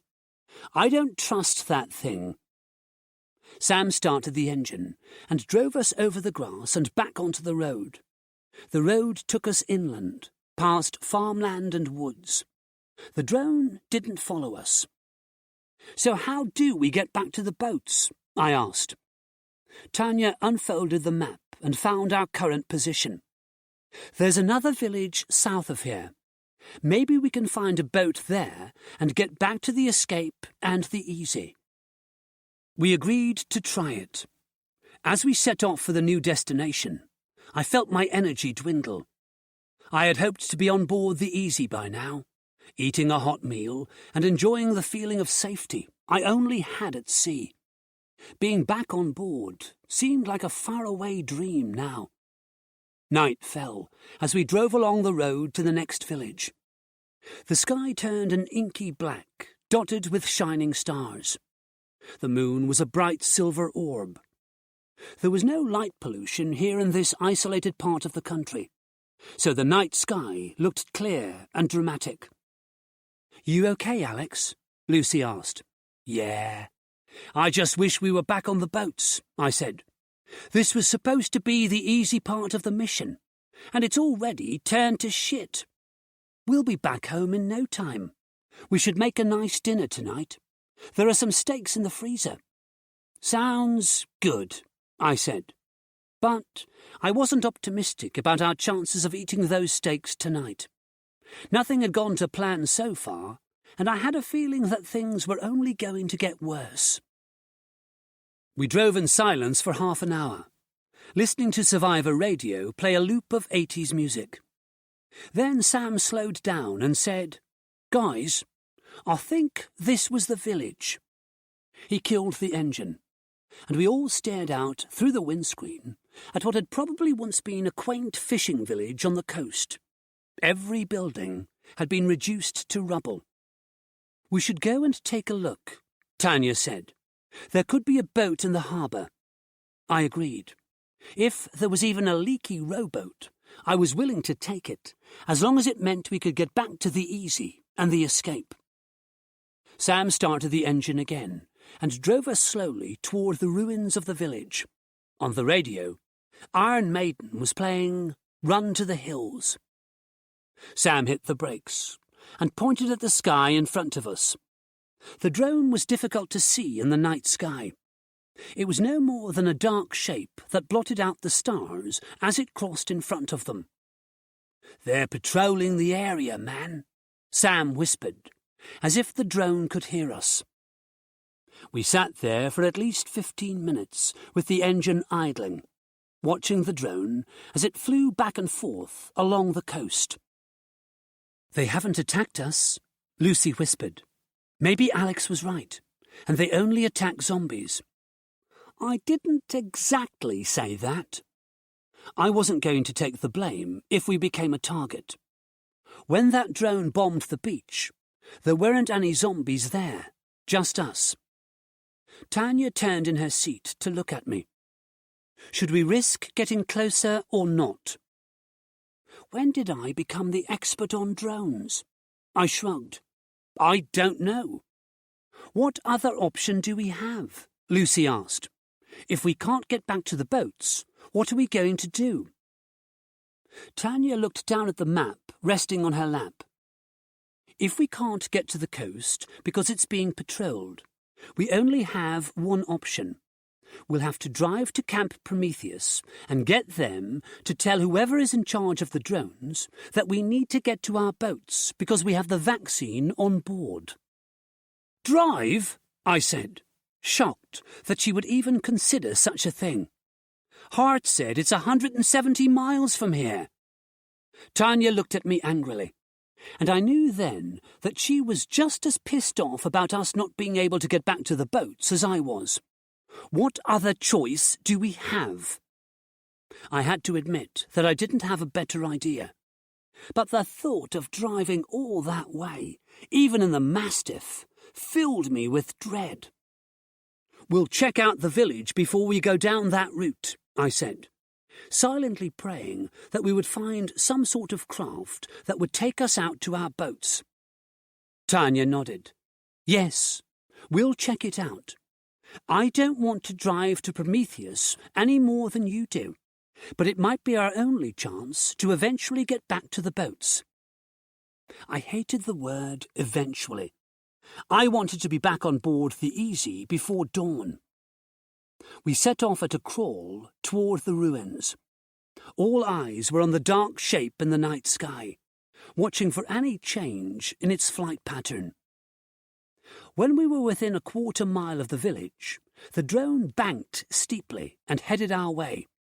"It's coming," I said, trying to stay calm. Sam slammed the Mastiff into reverse and backed down the road, taking us farther inland.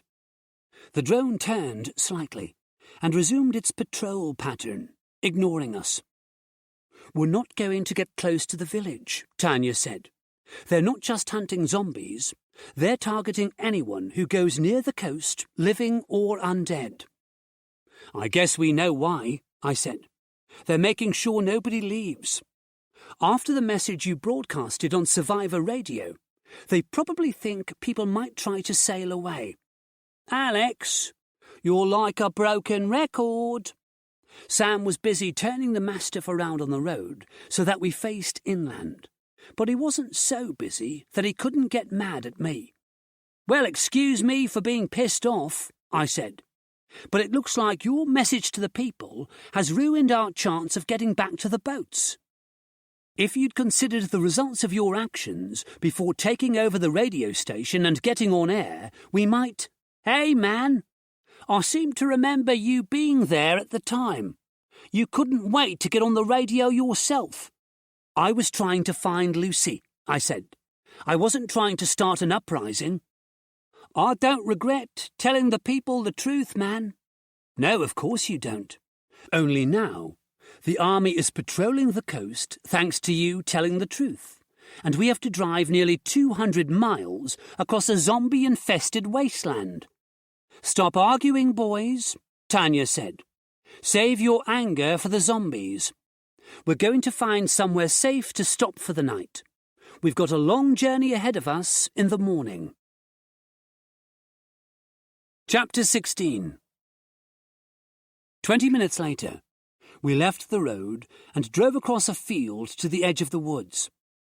Sam turned off the engine and said, "We need to check the area for zombies, but this should be as good a place as any." Lucy opened the rear hatch and climbed out. I followed her. The night was cool and dry, with a slight breeze rustling through the trees.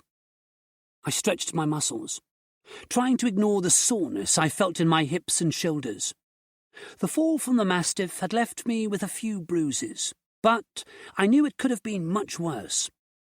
Tanya came around the back of the vehicle with a handful of MRE packets. I found these in the storage compartment earlier. You two check the area while Sam and I get a fire going. Sure thing, I said. Lucy and I checked our weapons before venturing into the moonlit woods. We listened for sounds that would give away the presence of zombies, like footsteps in the undergrowth or a low moan, but the night was quiet. It looks like the stakes are going to have to wait, I said, as we walked deeper into the woods. They'll keep, she replied. Then she added, maybe you should go easy on Sam. He did what he thought was right at the time. He couldn't have known it was going to lead to this. Anyway, if they hadn't taken you to the radio station, we wouldn't have found each other again. I know, I said, and I'm grateful to them for that. I'm not really mad at Sam. It's just this situation. We're setting off on a long journey tomorrow, and that terrifies me. It terrifies me too, she admitted. But it isn't Sam's fault. You said he hadn't considered the consequences of his actions. But what about your actions toward him? He's not made of stone, you know. You're hurting his feelings when you blame him for everything that goes wrong. Not made of stone? Are we talking about the same person? Sam is so laid back, he makes the Dalai Lama look tense. Sure, if you look at the face that Sam presents to the world, he's cool and calm, and he calls everyone man. But how well do you know the real Sam? The man underneath all that bravado? Well, I don't, I admitted. I always thought he was exactly the person he seemed to be.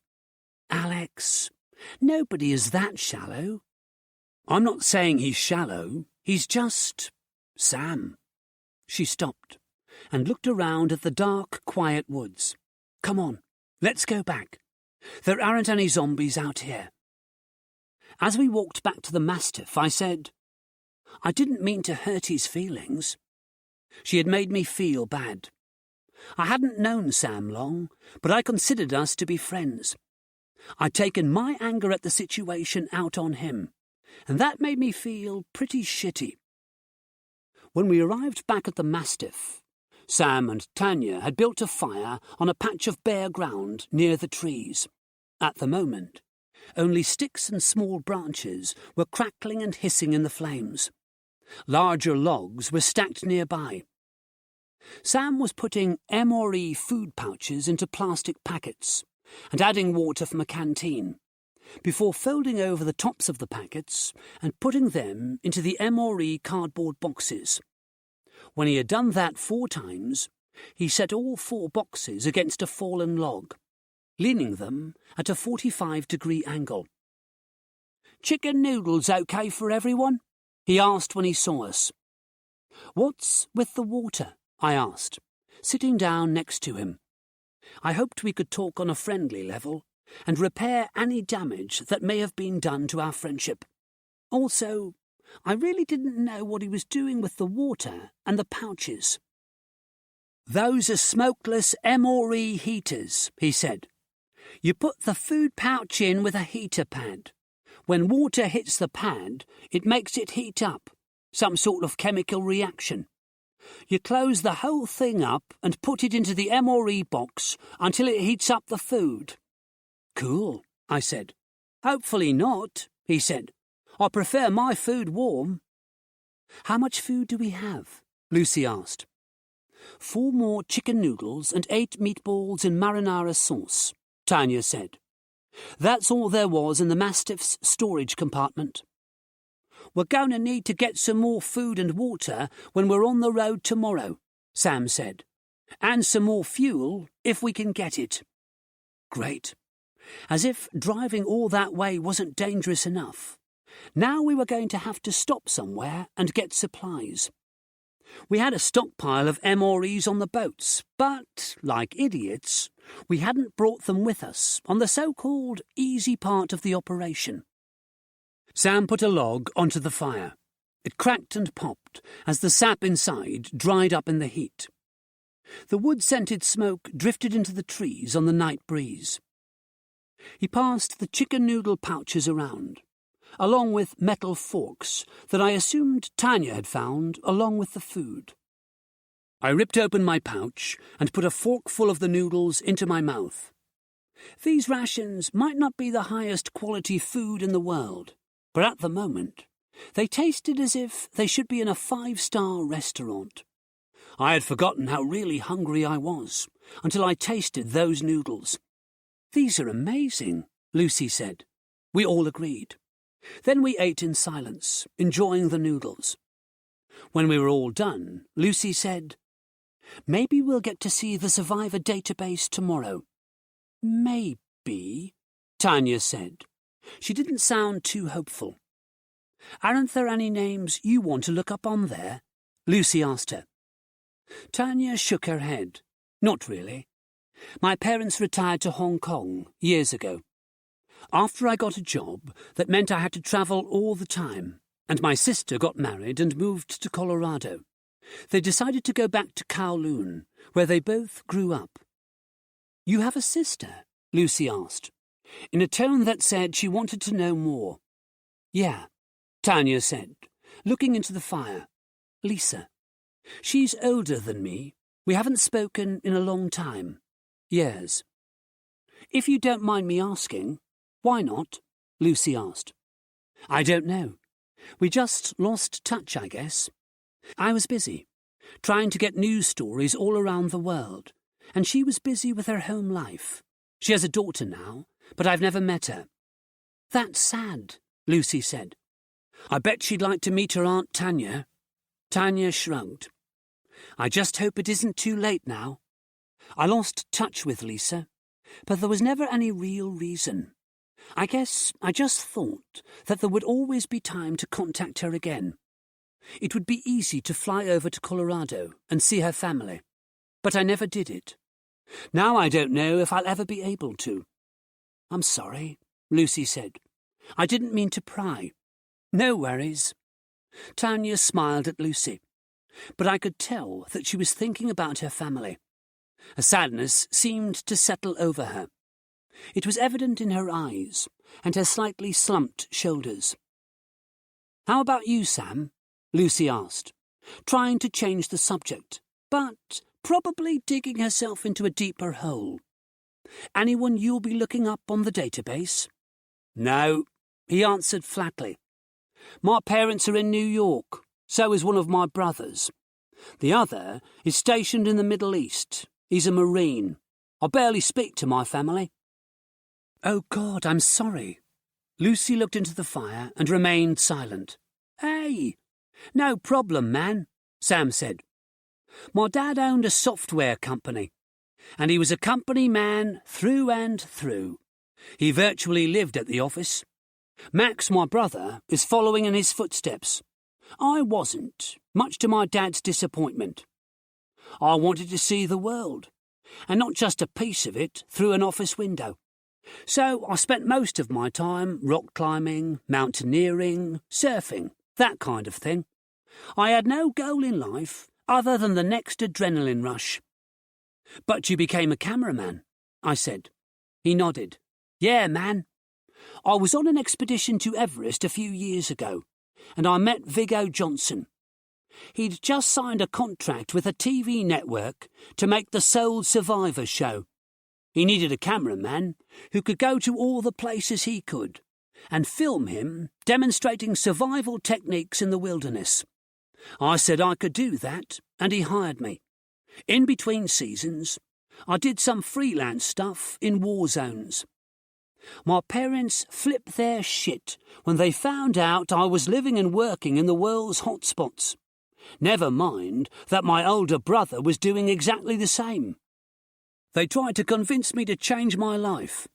I was in Pakistan when my dad rang me and said I needed to do what was right for the family and come home to take my place at the company. He said that it was too dangerous to do what I was doing and that I'd end up getting killed. I told him I was going to do things my way and he would just have to accept that. We've barely spoken since. He threw another log on the fire and watched it blacken as the flames licked over it. "What's your story?" Tanya asked Lucy. "Well, my life was boring compared to yours," Lucy said. "I went to work on the weekdays and spent most of my weekends at home. My mother was very ill. Sometimes I went hiking or camping on the weekends with my friend Elena. She's dead now, but you probably know that. Alex and I were with Elena and her boyfriend Mike when the outbreak began. I looked to see if my parents are on the survivor database, but I really don't think they will be. My dad is the type of man who will never leave his wife, no matter the circumstances. And since she's bedbound, I think that means they're both dead by now." A tear rolled down her cheek. She wiped it away with her sleeve. "That just leaves you, Alex," Sam said. "We all know your story, man. Shitty job, no social life, video games and fast food." I shrugged. Maybe he was trying to get me back for when I got mad at him earlier. But what he had said was totally true, and I wasn't ashamed of my life. "The thing is," he added, "you've changed a lot since then.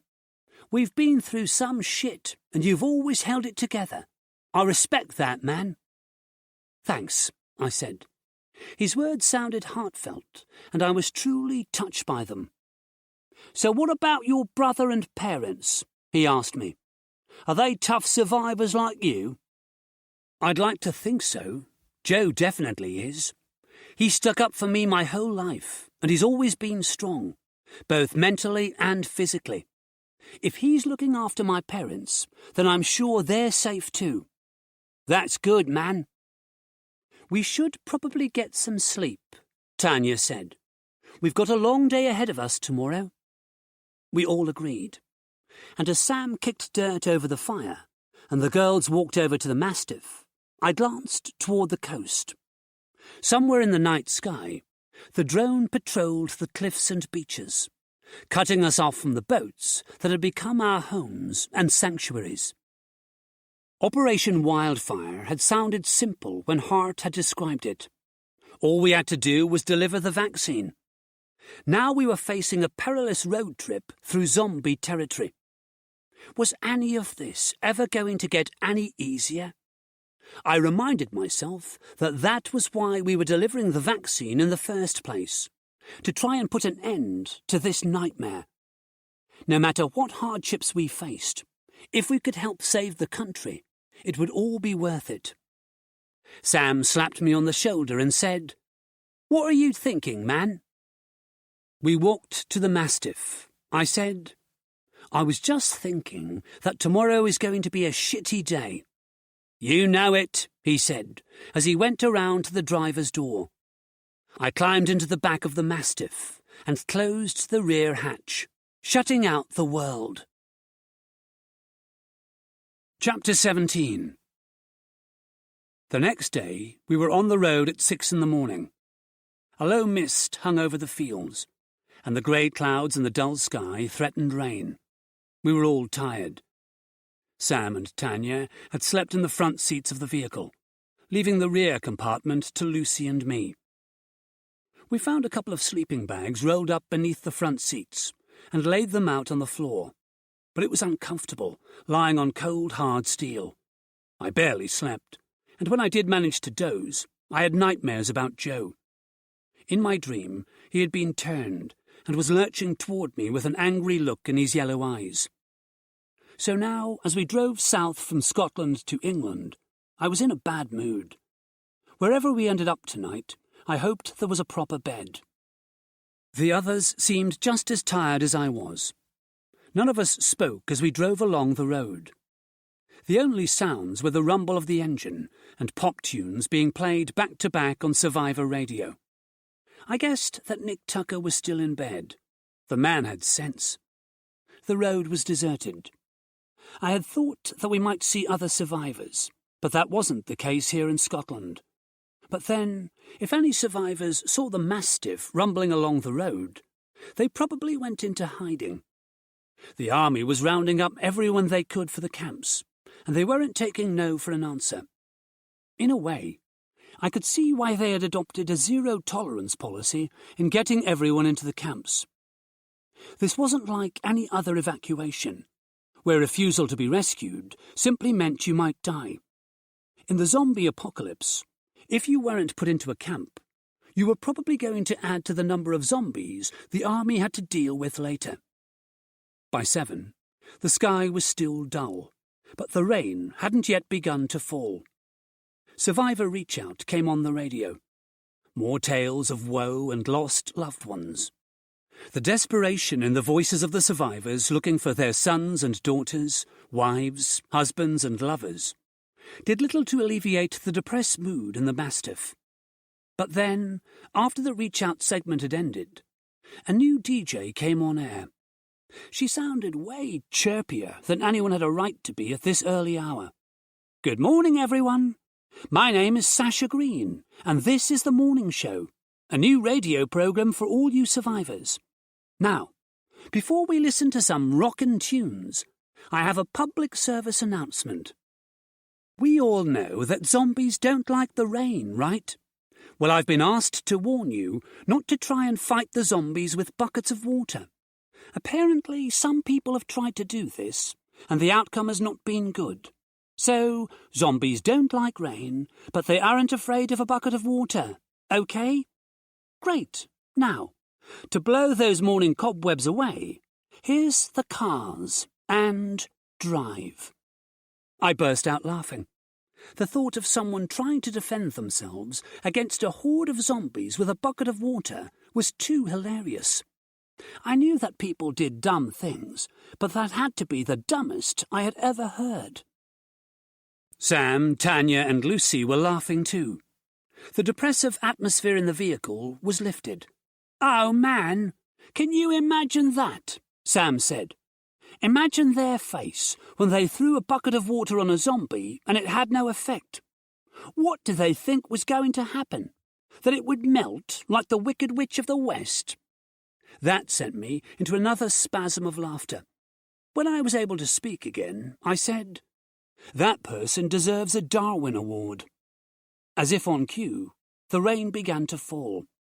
It pinged against the Mastiff, slowly at first in sporadic bursts, then came down in a torrent. Sam flicked on the wipers. The road ahead became hazy, as water bounced from its surface. "Now this is what the zombies don't like," I said. "Hopefully, we won't see many today if the weather stays like this." Tanya, who had the map open on her lap, said, "Hopefully not, but the rain doesn't affect the hybrids, so we need to stay alert." I was all too aware of that. The virus kept the zombies out of the rain, and, I assumed, other extreme weather conditions, because the host bodies were rotting, and it was trying to slow the process. But the hybrids were alive, so the weather had no more effect on them than it had on any other living person. I could hardly believe that some people had taken the zombies' avoidance of the rain to mean that they could be harmed by it.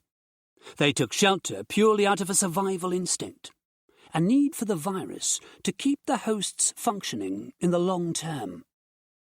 It was almost an hour later when Tanya said to Sam, "We should reach the motorway soon.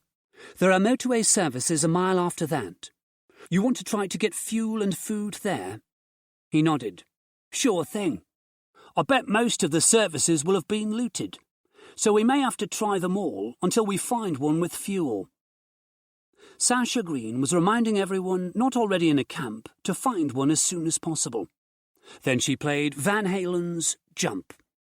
Lucy said, "I wonder why they have new DJs." "It's psychological, man," Sam said. "When they only had Johnny Drake or Nick Tucker, a lot of the airtime was just music playing on a loop. One DJ can only do so much. If they get more DJs on the radio, they can persuade more people to go to the camps. It's the human touch. Survivor Radio has one purpose: to act as a propaganda machine for the government. So they get a pleasant female voice on here, and more survivors will decide to go to the camps. The way the message is presented is as powerful as the message itself. Surely people aren't that gullible, I said. Hey, man, there are people out there attacking zombies with buckets of water. He had a point. Well, those people would be better off in a camp, I said. They'd have more chance of survival. Sam nodded slowly. Yeah, you're probably right. I never thought of it that way. I decided not to say what came into my head, that he saw the world in black and white, and that not everyone was an accomplished survivor like he was. Instead, I simply said, I miss Johnny. Me too, Tanya said. On the radio, Tiffany began to sing, I Think We're Alone Now. Ahead of us, a blue sign said, M74 South. Sam took the slip road, and we found ourselves on the motorway.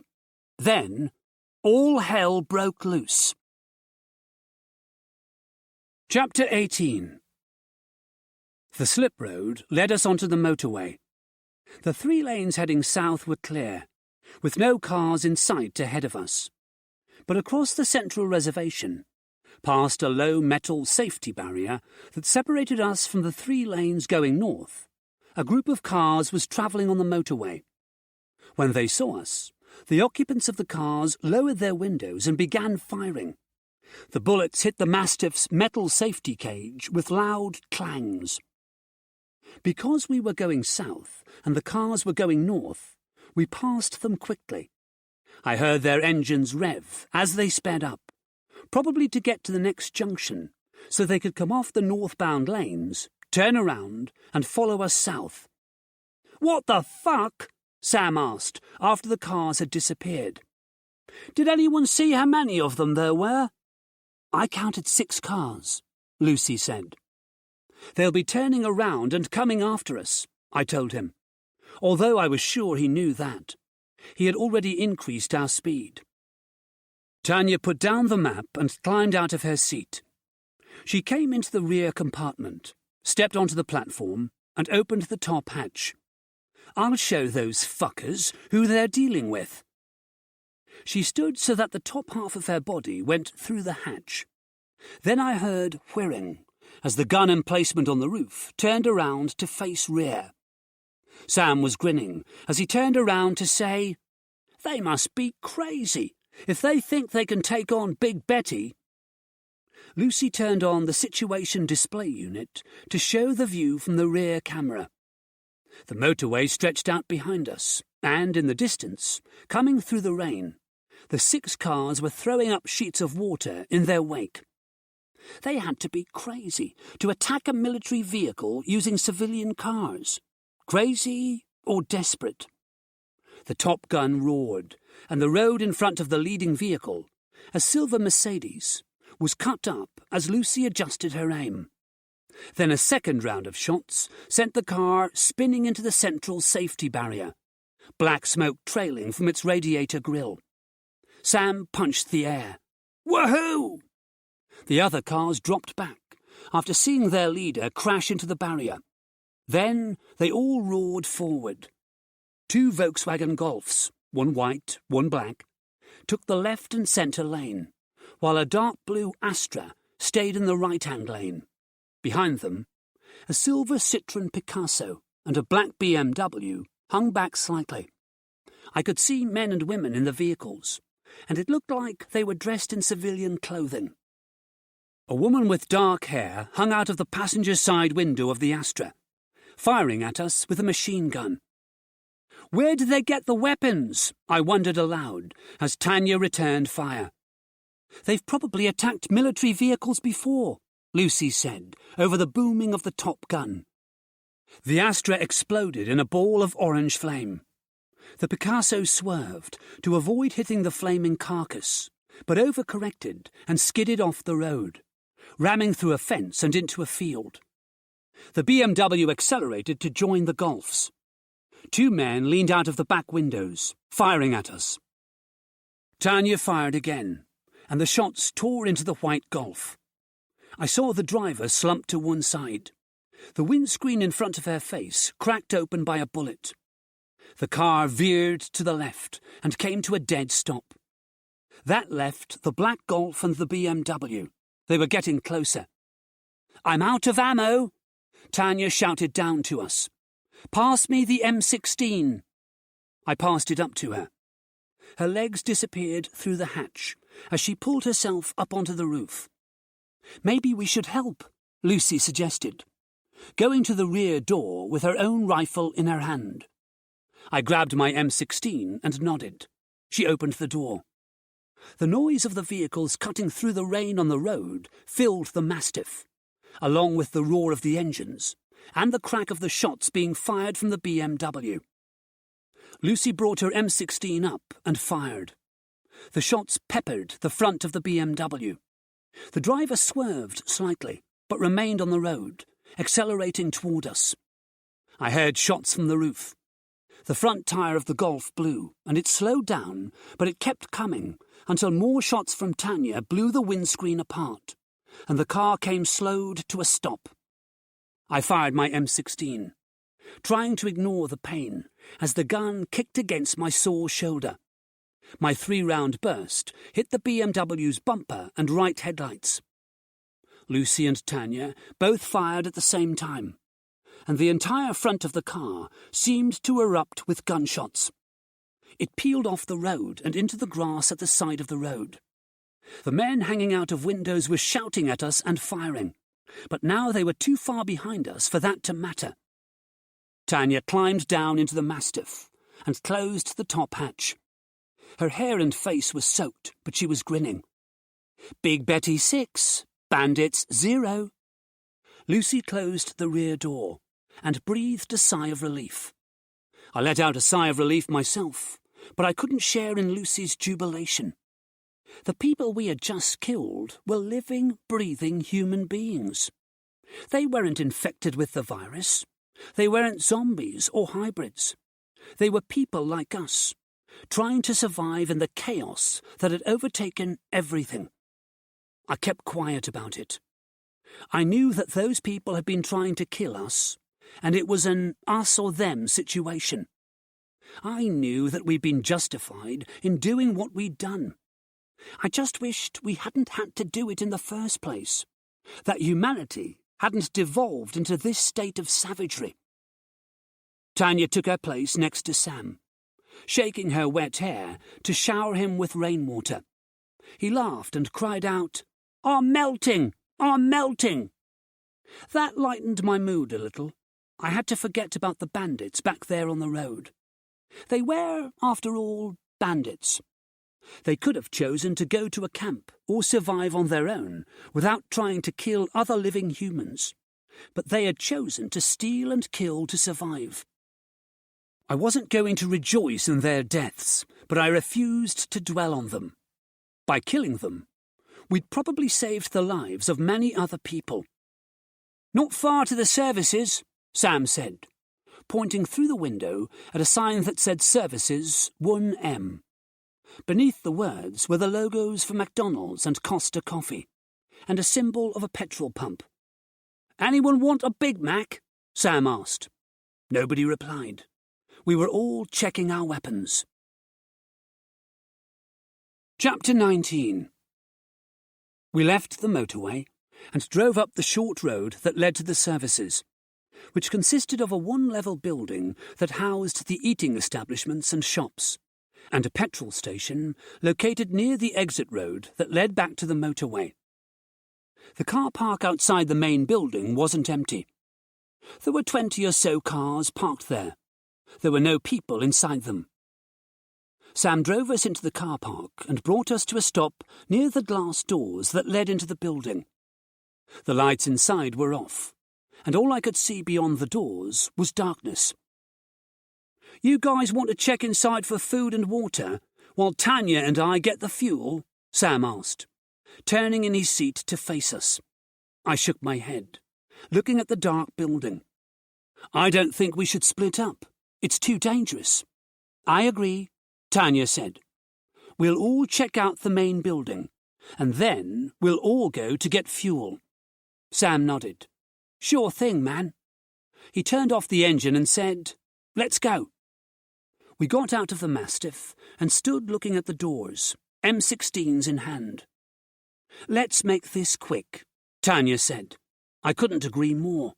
This place gave me the creeps.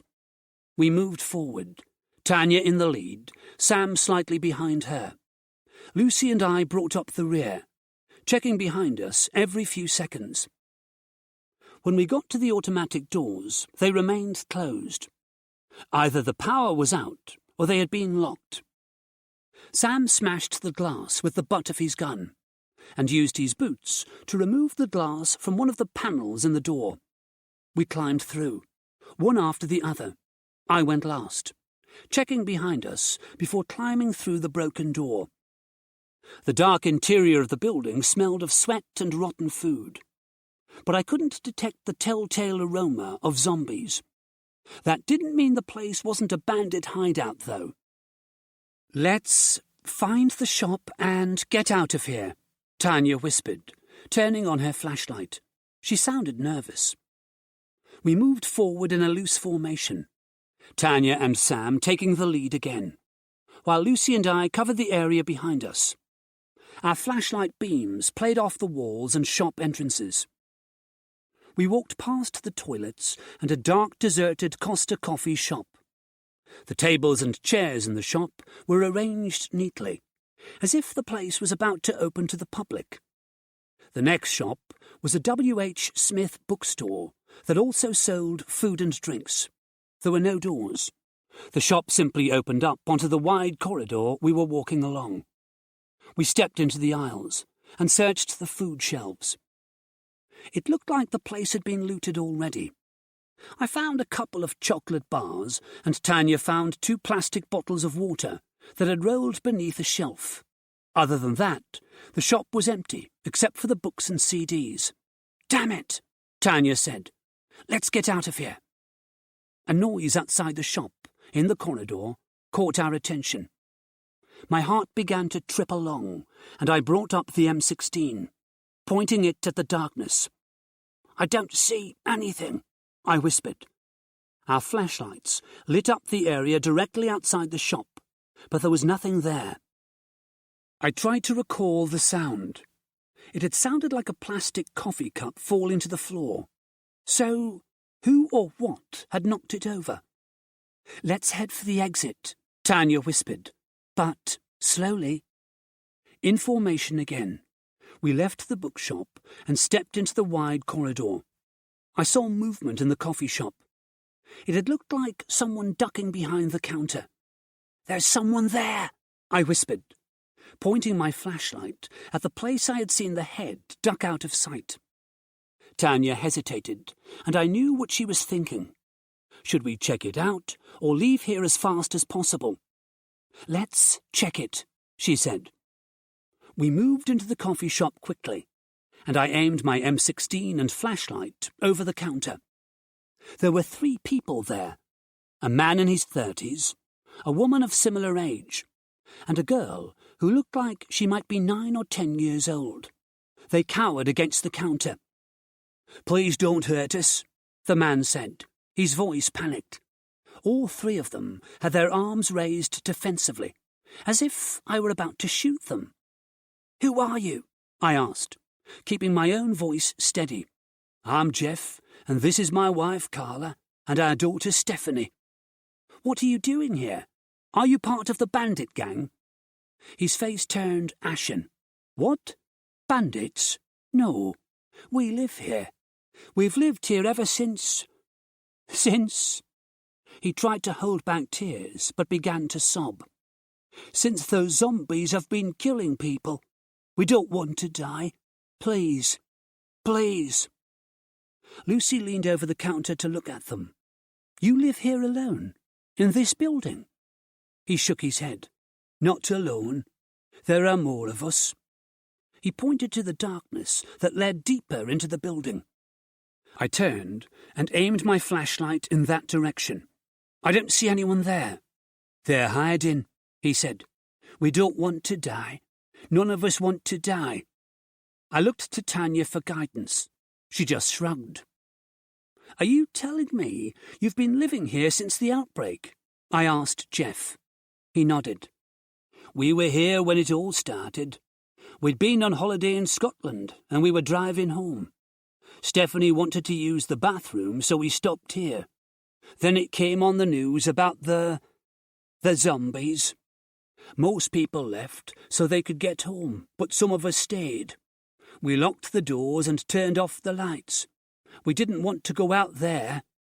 He whimpered and added, Don't make us go out there. I'm not going to make you do anything, I said. We came here for food and water. We have food, he said, and water. Please take it and leave here. We went into the shop, I said.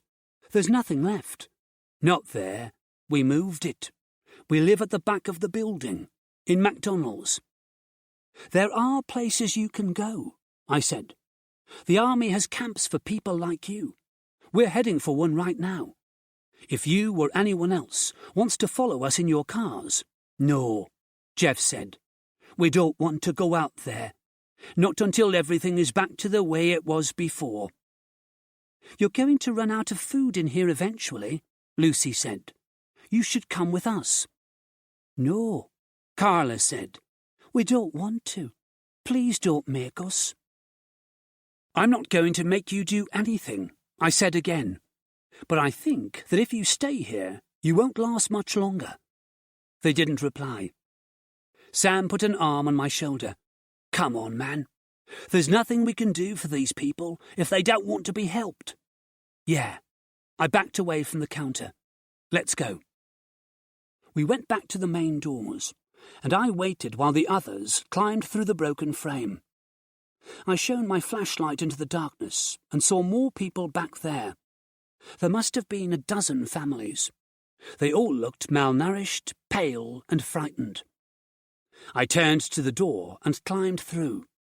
Outside, the fresh air tasted good, compared to the staleness of the building. And even the cold rain was welcome as it lashed against my face.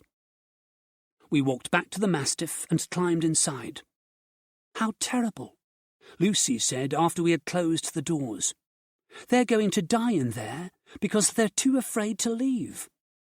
Fear is a powerful thing, I said. Sam started the engine and gunned it a couple of times. Let's get some gas. He drove out of the car park, past the cars that we now knew belonged to the families inside the services. The petrol station was situated on the exit road. The lights were on, and the pumps seemed to be operational. When we pulled up to the diesel pump, I could see the undead ambling about inside the store. There were two vehicles, a maroon Ford Focus and a blue Toyota Corolla, parked at the pumps, but nobody was inside either vehicle. Unlike the main building, the petrol station's shop hadn't been looted. I could see food on the shelves, and the fridges with drinks were lit and stocked.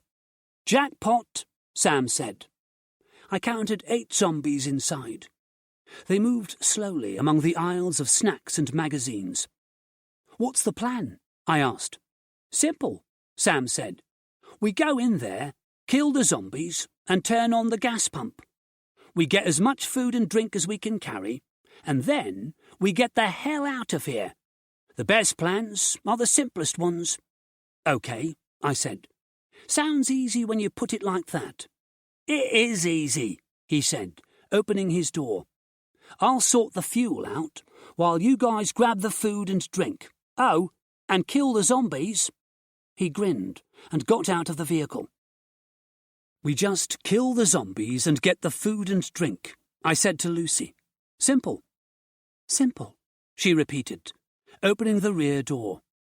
I climbed out and stood in the bright lights by the pumps. The rain bounced off the metal canopy that hung over the pump area, keeping us dry. As we walked toward the shop, I felt the hairs on the back of my neck rising. Sam had said that the best plans were the simplest, but I had learned from experience that even the simplest plans could very easily go wrong. Chapter 20. We moved from the Mastiff to the shop door in the same formation we had adopted at the main building. The automatic glass door that led into the shop was wedged open by what looked like a body.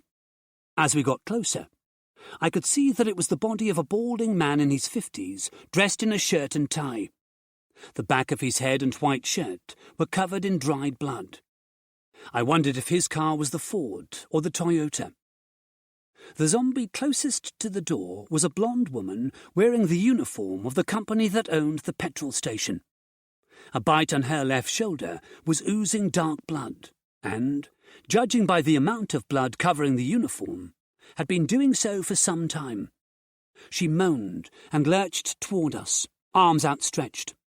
Sam put a bullet into her brain, and she dropped like a rag doll, hitting the floor with a sickening, meaty slap. The sound alerted the other zombies.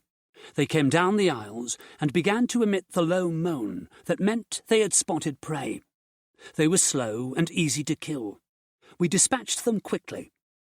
Maybe Sam's plan was going to go smoothly after all. He went to the counter and vaulted over it, turning the pump on before vaulting back over the counter and going outside to fill the Mastiff. Tanya, Lucy and I grabbed a plastic basket each and went along the aisles, filling the baskets with snack food and bottles of water. When all 3 baskets were full, we went out to dump the contents into the Mastiff before returning to the shop for more. It was during our second excursion along the aisles that I heard the sound of vehicles outside. Tanya and Lucy looked toward the open door at the same time I did. The noise outside sounded like a lot of vehicles approaching the petrol station. "We need to go now," I said in a voice that was calmer than I felt. With our half-filled baskets in hand, we ran for the Mastiff. Sam had already replaced the pump nozzle back onto the pump and was climbing into the driver's seat. We threw our baskets in through the vehicle's rear door and climbed in after them. Even before I had managed to pull the door shut, Sam had floored the accelerator, taking us quickly along the road that led back to the motorway. "Bandits?" Lucy asked as we reached the motorway. Sam shook his head. "I think they were military vehicles." He pulled into the centre lane of the motorway to avoid a group of abandoned cars. "Guys, we're not supposed to be running from the military," I said. "We're going to a camp, remember? We work for the MOD. Sam let out a sigh of relief. "Oh, yeah, I forgot." Everyone laughed. It was a natural release of the tension that had built inside us as soon as we had heard the vehicles. We were so used to running from everyone, including the army, that it was difficult to shake the mild paranoia that pervaded our worldview. Sam took his foot off the gas, dropping our speed. He manoeuvred around more abandoned vehicles, some of them sitting in the middle of the road. "There's a lot of traffic today," he said lightly. Tanya checked the map. "We're approaching Carlisle, a fairly small city. This motorway becomes the M6, and it runs right along the edge of the city." That made me nervous. I could only imagine what a city would be like. How many thousands of zombies there must be walking the streets. "Maybe we should take a different route," I suggested. "No can do, man," Sam said. "This is the most direct way to get to the camp, as long as—" "Oh, shit!" He applied the brakes, bringing us to a stop. "What is it?" I asked, moving forward so I could see out of the windows. Ahead, a bridge spanned the motorway. Next to it, a blue sign announced, "Welcome to England," and displayed the Cross of St. George flag. Beneath the bridge, a group of cars had been parked so that they blocked all the lanes on both sides of the motorway. "Roadblock," Sam said. Chapter 21. We waited, sitting in the middle of the motorway with the engine running. Sam whispered, "I'm ready to slam us into reverse and get out of here." Nothing happened.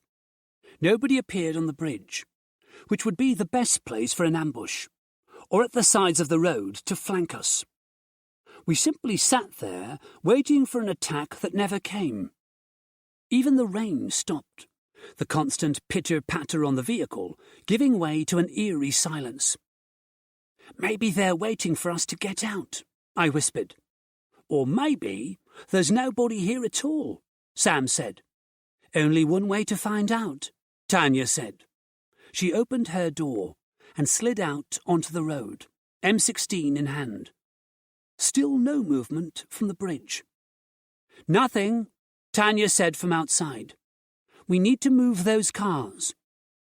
We all got out of the Mastiff, but I noticed that Sam didn't turn off the engine. The big vehicle rumbled quietly while we approached the bridge and the cars parked beneath. The surface of the road was wet, and our boots splashed through rainbow-coloured oil stains that floated on the puddles. There was a slight smell of rotting meat hanging in the air. "Anyone else smell zombies?" Tanya asked, looking around for signs of trouble. "Yeah," I said, "but I think it might be coming from the city. If there's a huge zombie population there, the smell would be noticeable from miles away." "Okay," she said, nodding, but still checking in all directions. She and Lucy stayed close to the Mastiff, keeping an eye on our surroundings, while Sam and I walked into the shadows under the bridge. The cars were parked at angles, so they blocked all 3 lanes. Sam went up to a white Nova that blocked the middle lane and peered in through the driver's side window. He tried the door. It opened. Sam took the Leatherman tool from his pocket and leaned below the steering column. After a couple of minutes, the car started. Sam climbed into the driver's seat and reversed the Nova to the side of the road. "Where did you learn to hotwire a car?" I asked him, as he came back to the roadblock and went to work on the next car in the line, a silver Honda. "You pick things up here and there," he said. He got the Honda started and parked it next to the Nova by the side of the road. He moved to the next car, an old Ford Fiesta, and opened it. A sudden movement inside the car made Sam step back, surprised. "Shit!" He reached for his handgun, but the zombie was already clawing at his legs, pulling him down onto the road. They rolled in the oily water, locked together by the zombie's arms and legs, which were wrapped around Sam's torso. I fumbled the Walther out of its holster and ran over to where they were struggling against each other. The zombie's head shot forward, and it sank its teeth into Sam's upper arm. Sam cried out in pain. I reached them and put the muzzle of the Walther against the zombie's temple, squeezing the trigger as soon as I knew I wouldn't miss. The shot rang out, and the bullet passed through the zombie's head, taking blood and brain matter with it as it exited through the other side of the creature's skull. The zombie collapsed. Sam pushed it away and scrambled to his feet, holding the bleeding wound in his arm. His combat jacket was ripped, and blood was oozing out of the wound and staining the camouflage-patterned fabric. Sam's face was a grimace, his skin almost white. His eyes were glazed. Tanya ran over and helped me support his weight as we led him back to the Mastiff. Lucy remained on guard. I could see worry in her face. We got Sam into the back of the Mastiff. He lay on the steel floor, breathing heavily, still clutching his wound. Tanya got the first aid kit from beneath the passenger seat and opened it, tipping the contents out onto the floor. She grabbed a bandage and disinfectant. "Get his jacket off," she told me. I began to pull at the jacket, but Sam battered my hand away. "I can do it myself," he said, his voice thin. He struggled out of the jacket and his T-shirt. The bite mark in his arm was a jagged red line just below his shoulder. It was still bleeding. "I think he needs stitches," I told Tanya. She swept her hand through the first aid items on the floor and held up a white packet. "We'll use these," skin closure strips. She opened the bottle of disinfectant and poured it onto the wound. Sam gritted his teeth as the brown liquid entered the rip in his flesh. "Hold the wound together," Tanya said. I used my fingers to press the sides of the tear together, while Tanya applied the skin closure strips. Then she cleaned the area with sterile wipes. The skin around the bite was red and inflamed. The inflammation seemed to be spreading down the arm and over Sam's shoulder and chest. Tanya and I looked at each other, both of us thinking the same thing. "Now we'll see if the vaccine really works," she said. I nodded. "I hope it—" My words were cut off by the sound of gunshots outside. Chapter 22. Bullets began ricocheting off the safety cage. Lucy appeared at the rear of the Mastiff and said, "We need to get out of here, now." She climbed inside and closed the door. "What's happening?" Tanya asked her. "People on the bridge. They've got guns." Tanya went up front and climbed into the driver's seat. "We're getting out of here." We began to reverse back along the motorway. Now I could see the shooters on the bridge. There looked to be maybe 6 or 7 of them. They were all men as far as I could make out, and they were dressed in civilian clothing. "More bandits?" I asked Tanya as I got into the passenger seat up front. "Looks like it." Her eyes roamed over the dashboard as she tried to familiarize herself with the Mastiff's controls. There were more switches and buttons than in a conventional car, but that was to be expected when the vehicle had onboard computer systems, cameras, and weapons. "What are we going to do?" I asked her. Sam had moved 2 of the cars out of our way, but the Ford Fiesta remained. "We'll go through it," she said, taking the Mastiff out of reverse. "Can't we go back up the motorway and find a way around?" "We can't go back," she said, shaking her head. "Why not?" "Look in the mirror." I checked the side mirror. Behind us, a fleet of maybe a dozen cars was bearing down on us. Tanya gripped the wheel tightly and hit the gas. We accelerated toward the bridge. The shooters began shooting again. Bullets careened off the front of the Mastiff. Our speed increased. I turned in my seat and said to Lucy and Sam, "Hold on!" Lucy nodded. She and Sam were harnessed into their seats. Sam gave me a weak thumbs up. Everything became dark momentarily as we drove beneath the bridge.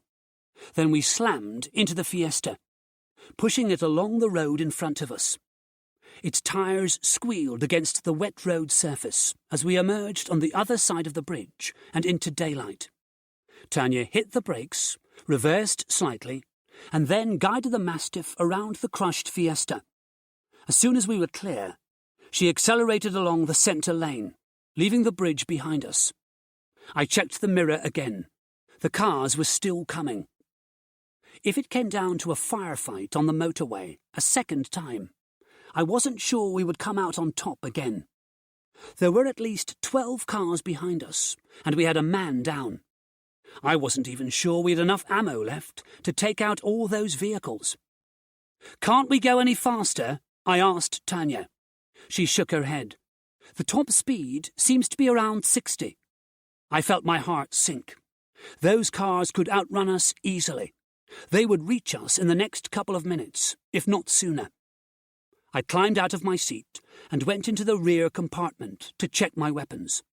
Lucy unharnessed herself and did the same. "What's the best way to do this?" I asked her.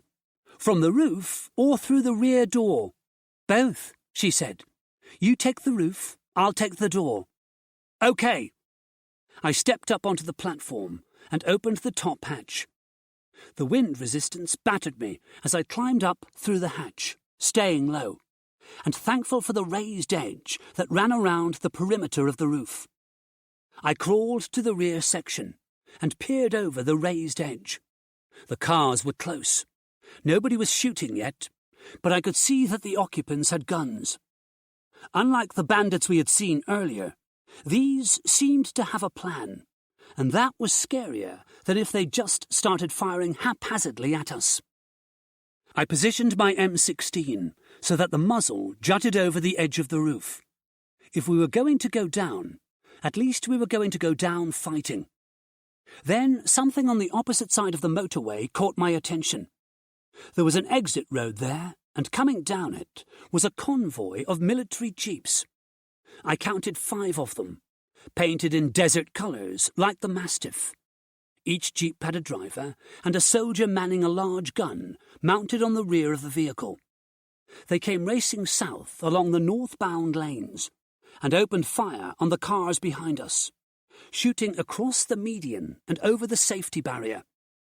The air became thick with smoke as the fleet of cars took hits from the large-caliber guns. The scene behind us was one of mayhem, as vehicles exploded and crashed.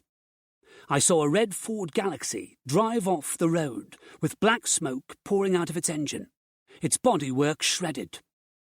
I crawled backward to the hatch and dropped down into the rear compartment. Lucy had the rear door open and was watching the carnage on the motorway. She turned to me and grinned. "Here comes the cavalry to save the day."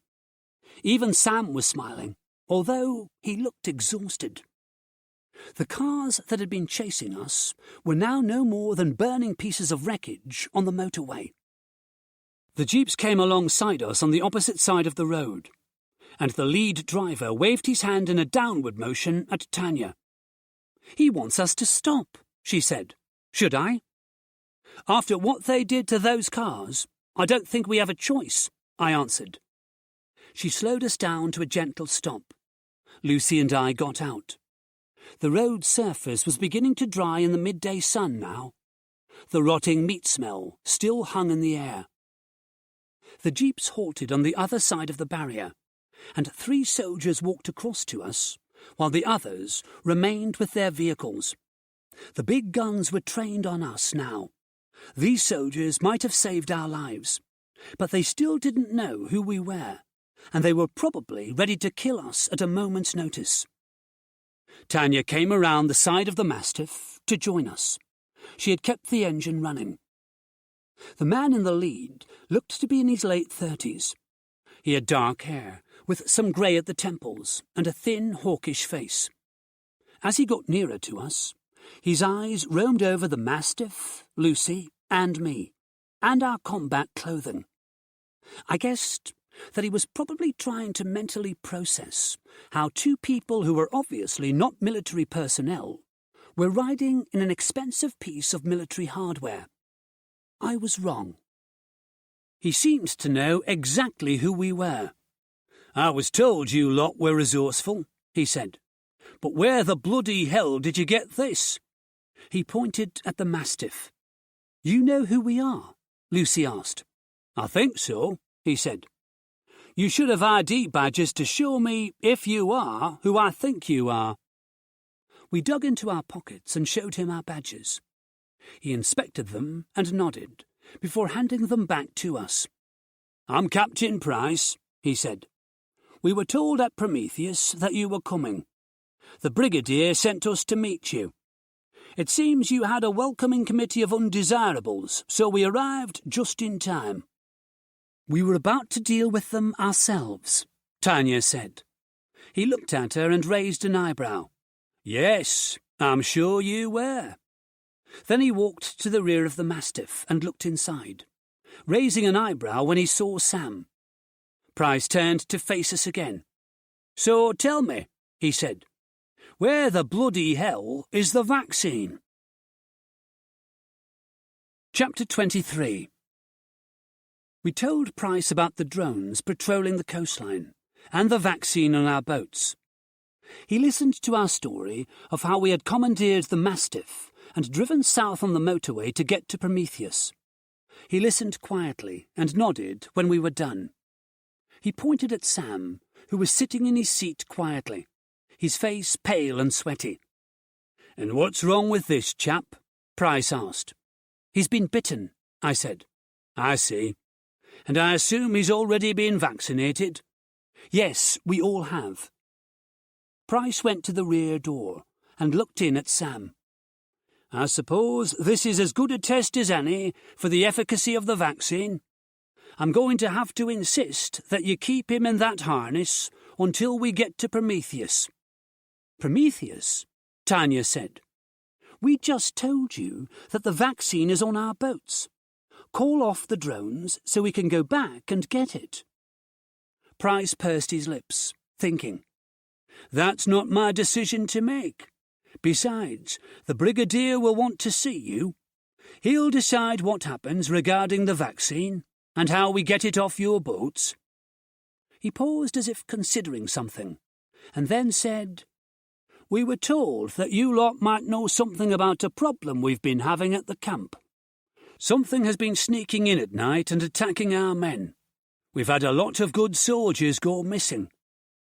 "Why would we know anything about that?" I asked. "Because the men who went missing are probably the lucky ones. It's what happened to the others that you might know something about. They were killed." He paused and then added, "and their spines were torn out." I felt Lucy stiffen next to me. My heart began to race. Was Jax at Camp Prometheus? In a way, it made sense. She had jumped overboard near the coast north of here. Camp Prometheus was the closest place that was densely populated with living people. She must have been attracted to it like a fox attracted to a henhouse. "I can see from your faces that you know what I'm talking about," Price said. "We were told that the creature is something to do with you people." "She was one of us," Tanya said, her voice sad as she remembered her friend. "Yes, so I gathered," Price said. "I also heard that you faced one of these creatures before, at a lab in Scotland." I nodded. "We did." "Well then, you might have some ideas about how we can get rid of this one. We'll escort you to the camp. It's a good 70 miles south of here, and involves a little jaunt past Carlisle. If you're interested in zombies, you'll see plenty on that leg of our journey." He turned to go back to the jeeps but stopped, seemingly remembering something. Turning to face us again, he pointed at Sam and said, "And keep a close eye on him." With that, he turned and marched back to the jeeps with his two companions. "I can't believe Jax is here," Tanya whispered to me, as we watched Price return to his vehicle.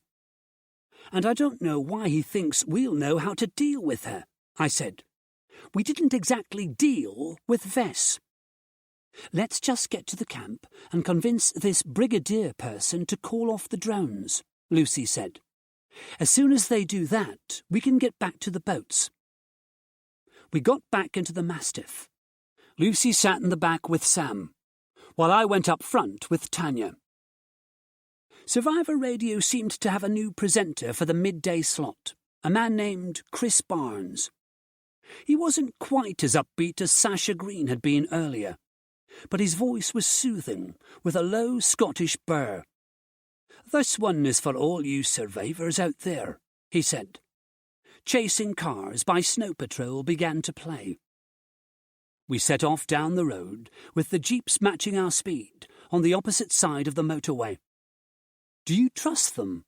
Tanya asked me. "No, I don't. I'm grateful to them for saving us back there, and I respect the job they do, but I don't trust them. There are very few people I trust in this world. I've always been that way." She said, "Yeah, I know what you mean," but she didn't elaborate. A blue sign overhead told us that the motorway had become the M6, and we had 15 miles to go before we hit the city of Carlisle.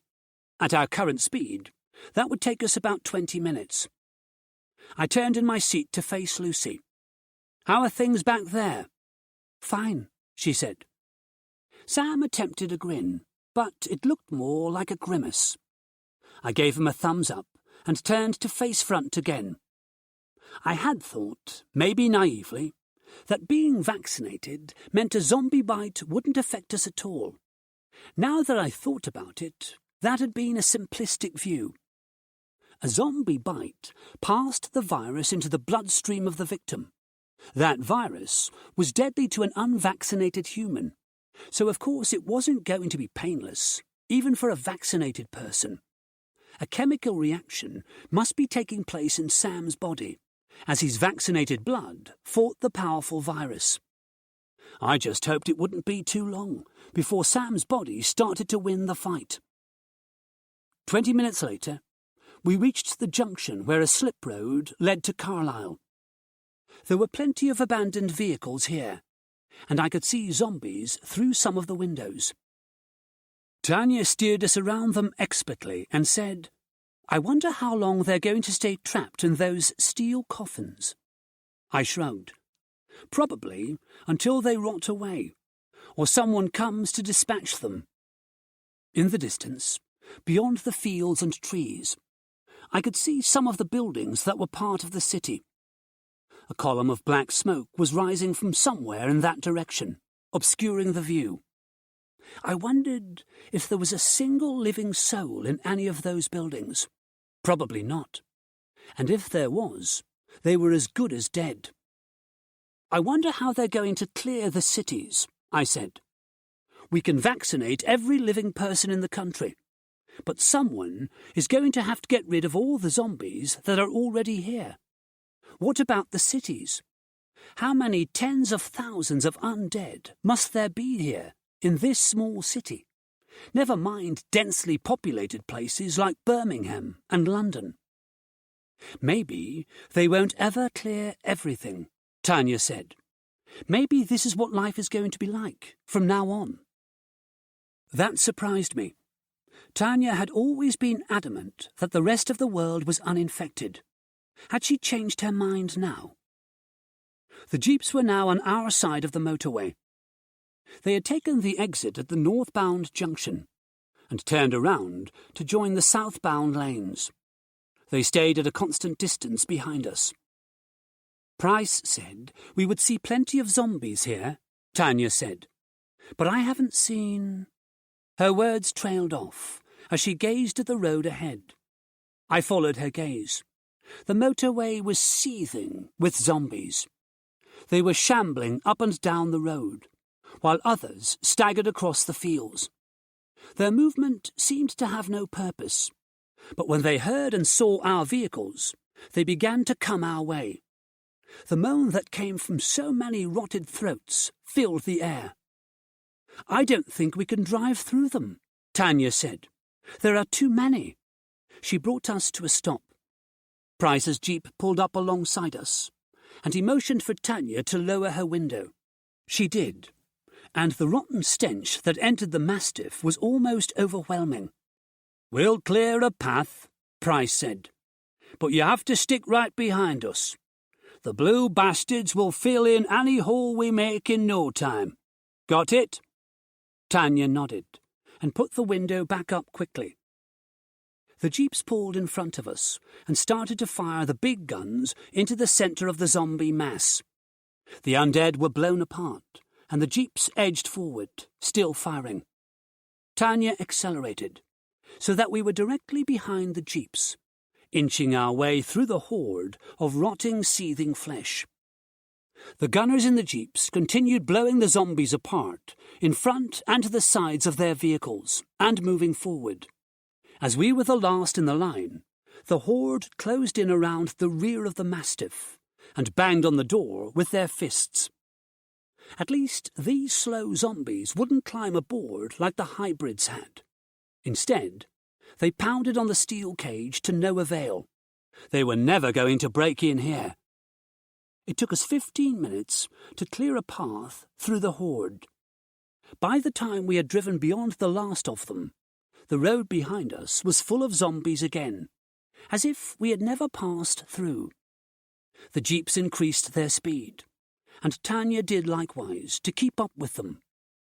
I relaxed a little and closed my eyes, listening to Chris Barnes play a selection of songs by Coldplay, The Killers, Bastille, and Green Day. The lyrics of those songs spoke of a world that was gone now and might never come again. Even Tanya had her doubts that this apocalypse would ever end, and that worried me. Her outlook was usually optimistic. Not in an everything is going to be okay, with rainbows and unicorns way, but in a pragmatic and realistic way. If she was thinking that a future without zombies was doubtful, then it probably was doubtful. I wasn't sure if I could live the rest of my life like this, constantly running and fighting and searching for the people I loved. But I had no choice. I thought of the people living at the motorway services, too scared to go outside. They might as well already be dead.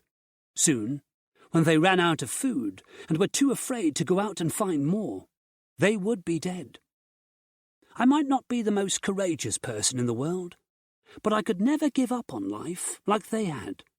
It just wasn't in my nature. When I opened my eyes again, there were red signs that said, "Survivors camp this way, every mile or so." I turned to check on Sam. He was looking much better. The colour had returned to his face, and he didn't look sweaty anymore. "How's it going?" I asked him. "I'm fine, man. I felt a bit out of it earlier, but I'm all good now." "Glad to hear it," I said, feeling a sense of relief. Even though Sam had been vaccinated, there had been a niggling voice in my head telling me that he might turn. Half an hour later, we drove past Killington Lake motorway services and came to a stop at a farm gate that led to a dirt road. A red sign had been erected by the gate. It said, "Camp Prometheus." One of Price's men opened the gate to let us through. We followed the road past a tree-lined lake. The area was surrounded by rolling hills, and would probably be picturesque if not for the huge fenced camp that had been erected there. Just like at Camp Apollo, there were guard towers and huts. Unlike Apollo, the military huts and the civilian tents were in separate fenced-off compounds. The gate to the military area was opened, and we drove through. Another thing that made this place very different to Apollo was the number of people in the compound. The place was buzzing with activity. Mechanics worked on vehicles in a large garage. A group of soldiers was engaged in some sort of briefing, listening to a female soldier who was standing in front of a whiteboard and pointing out various areas on a diagram. There were troops jogging around the compound in white tops and camo trousers, being led by a physical training instructor who was barking insults at them. Tanya parked the Mastiff in an area that was pointed out by one of Price's men. A number of other vehicles were parked here, from civilian cars to armoured personnel carriers. We got out and stood, watching the hive of activity. The thing that caught my immediate attention was the smell of beef and gravy coming from the cookhouse. Price waved us over to join him. When we reached him, he said, "I'm going to take you to see the Brigadier." "You," he said, pointing at Sam, "are going to see the medic." "Hey, I'm fine, man," Sam protested. "It wasn't a suggestion," Price said. "My men will escort you there, now." Two of the soldiers stepped forward to escort Sam to the medic. I assumed that escort was a euphemism for take you there by force if necessary. Sam complied and told us he'd see us later. Price said, "Come on," and marched off down the wide gravelled area between the huts. I had to almost jog to keep up with his pace. He took us to a hut that had the name Brigadier James Gordon stencilled in black on the green door. Price knocked. "Come in." The voice was strong and confident. Price opened the door and ushered us inside. He followed us in and closed the door behind him. The room was a simple office with a large desk. The Brigadier was in his late 50s, maybe older, but he looked fit and solid beneath his uniform, even sitting behind the desk. Price said, "These are the people from Alpha 1, sir. Lucy Hoffmeister, Alex Harley, and Tanya Lee." The brigadier eyed us with a questioning look. "Are you the people who were supposed to bring me a shipment of vaccine?" "We are," Tanya said. "And we'd have it here if not for your drones on the coast. We almost got killed trying to get to our boats." "They're not my drones," he said. "There's a kill zone being set up along the coast. It's a huge operation. We can't let the virus leave our shores, so we are quarantining the country. As well as the drones, there will be a military presence on the ground eventually. We've already mobilized ground troops to most ports and even some of the larger marinas." "Well, if you want the vaccine, you need to let us pass through the zone so that we can get to our boats," Tanya said. The brigadier looked at her with an amused twinkle in his eyes. "Do I indeed? And why should I do that? Marilyn MacDonald might think it's a good idea to employ civilians in military operations, but I don't agree. As far as I'm concerned, you should be in the tents with the other civvies. Leave the soldiering to properly trained soldiers." "Sir," Price said, stepping forward, "from what Marilyn MacDonald said, this lot have—" Yes, I know what they've done." The brigadier stood up. "I've read the report." He walked around the desk to face us, looking at each of us in turn.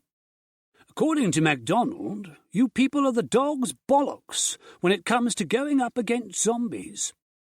He looked us up and down, although I must say I expected something more than what I see in front of me. "You all look too casual, too untidy. I don't think I've ever seen combat uniforms worn quite so sloppily."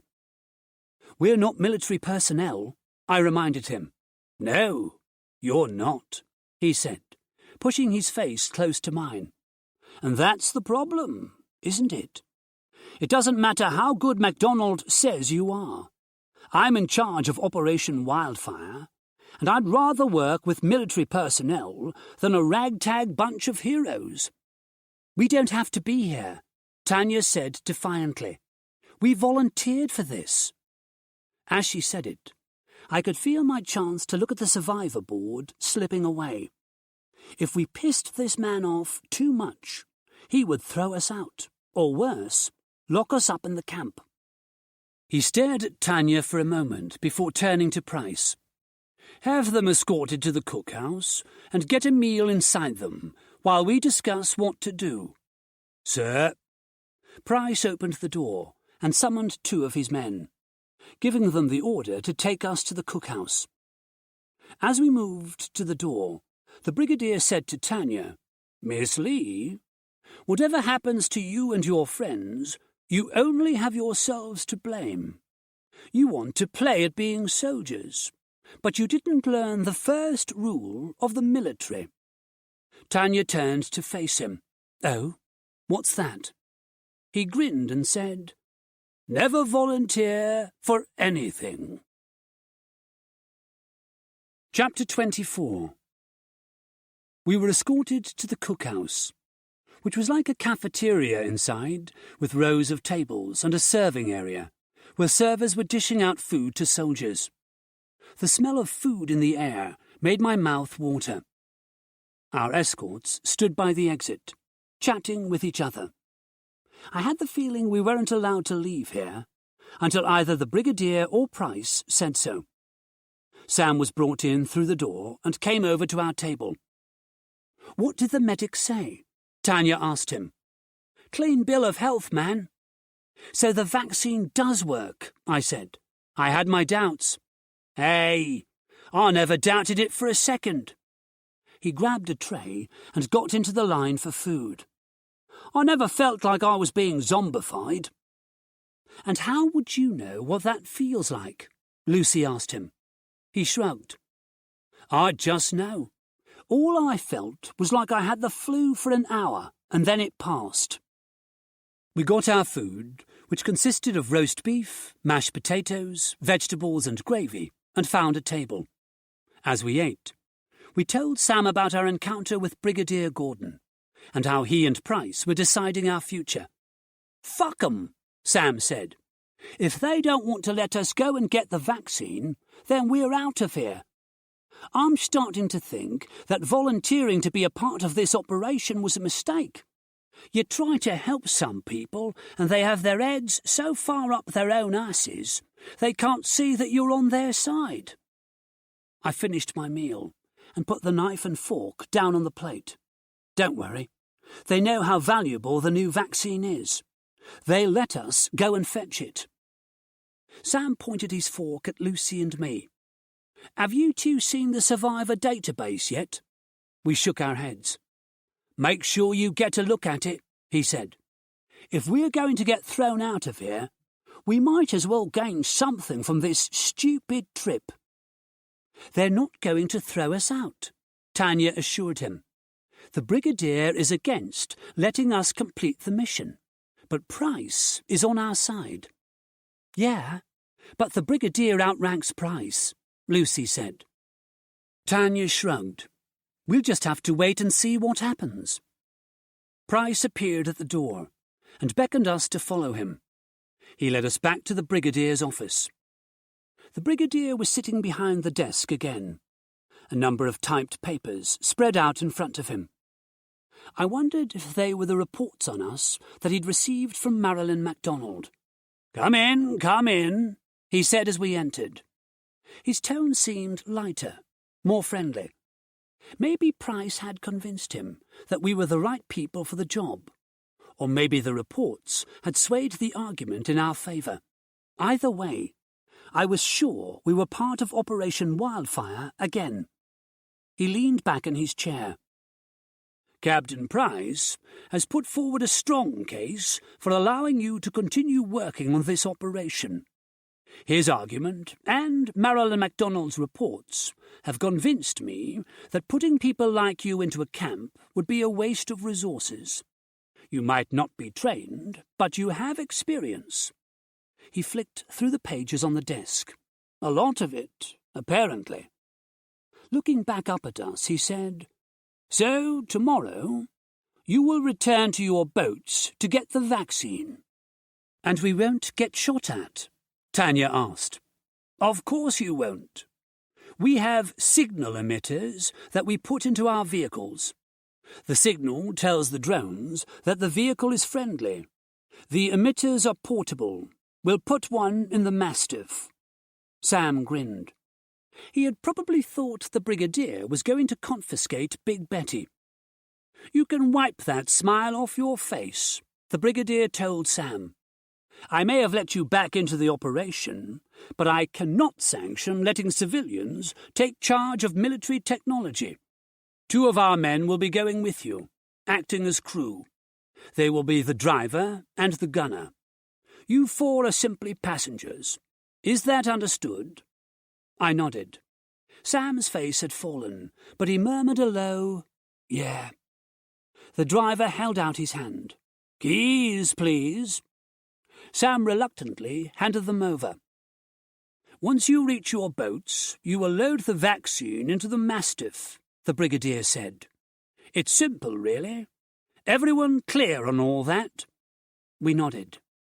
I didn't like the idea of having to travel with 2 soldiers. It felt like we weren't trusted to operate on our own, despite the fact that we had come this far without any help. "Before we go," I said, "I'd like to see the survivor database." "So would I," Lucy added. The Brigadier hesitated for a moment, thinking. He pushed a sheet of paper and a pen across the desk to us. "Write the names of the people you want to find on there. I'll have someone look them up." "And you'll tell us the results before we leave tomorrow?" I asked. "I'll tell you the results when you deliver the vaccine," he said. I clenched my fists. Why was it that every time I did something for the military, they had some sort of hold over me? I wrote Joe's name and the names of my parents on the paper. Lucy added the names of her parents, and we turned to leave. "Just one more thing," the Brigadier said. We turned to face him. "Good luck," he said. Chapter 25. We spent the night in a hut that Price gave us the key to. The furnishings inside were nothing more than a row of 6 beds, but that was enough. After spending the previous night sleeping in the back of the Mastiff, the basic beds in the hut felt luxuriously comfortable. I was awoken the next morning by the general hubbub of the camp. Sam, Tanya, and Lucy were already awake. "Something's happening out there, man," Sam said. The morning was wet, cold, and rainy as we stepped out of the hut. A group of soldiers stood by a section of the perimeter fence that backed onto the woods. They seemed to be having a heated discussion. Price appeared, marching toward the assembly. "What's happened?" I asked Price as he passed us. "Another attack," he said, sighing. "It happens every bloody night." We followed them to the fence. When I saw what was there, I was glad I hadn't eaten breakfast. 4 corpses hung from the wire fence. Their faces were wide-eyed, their mouths open, as if they were silently screaming. A trail of blood and gore stained the fence behind each man, as it dripped from the tear in their bodies where their spines had once been. Price turned to a soldier who was holding a clipboard. "Is anyone missing?" "Yes, sir," the soldier replied. 7 men went missing last night." Price shook his head in disgust. "Why is it doing this?" he murmured. Then he said, "Get those bodies down now," and turned on his heels before marching back toward the huts. As he passed us, he said, "Come with me." We followed him to a hut with his name on the door, Captain Colin Price. Inside, the office was identical to the Brigadier's, except the desk wasn't as large. Price seemed to deflate as soon as he entered and was out of sight of his men. His shoulders dropped, and a weakness seemed to enter his eyes. "I don't know what to do," he said. "It's like this every night. Some of our soldiers are killed, while others go missing. It never attacks the civilian camp, only this compound." "By it, I think you mean Jax," Tanya said. "Yes, Jax, your friend. Well, ex-friend, I suppose. I'm sure she wouldn't think twice before killing all of you, now that she's become this." He consulted a typed report on his desk. "Type 1, or whatever the hell those eggheads at Apocalypse Island call it." "Type 1, I said. "There are only 2 of them in existence, Jax and Vess. Vess is patient 0. "You faced Vess," Price said. "So tell me, how do we defeat Jax? We can't have good soldiers being torn to pieces or going missing every bloody night." "We faced him, but we didn't defeat him," I said. "When we left Site Alpha 2, Vess was still in the building, and very much alive as far as I know. The soldiers there were fighting him." He waved his hands dismissively. "No, that all went tits up. After a wave of zombies came out of the building, the soldiers sealed the place, deciding it was better to lock Vess up in there than go in and try to kill him. Too dangerous." Tanya stepped in. "Either way, we had no idea how to deal with Vess then, and we don't know how to stop Jax now. But there is one thing we can warn you about," I said. "The Type 1s are just as intelligent as they were before they became infected. They don't become mindless killing machines like the zombies, or rage-driven murderers like the hybrids. They can calculate and plan, so be careful." "Right," he said sarcastically. "Great advice. Be careful. I'm sure that's going to save my men from being torn apart by that monster." He marched to the door, straightening his posture before opening it. "Come on. It's time for you to go and collect that vaccine." We followed him past the huts to the area where the Mastiff was parked. 2 soldiers stood by the open doors of the vehicle. On the ground between them was a green-coloured metal box, about the size of a car battery, with a black metal handle. One of the soldiers was blonde, and looked like he might be 19 years old. He was introduced to us as Thornley, the gunner. The other soldier was black, in his 30s, and named Cooper. He was the driver. "And this is a magpie," Price said, indicating the metal box on the ground. "It emits a signal that tells any drones overhead that your vehicle is friendly. The old version used to be fixed to our vehicles.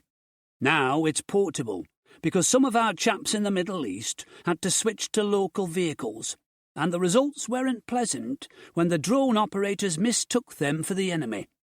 So any vehicle you carry the magpie in will be friendly as far as the drones are concerned." He patted the side of the Mastiff. "She's all fueled up and her ammo has been replenished. You shouldn't have any trouble getting to the coast, but I've arranged a convoy to escort you as far as Carlisle. After that, you're on your own. Any questions?"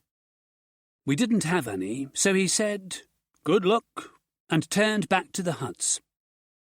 "Who's riding up front with me?" Cooper asked as he climbed up into the driver's seat. We all looked at Sam, assuming that if he wasn't allowed to drive, at least sitting in the front passenger seat would be the next best thing. But he had already climbed in through the rear door, his face downcast. "I think he's sulking," Tanya whispered to Lucy and me. "I heard that," Sam said from inside the Mastiff. Tanya rolled her eyes. "I'll ride up front if Mr. Sulky Pants doesn't want to." "I heard that too," Sam said. "You were supposed to," she said lightly, as she went to the front of the vehicle and climbed up into the passenger seat. Lucy and I joined Sam in the back, sitting across from him. Thornley climbed in and placed the magpie up near the front storage compartment. Then he opened the top hatch, donned a headset and a helmet, and took his place on the raised gunner's platform. "Is everyone strapped in?" Cooper asked, starting the engine and putting on his own headset so that he could communicate with Thornley. Lucy and I muttered an affirmative. Sam remained silent.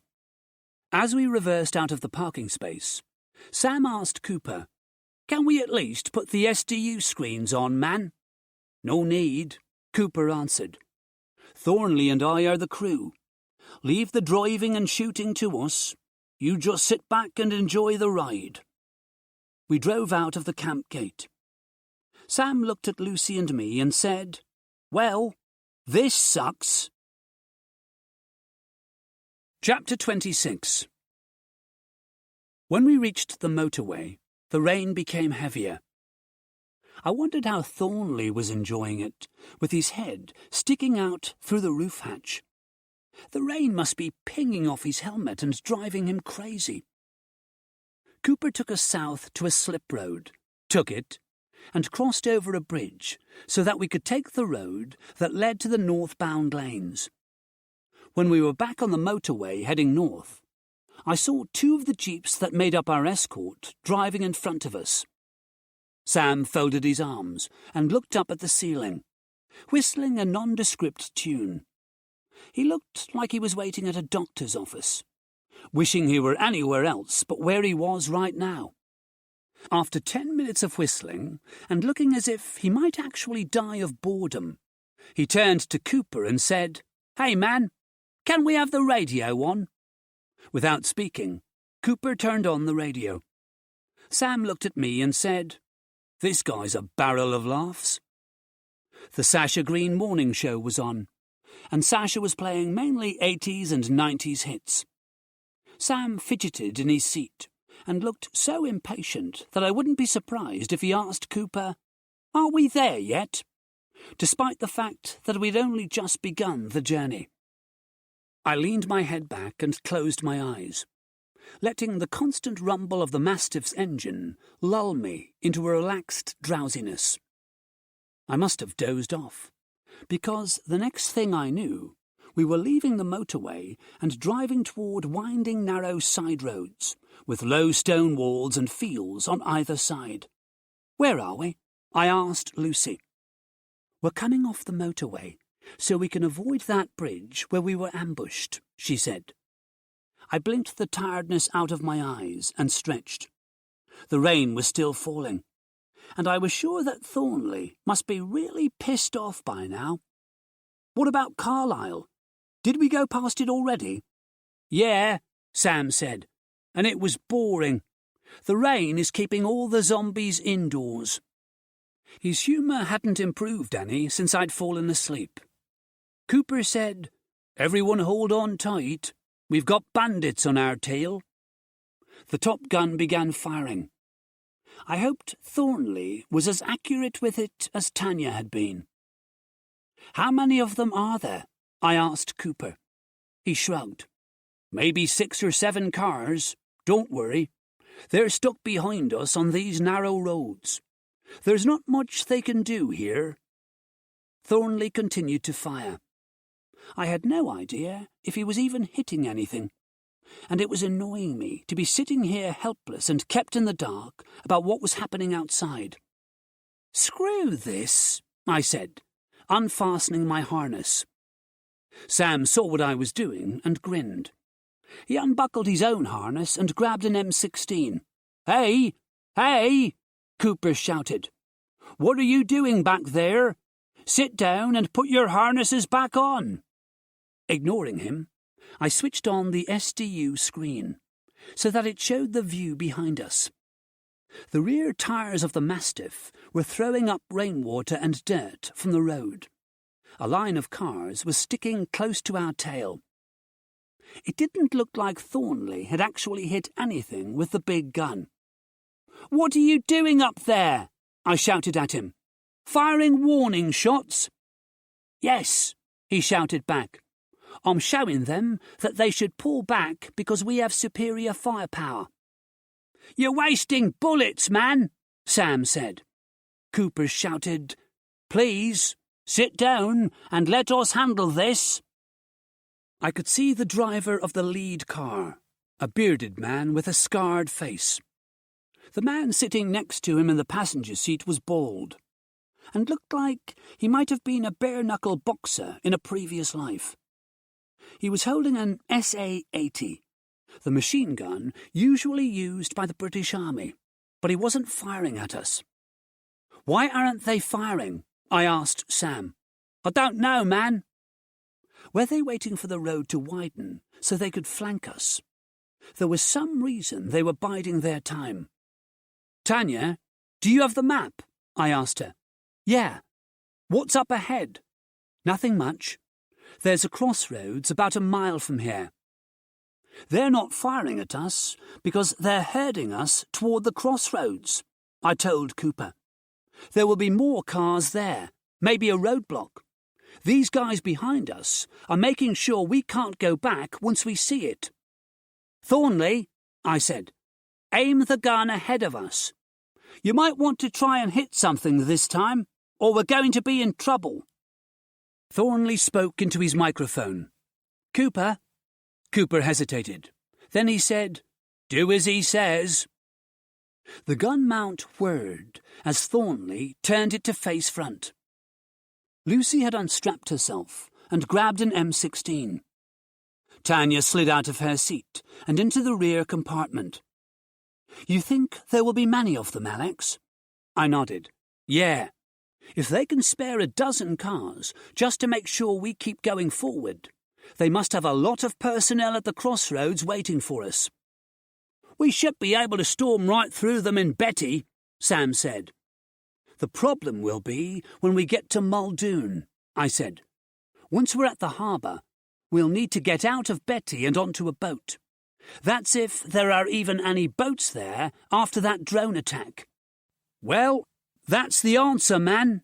Sam pointed at the Magpie. "As long as we've got that thing on board, the drone won't attack us, but the bandits will be toast." He was right. If we played this the right way, the drones would take care of our bandit problem. "Crossroads ahead," Cooper said. "There are cars everywhere, and a roadblock." We moved forward to look through the windscreen. The bandits had parked cars on the road ahead, and on the roads going left and right. There were gunmen crouched behind the cars, and some in the fields. "We're going to go through them," Cooper said.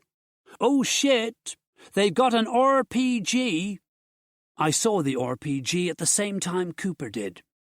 A man standing in a field to our right had the anti-tank weapon on his shoulder and was aiming it at us. "Thornley, the guy in the field!" I shouted. The top gun boomed. At the same time, the man in the field fired the RPG. He was cut to pieces by Thornley's shots, but the anti-tank missile was already flying our way. I tried to grab my seat harness to prepare for the impact, but the missile hit us before I had wrapped my fingers around the material. The blast ripped into the side of the Mastiff, making a deafening bang and shaking the vehicle. Cooper managed to keep us on the road. We shot forward into the roadblock of cars, pushing them aside. The gunmen started shooting at us. I expected Thornley to return fire, but there was no sound from the gun on the roof. "Thornley, you okay?" I asked him. He collapsed onto the platform. No, not okay." Tanya grabbed the first aid kit and rushed over to him. He leaned heavily against the wall. "What's wrong?" Tanya asked. "Where does it hurt?" He shook his head slowly. "It doesn't hurt. It doesn't hurt at all." He closed his eyes. "Thornley," Tanya said, shaking him. "Thornley." His body was lifeless. Tanya laid him on the floor. I could see blood seeping through his jacket at the base of his neck. He had taken a bullet at the roadblock. I checked the SDU screen. The gunmen were getting into their cars and joining the vehicles already following us. Tanya got up onto the platform. I expected to hear the gun fire and see cars explode behind us. But Tanya came down again. "The gun's damaged."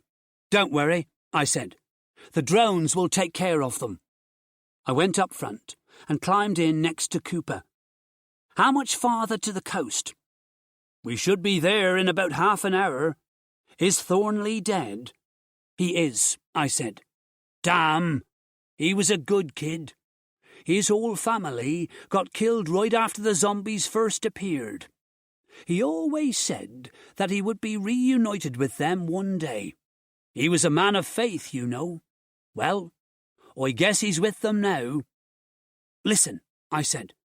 "When we get to the coast and get rid of these bandits, we should take the boats south instead of driving all the way back. We can find a vehicle and only have to drive 50 miles to Prometheus. That was our original plan, but we had a problem with the drones. With the Magpie, we don't have that problem." "But the captain's orders were to load the vaccine onto the Mastiff and drive it back. He didn't know we were going to lose Thornley and take an RPG blast.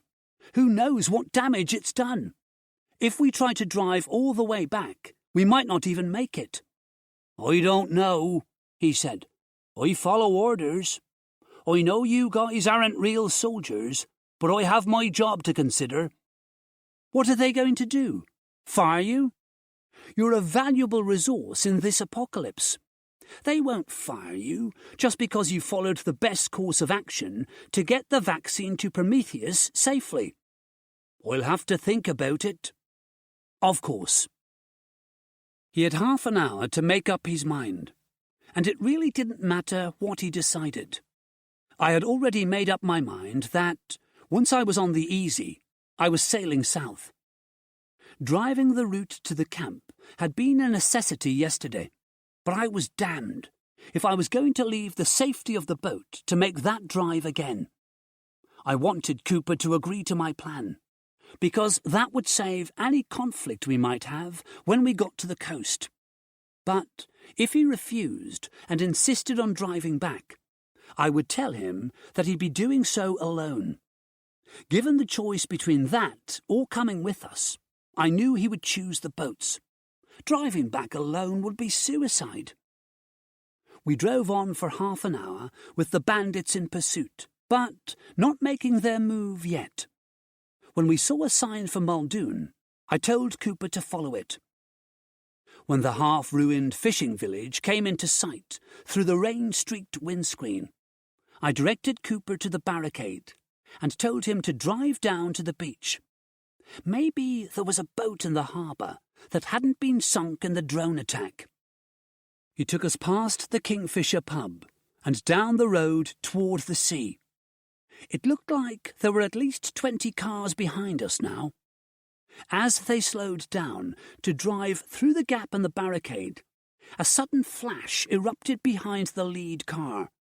The entire village seemed to shake as the cars exploded one after the other, like dominoes falling. Cooper kept his cool and got us to the harbour in one piece. Sitting on the pebbly beach, exactly where we had left it, was the Zodiac. We got out of the Mastiff and crossed the beach to our craft. It looked undamaged, unlike the boats that had been moored at the harbour. They lay at odd angles, grounded on the seabed. "Let's get out of here," Sam said, untying the Zodiac from the metal stake. I turned to Cooper. "You really don't want to drive all the way back to the camp, do you?" He nodded toward the Easy and Escape, floating out at sea. "Have you got food on board those boats?" "We have," I said. "Then no, I don't want to drive back." I grinned and slapped him on the shoulder. "If you want, you can even have steak tonight." "I won't say no to that." We made 2 trips in the Zodiac. Sam and Tanya took the snacks and drinks we had taken from the petrol station in the first run. Tanya stayed on board, while Sam piloted the craft back to take Lucy, Cooper and me, as well as all the weapons and ammo. We also took the Magpie, because we were going to need it when we got another vehicle farther south. But that could wait. For now, I was glad to be heading home to the Big Easy. Chapter 27. After we had stowed the weapons and snack food, we decided to take the boats down the coast, look for a suitable place to go ashore that was as close as we could get to the road that led to Prometheus, and spend the night on the boats. The Brigadier was expecting us to be driving back today with the vaccine, but as far as I was concerned, he could sweat for a while. I climbed up to the bridge and sank into the pilot's chair, feeling instantly at home among the controls. Cooper was with Tanya and Sam on the Escape, which was already beginning to sail south. Lucy was in the living area below me, either listening to the radio or reading a book. I wished the day was sunny instead of wet, because then Lucy would sit on the aft deck, usually with the radio playing. But apart from the weather, everything else was perfect. Tomorrow would bring more hardships, no doubt, but for now we were on the waves and free from the perils of the mainland. And if all went well tomorrow, and I finally discovered where Joe and our parents were, then soon they would be on board with us. Then things really would be perfect. I hoped the Brigadier would be true to his word and check the database to find my family. By the time we reached the area of the coast that would give us the closest access point to Prometheus, the rain had eased a little. The radio crackled, and Sam's voice said, "Dude, do you see what I see?" I looked toward the coast. I saw an empty sandy beach with cliffs behind it, but not much else. "Where are you looking?" I asked Sam. "On the cliffs, man." I looked up and saw what he was referring to.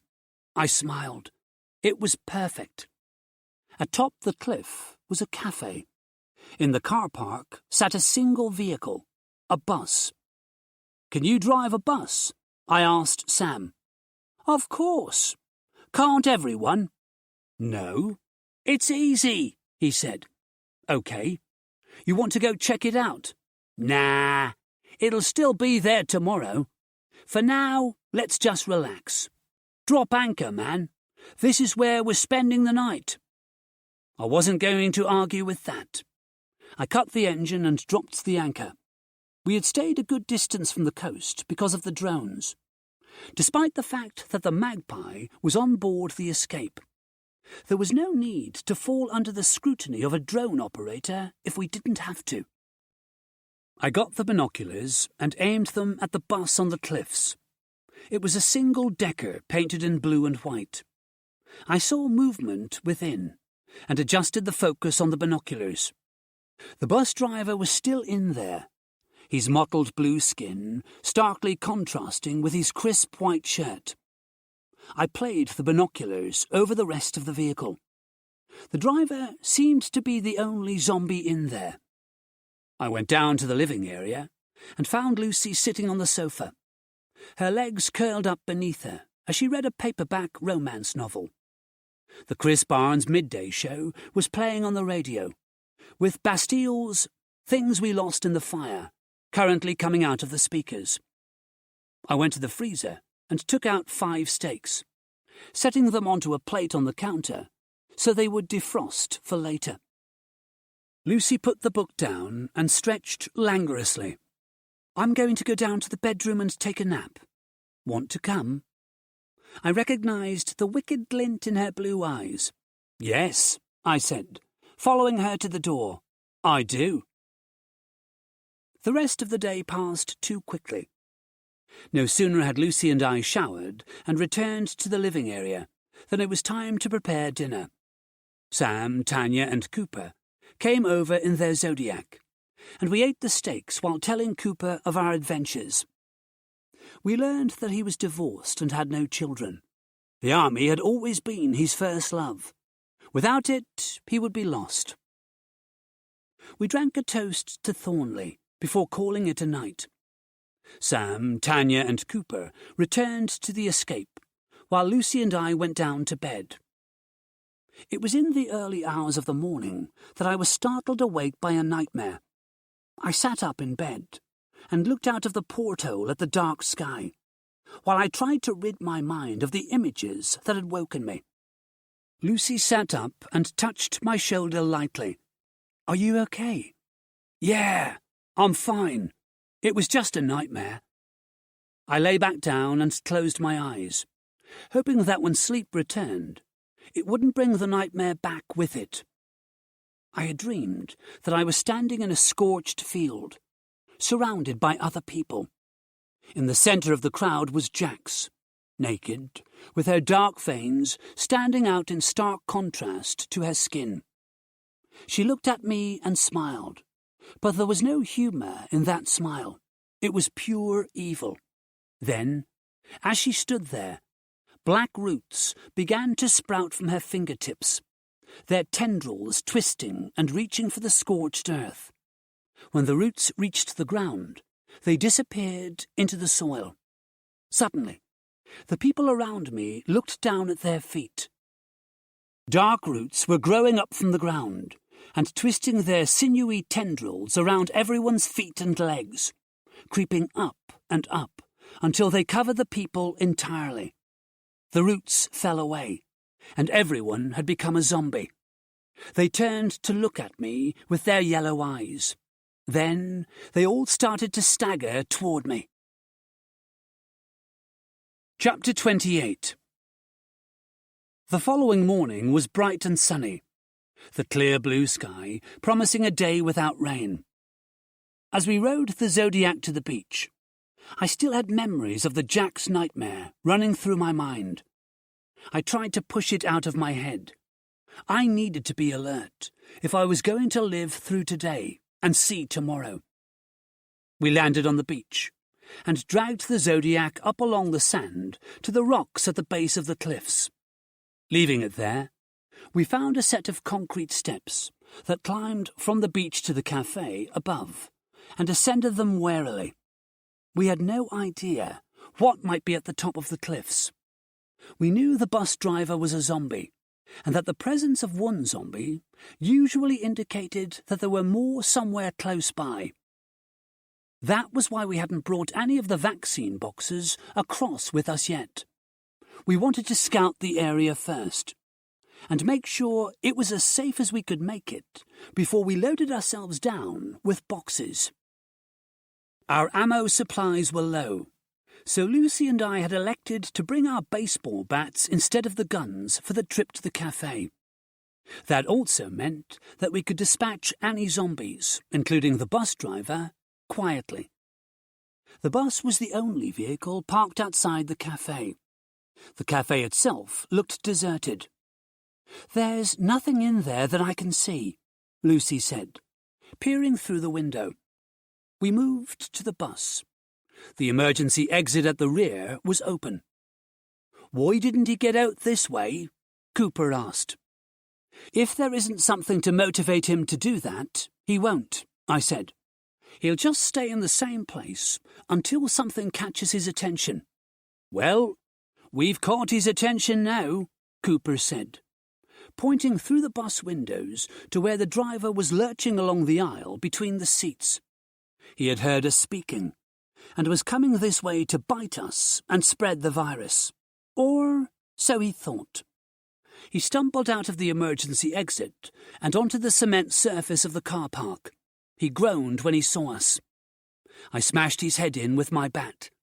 He fell to the ground and lay there, the wound in his head oozing dark blood. I looked around. The area seemed to be free of any other threats. "Let's get the vaccine," Tanya said. "I'm sure that by now the Brigadier is worrying about us." It took us over an hour to load all the boxes into the bus. By the time we were done, I felt exhausted. My lack of sleep, due to the nightmare, was catching up with me. We had checked the bus over before loading it, and found the keys already in the ignition.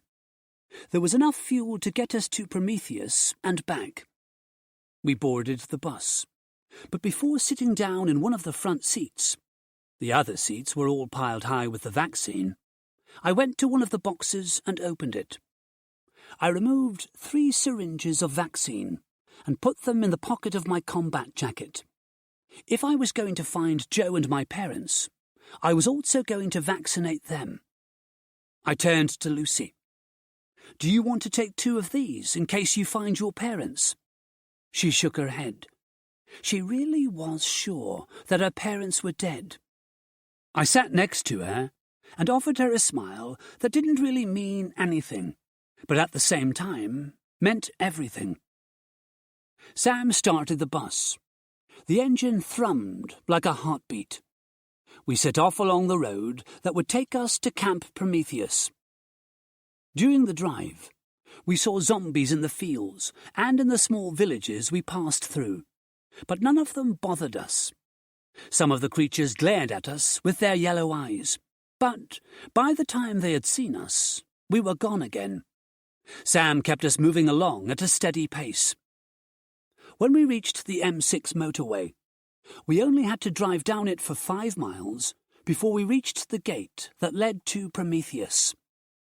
We drove past the lake and woods to the military compound. After the gates were opened for us and we drove into the compound, we got out of the bus, ready to go in search of the Brigadier. There was no need. He came marching over to us with a grin on his face. Seeing the cardboard boxes piled on the seats and in the aisle, he simply said, "Well done." He told Cooper to report to his squad. Cooper said goodbye to us and marched away along the street. The Brigadier looked around. "I sent 2 men with you. Where is the other?" "He didn't make it," Tanya said. "Fine," the Brigadier said coldly. "Now, I have something to show you." "Wait," I said. "Before you show me anything, I want to see the results of the database search for my family." He sighed, obviously frustrated by my demand. But the truth was, I couldn't wait any longer to find out if my family was still alive. I had to know now. He took a slip of paper from his pocket. Before speaking to me, he addressed Lucy. "We searched for your parents on the board. Unfortunately, their names aren't in there. Of course, that only means that they haven't come into a camp. It doesn't mean that they aren't alive." "Yes, it does," Lucy said. Price turned to me. "Your family is currently at this location." He handed me the slip of paper. I read the words written on it. Camp Achilles, Brecon Beacons, Wales. "You're kidding," I said. "The Brecon Beacons is where I was when this all started. And now you're saying that Joe and my parents are at a camp there." He nodded. "They've been at that camp for the past 2 weeks. The camp they were at previously was attacked. It's not really much of a coincidence. The camps are usually built at remote locations, so the Brecon Beacons is perfect. Lovely views, if you like mountains." I doubted Joe was enjoying the view from within a locked compound. "Anyway, that's done now," the Brigadier said, cutting in. "You delivered the vaccine, and I told you where your family is. Now, come with me to the lab." He began walking, and we followed. "I remember telling you," he said, "that trained military personnel are the best type of people suited to these missions. Civilians, no matter how skilled, will never be able to match a trained soldier." "That is what you said, and we didn't disagree," I told him. "No, you didn't disagree, but I could tell that you lot thought you were superior to me and my men." I had no idea where he had gotten that impression. He must have an inferiority complex because we had never said that. "I've proved you wrong," he said. "Last night, my men achieved what you couldn't." "It's not a competition," I said. "Oh, but of course it is. Life is a competition, my boy. I let you carry out this mission partly because Marilyn MacDonald sent me glowing reports about your actions at Site Alpha 2. You faced a Type 1 and lived to tell the tale." I had no idea where he was going with this, so I kept my mouth shut. "Do you think your actions were so noteworthy?" he asked. "I mean, you didn't capture Vess, did you?" "No, we didn't capture him," I said. "We tried to kill him. We couldn't." I remembered Johnny shooting Vess, but the creature being so fast that it dodged the bullet. We reached a long hut that was the lab, according to the stenciled letters on the door. The Brigadier opened the door and ushered us inside. "It doesn't matter how highly Marilyn MacDonald speaks of you. You faced a Type 1, but you couldn't kill it or capture it. My men, on the other hand, managed to capture this last night." He pointed along the length of the lab. It was like the building we had seen at Camp Apollo. There were less stainless steel tables here, though, and none of them held corpses. Halfway along the room was a plexiglass cell, exactly like the one at Apollo, except this one had an occupant. I looked at the naked female form imprisoned in the plexiglass cube. I could hardly believe who it was. Jax. Chapter 29. Tanya rushed to the plexiglass cell to see her friend. Jax stood motionless, showing no emotion in her yellow eyes when Tanya said her name. Jax looked strong and sleek, her darkly veined skin taut over her muscles. She looked at Tanya with a blank stare. "She doesn't recognize me," Tanya said. "I think she does." I walked up to the plexiglass and looked in at Jax. She regarded me with the same emotionless stare. She just doesn't attach any emotion to us. I was sure that she did know who we were. As I had told the Brigadier before, Type 1s were intelligent. "We set a trap last night," he said, "and she walked right into it. We waited for her to come over the fence and trapped her in nets. It was a big operation, because we had to cover every possible entry point. But we got her." "What are you going to do with her?" Tanya asked, with tears in her eyes. It was obvious that, even though Jax had no feelings toward Tanya anymore, that situation wasn't reciprocal. I felt the same way as Tanya. Jax was a monster now, a creature capable of spreading the virus and also killing viciously. But she had once been our friend. I knew that she should die before she did any more damage to humanity, but I didn't want her to suffer. "Our scientists will study her," the Brigadier said. "As you said, the Type 1 creatures are strong and intelligent. They're infected with a pure strain of the virus. Just think of the uses we could put that to if we managed to recreate it in a lab. This country has suffered a tragedy with the outbreak of the zombies, but we can turn that tragedy to our advantage. We will have something that no other country has. A virus capable of inducing a killer instinct fed by fearlessness and ferocity." "You want to weaponize it?" Lucy asked. "We are going to explore the military applications," he said. "He wants to weaponize it," Sam said. The Brigadier looked at him sharply. "You make it sound as if I'm working on my own initiative. We've been ordered to study the creature, and those orders have come down from the highest-ranking military officials in our government." Sam shook his head slowly in disbelief. "You really need to watch a movie or two, man. You'd realize that this isn't going to end well for anybody." Something didn't seem right. I had seen how Vess had managed to avoid capture at Alpha 2, how he had been impossible to kill. Why should Jax, who was the same type of creature, intelligent and cunning, allow herself to be captured by a bunch of soldiers with nets? Was that it? Had she allowed herself to be captured? I looked at her as she stood placidly in the plexiglass prison, and felt an icy finger creep up my spine. "She let you capture her," I said. "What?" The Brigadier looked furious. His face flushed an angry purple. He had brought us in here to gloat about his achievement of catching Jax. But now I was telling him that his achievement meant nothing, that he had been fooled by the creature he'd thought he'd captured. "Don't be absurd." "I told you the Type 1s are just as intelligent as they were before they were turned. Jax knew that we were part of the mission to develop the new vaccine because she was at Site Alpha 2 with us when we went to get the H1NZ1. She probably watches the camp in the daytime from the woods by the fence. When she saw us arrive here yesterday, she must have guessed that we were bringing the vaccine. That's why she allowed herself to be caught by your men." "What do you mean?"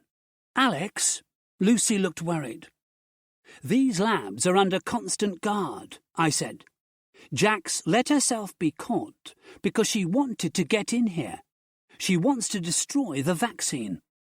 "Listen to yourself," the Brigadier said. "What you're saying is crazy. She's in the lab, but she's in a cell. What good is that going to do her?" I looked at the plexiglass surrounding Jax. "Maybe she made a mistake," I said, "and she didn't know you were going to put her somewhere she couldn't escape from. Or maybe she knows this cell can't hold her." Suddenly, I wanted to get out of the lab as quickly as possible. "We need to leave," I said to the others. To the Brigadier, I said, "You need to make sure the vaccine is protected. If Jax can get out of here—" I stopped when I heard shouts and gunshots outside. The Brigadier looked toward the door. "What the bloody hell is going on out there?" He pulled the door open and bellowed, "What's happening? I want a situation report now, damn it!" "We're under attack," someone shouted. The Brigadier stormed out of the lab, but not before ordering us to go with him. We followed him outside, and I felt glad to be away from Jax. I glanced over at Lab 3, where the vaccine was stored. There was no one guarding that hut specifically. Captain Price rushed over to us and spoke to the Brigadier. "Sir, there's a horde of hybrids in the northern quadrant. They've broken through the perimeter fence. Have you mobilized the men?" "Yes, sir. All available personnel have been mobilized to the area and are dealing with the situation." "All right." The Brigadier seemed to calm down slightly after being given this information, but I felt even more nervous. It was too much of a coincidence that the hybrids were attacking at the same time that Jax was in the lab. I didn't like this at all. Everyone in the camp was focused on the hybrid attack. There was nobody in this area other than the guards on the fence and in the towers.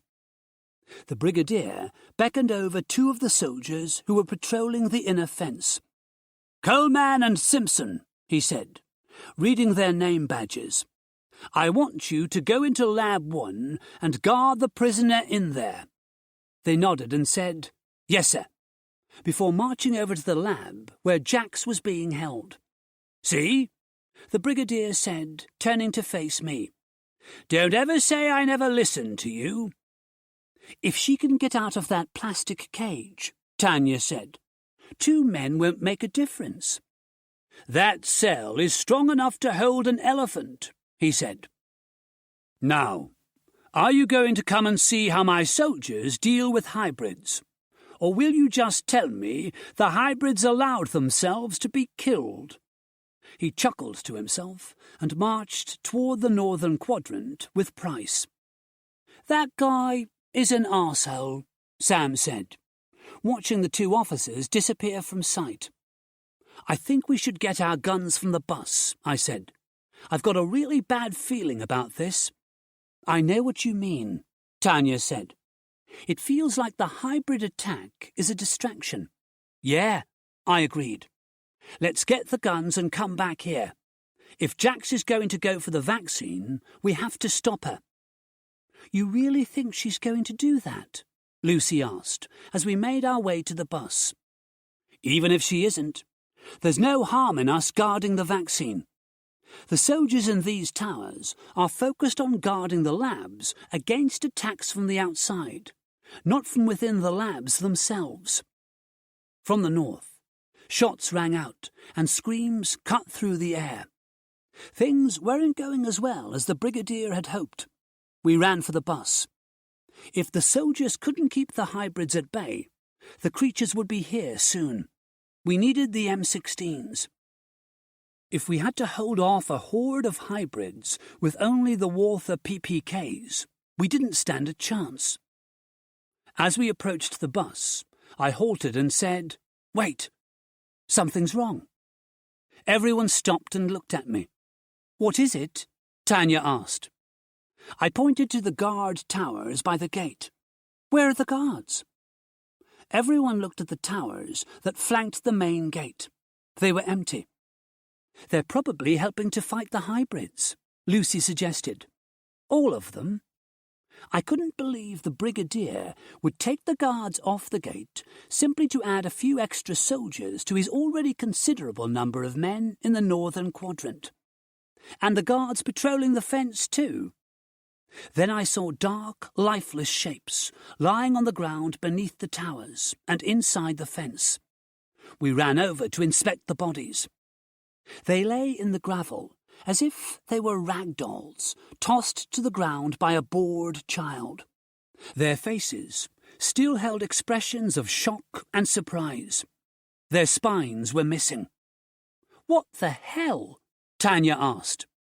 "Jax is in the lab. How did this happen?" A figure stepped out from behind the bus, and, when I saw who it was, my blood ran cold. Vess. Chapter 30. Vess stood by the bus, watching us. He was naked and covered in blood. His yellow eyes looked at us with a hint of cruel amusement. We had failed to kill him at Site Alpha 2, and now here he was to punish that failing. He stepped forward as if he had all the time in the world. He probably did, but as soon as he reached us, our time would be over. He would kill us in the same savage manner he had killed the soldiers. I remembered when he'd torn out Johnny Drake's spine and thrown the dead body aside. If we didn't get out of here now, that same fate would befall us. We drew our handguns and fired. Vess dodged back behind the bus with blinding speed, before reappearing and running at us. I fired 2 more shots, sure that I had hit him. The Walther's slide slid back, telling me the gun was empty. The others had expended their magazines too, and Vess was still coming. "Run!" I shouted.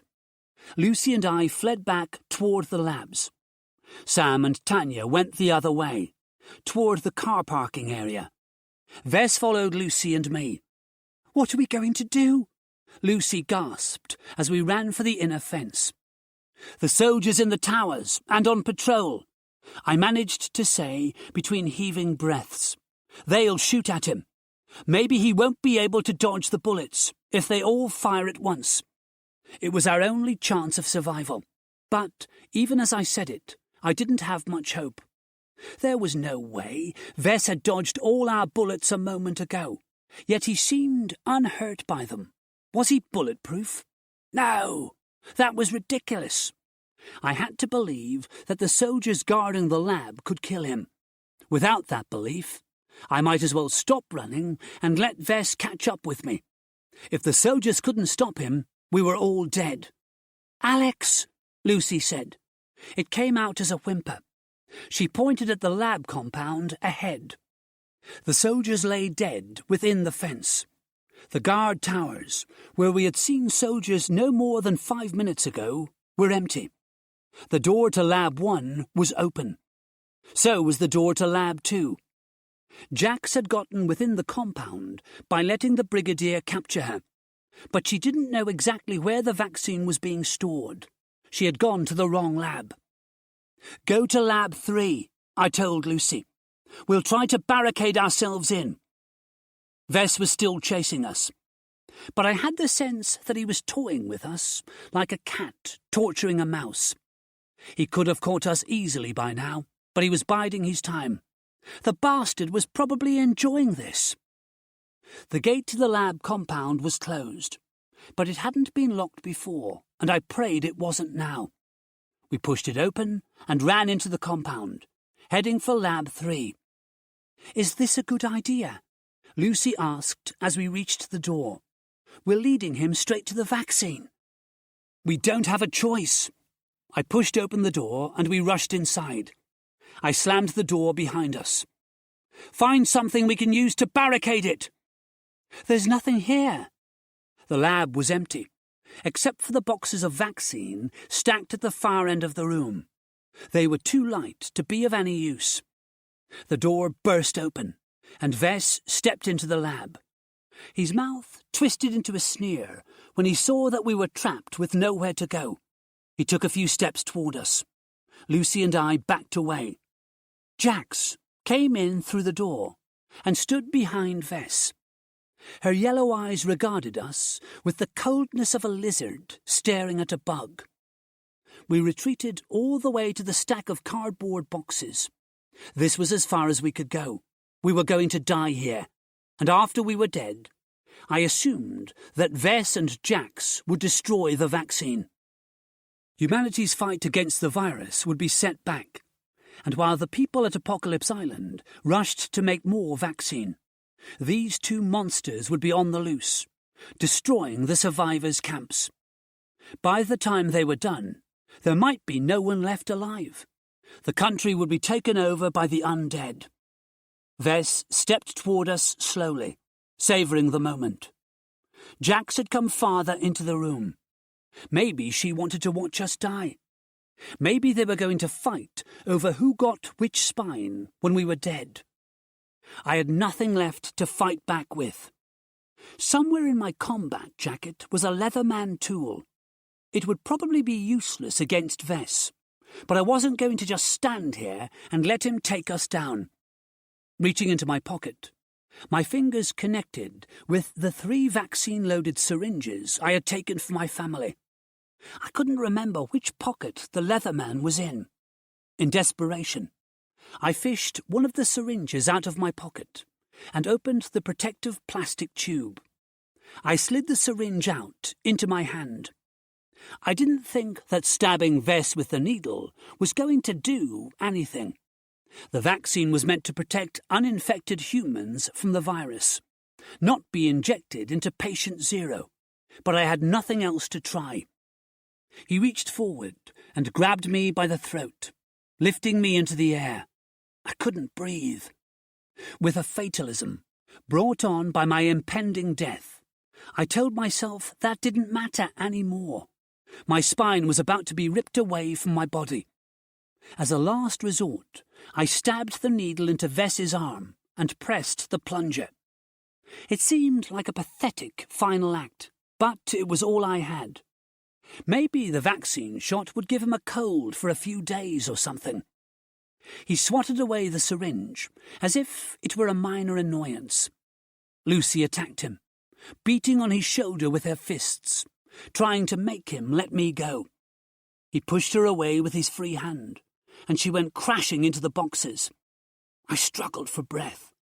My fatalism only stretched so far. I would fight for survival up to the last second of my life. The yellow eyes looked into mine, and I realized that this haunting vision was going to be the last thing I ever saw. Lucy was struggling to regain her feet, screaming, "No!" at Vess. She was crying. I could hear it in her voice, but I couldn't see her tears. The only things I could see were those hateful yellow eyes. Then Vess faltered.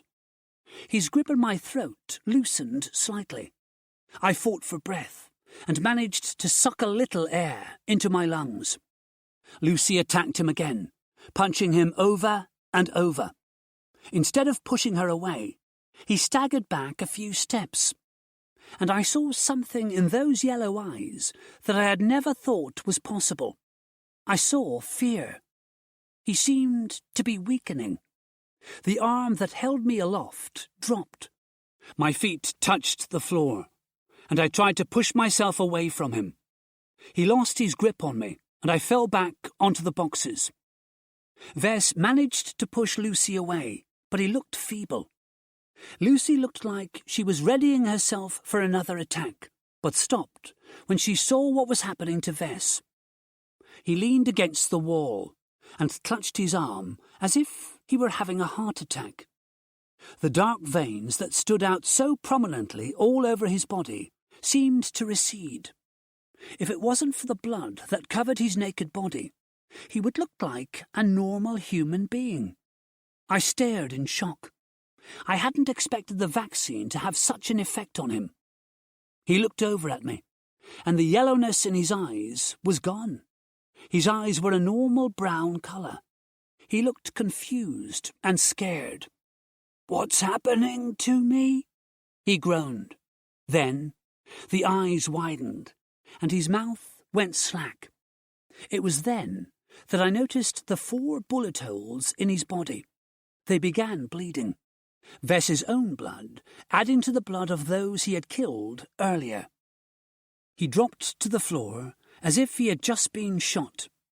There was no mistaking the way he had fallen and the slackness of his body. He was dead. Chapter 31. I didn't know if the vaccine had killed him, or if the cause of death was the group of bullets that were obviously lodged in his body. Maybe the virus had protected him from the damage somehow, and now it couldn't, because it had been overwhelmed by the vaccine. Johnny Drake had fired at Vess at Site Alpha 2. At the time, we had thought that Vess had dodged the bullet, but maybe Johnny's bullet was the one that had killed Vess a moment ago. I liked the thought of that. Jax hadn't moved. She stood looking at Vess's dead body. Then she looked at me and took a step forward. I took another syringe out of my pocket. She hesitated. Behind her, at the door, Sam and Tanya appeared, brandishing M16s. "Get down!" Tanya shouted. Lucy and I flattened ourselves to the floor, so she and Sam could open fire on Jax. But Jax leaped through the frosted glass window to the compound outside. Sam and Tanya adjusted their positions and began shooting. A few seconds later, they ceased fire. "She got away," Sam said. "Fuck, she's fast." They saw Vess's dead body lying on the floor. Sam's eyes went wide. "What the hell?" "I gave Vess a shot of vaccine," I said. "He turned human.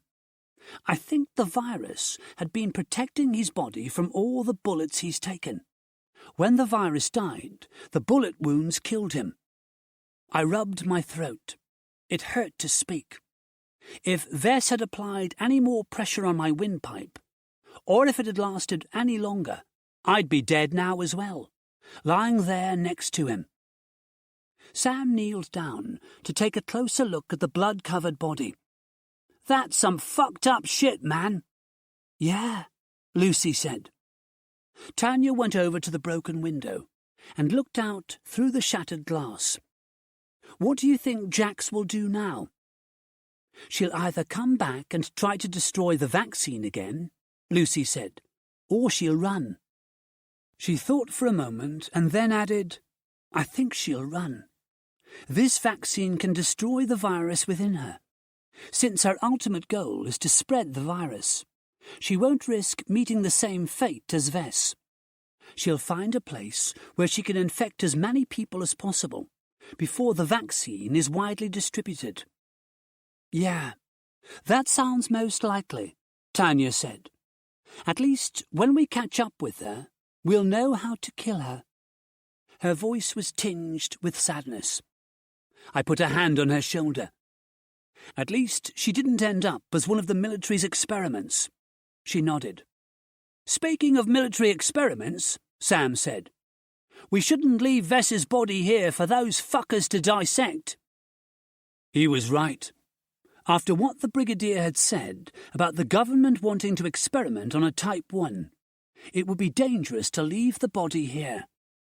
Vess looked totally human in death. But who knew what the military scientists might discover if they examined the body at a cellular level? I checked the situation outside. There was no one around. The soldiers were still busy with the hybrids. Gunshots and shouts drifted down to this end of the camp on the breeze. "Let's get it in the bus," I said. Sam lifted Vess's head and shoulders off the floor. I took the feet, and we made our way out of the hut. Tanya and Lucy stayed behind with the M16s, just in case Jax came back, and Tanya reloaded my Walther with a fresh magazine, in case Sam and I met her on our way to the bus.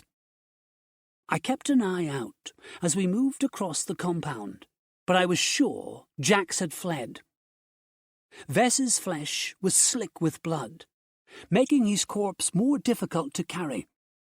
We managed to get it into the bus and lay it beneath the back seats, out of sight. Then we went into the washrooms and cleaned our hands, before heading back to the girls.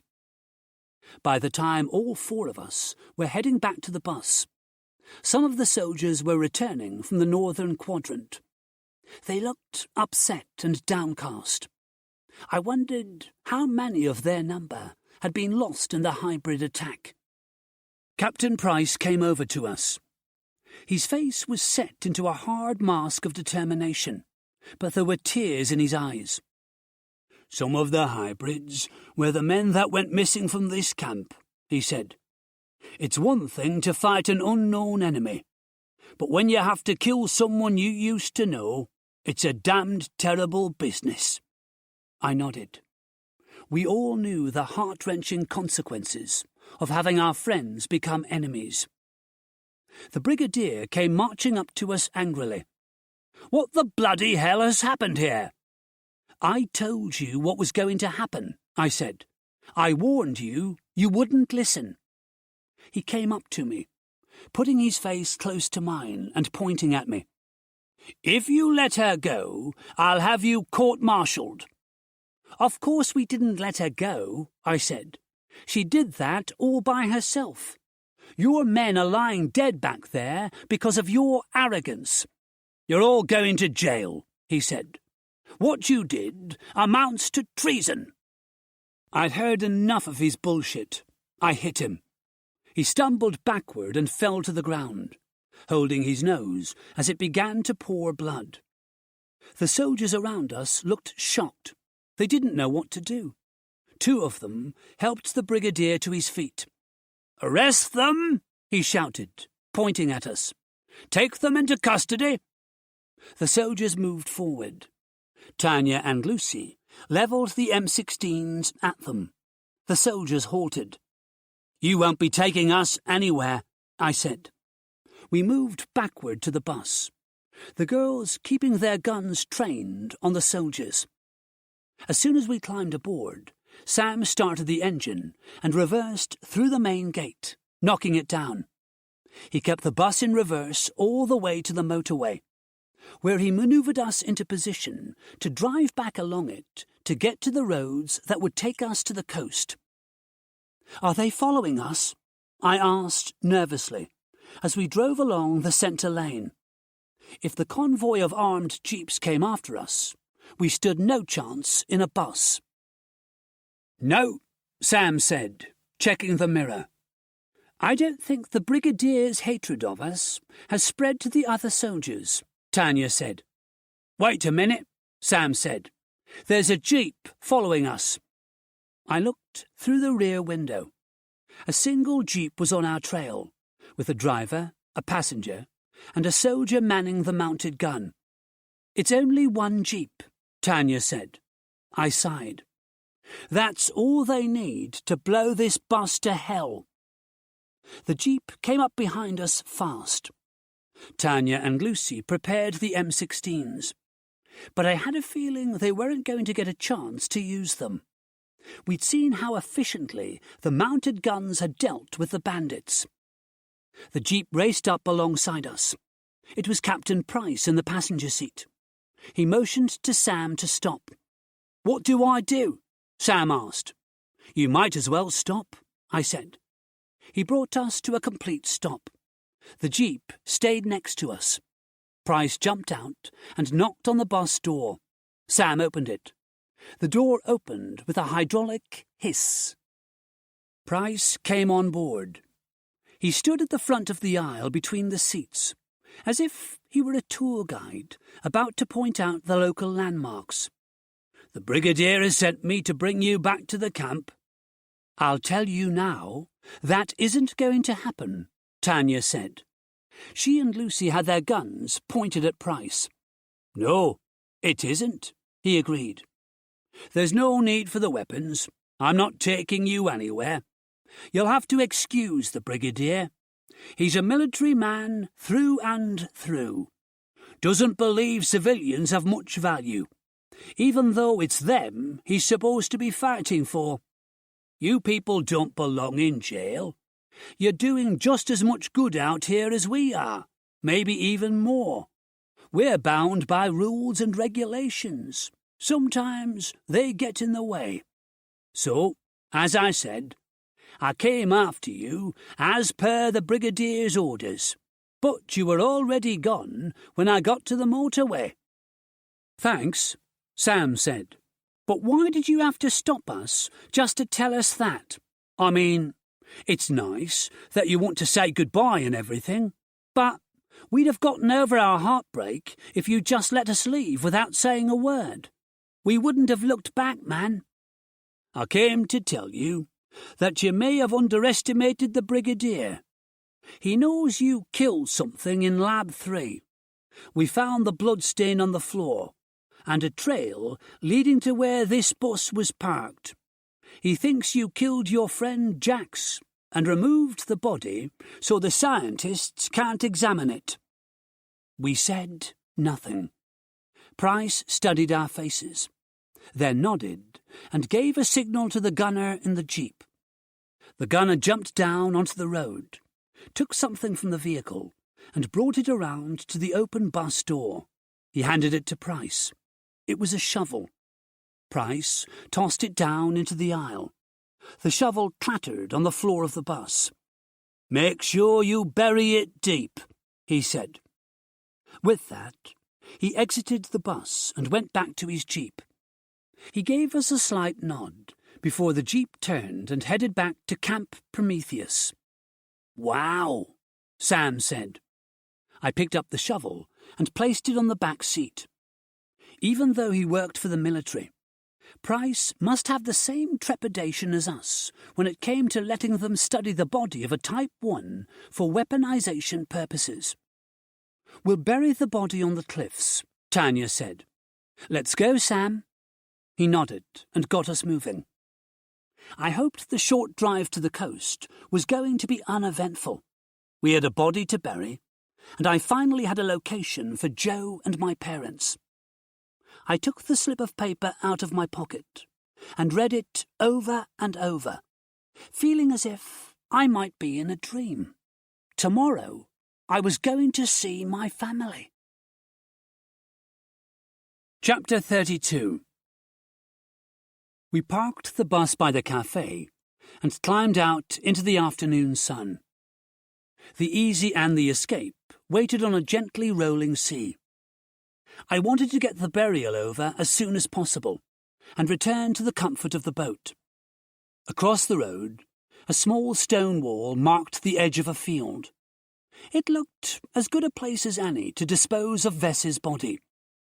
A lone elm tree stood in the field. With shovel in hand, Sam vaulted over the wall and began digging in the shade beneath the tree. When he had a grave deep enough, he came back and said, "All ready?" We struggled to get the body over the wall, but finally managed to carry it across the field and into the grave. Price had said to bury the body deep, and Sam had dug a hole that would suffice. We rolled Vess in. "Tell me something," Sam said. "Are we burying the body out of respect, or just to hide it?" "Just to hide it," I said. We filled in the hole quickly. As we climbed over the wall and back onto the road, I looked back. No one would ever suspect that Patient Zero was buried beneath that tree. Tanya grabbed the Magpie from the bus, and we descended the steps to the beach. The Zodiac was exactly where we had left it among the rocks. We had driven here without incident, buried the body without being seen, and found the Zodiac with no trouble. Maybe our luck was changing for the better. As we launched the small craft, I heard the low buzz of a drone overhead. The Magpie sat by Tanya's feet. We were safe. We sailed out from the coast and turned the boats south. Our destination was Camp Achilles in Wales. We would go ashore tomorrow. For now, we wanted to get the boats near enough to Swansea Marina to assess the situation there. The last time we had been there, it had been crawling with soldiers and military vehicles.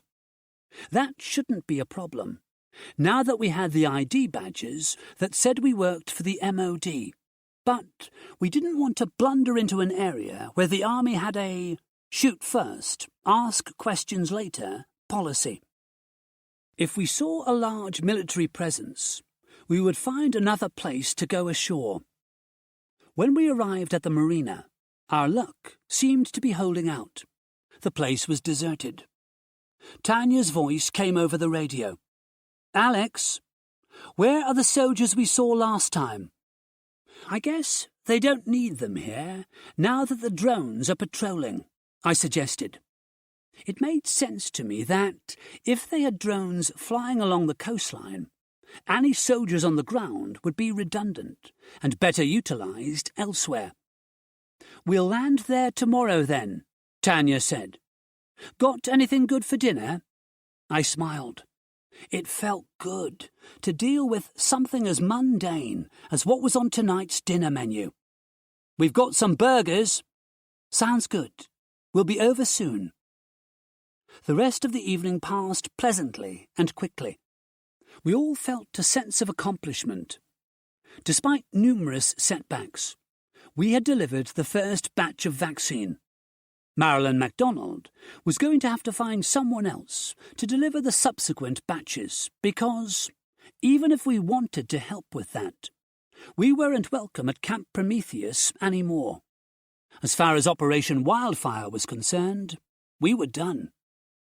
That night, I dreamed of my family living on board the Easy with us, safe from the horrors on the mainland. With Joe on board, I could relax a little and spend time with Lucy, while my brother piloted the boat. Joe always made me feel safe, no matter what. I woke up in the night, but this time it wasn't because I'd had a nightmare. I just needed the bathroom. When that was done, I sat up in bed listening to the sea and Lucy's deep, relaxed breathing. Through the porthole, I could see the calm night. The moon cast a silver shimmer over the water. If everything went well, my family would be on the boat tomorrow. I could hardly wait to show them around the Easy. Everything was going to be perfect. Chapter 33.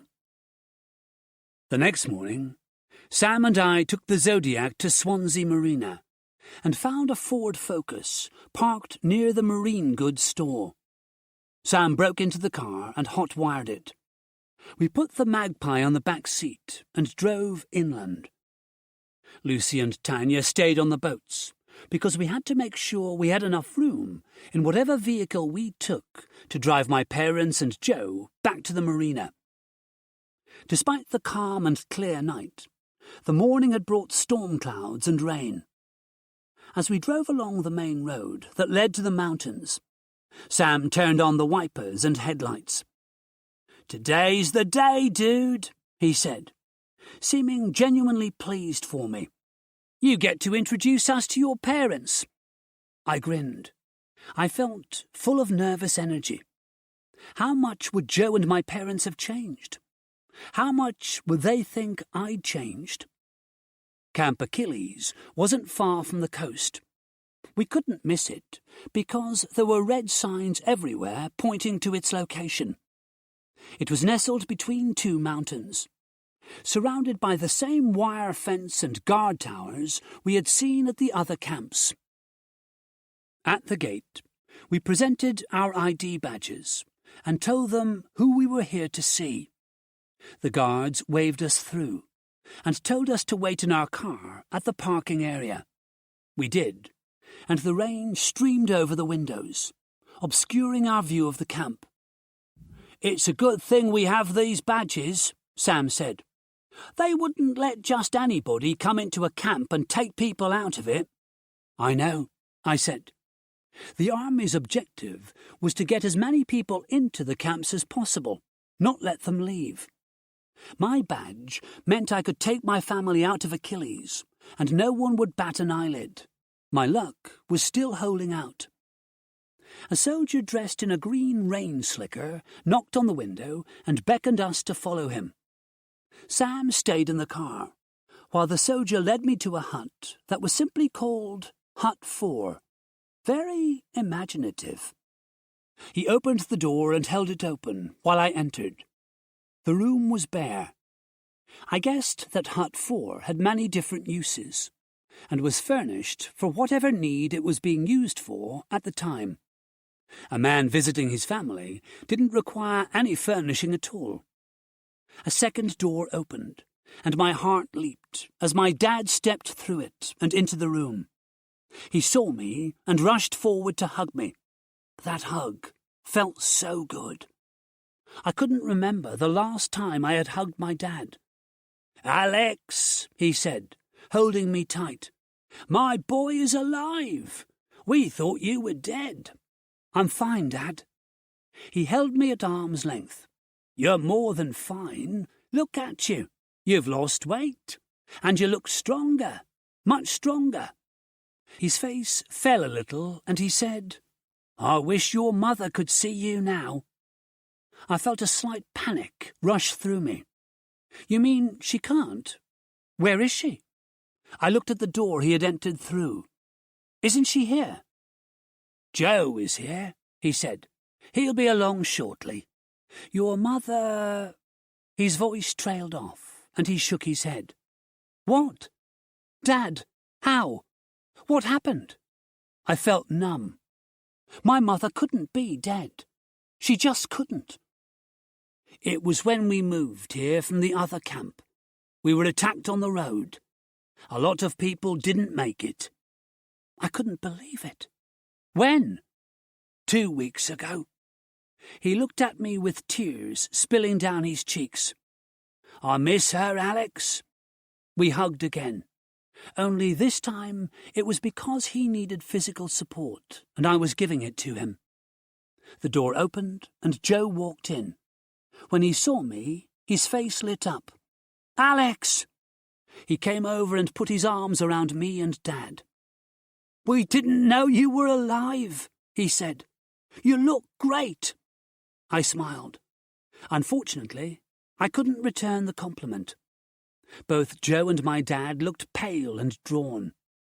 There was something about their slumped postures and dull eyes that made me feel like they had both given up on life.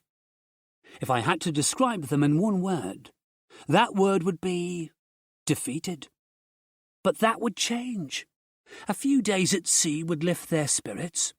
A new life away from this place would bring back the father and brother I knew. I've got a boat, I said. You can come with me and leave this place behind. I've got friends. You'll really like them, and we... No, my dad said. We can't leave here, Alex. Yes, you can. It's okay. I've got a badge that gives me some authority. I can... No, Alex, Joe said. Dad didn't mean it that way. He meant that we can't leave here because this is the only place we're safe. What? I felt confused. Didn't they realize that I had survived all this time without being in a camp? It's dangerous out there, Joe said. We've been on the road. People get killed. We're not doing it again. They look after us here. I couldn't believe what I was hearing. Joe had always been the brave one, the brother I looked up to. I'd always wanted to be like him. Now he was acting as if he were afraid of his own shadow. I'm not saying it isn't dangerous, I said. Of course it's dangerous, but we live on a boat. We're not confined in a camp. We're free. Surely you can see that life is better than living like caged animals. Dad shook his head. We've seen what's out there. Those monsters. We don't want to see anything like that again. They reminded me of the people hiding at the motorway services. But these two men weren't strangers. They were my family. I never expected them to be like this. You reached out to me on the radio, I said. You wanted to be with me. Of course we did, Joe said. We wanted you to come to the camp. We wanted to know that you were safe. I am safe, and I don't need a camp, I said, suddenly angry. Why the hell did they want to live under the army's rule instead of being free? It didn't make any sense to me. I could never give up my liberty like that. It's not so bad, Dad said. We get food and water, and we're protected. Come and live with us, Alex. The army will keep us all safe until this mess blows over. Then we can go home. Was this the garbage they were being told by the authorities? This situation isn't going to just blow over. Nothing will ever be the same again. There are things we can do to try and make things better, but sitting in a camp and putting our heads in the sand isn't one of them. We need to fight. If we're ever going to beat the undead, we need to destroy them. No, Joe said, shaking his head. There are people paid to do that, trained soldiers. It isn't up to us. "What happened to you, Joe? You used to be strong. I was the one who always needed protecting, and you were there to do it. But now, it's like you've given up." "There are some things we can't fight," he said. "Come with me to the boat," I said. "Both of you. You'll see that we don't have to give up and let the undead take over." I reached out for Joe, and he shrank back as if he were afraid of me. That was when I realized I was wasting my time here. Dad and Joe had lost whatever spirit they had once possessed. Whether it was the death of my mother, or simply the gravity of the undead situation, something had broken them. "I have to go," I said. "No, Alex, stay," Dad said. "I'll worry about you if you go out there." I looked at them both and said, "Worry about yourself." I turned to leave. I knew they were safe for the moment, but there was nothing I could do to help them further. Except one thing. I took the 2 syringes from my pocket and handed them to my father. "These contain a vaccine that protects you from being turned if you're bitten. I brought them for you." He looked down at the syringes in his hand and then handed them back to me. "We don't need these. We're safe here." I didn't argue. They were in total denial of what was going on around them, if they thought they were 100% safe. I put the syringes back into my pocket. Goodbye. I walked out into the rain and over to the car. When I slid into the passenger seat, my face was wet with rain and tears.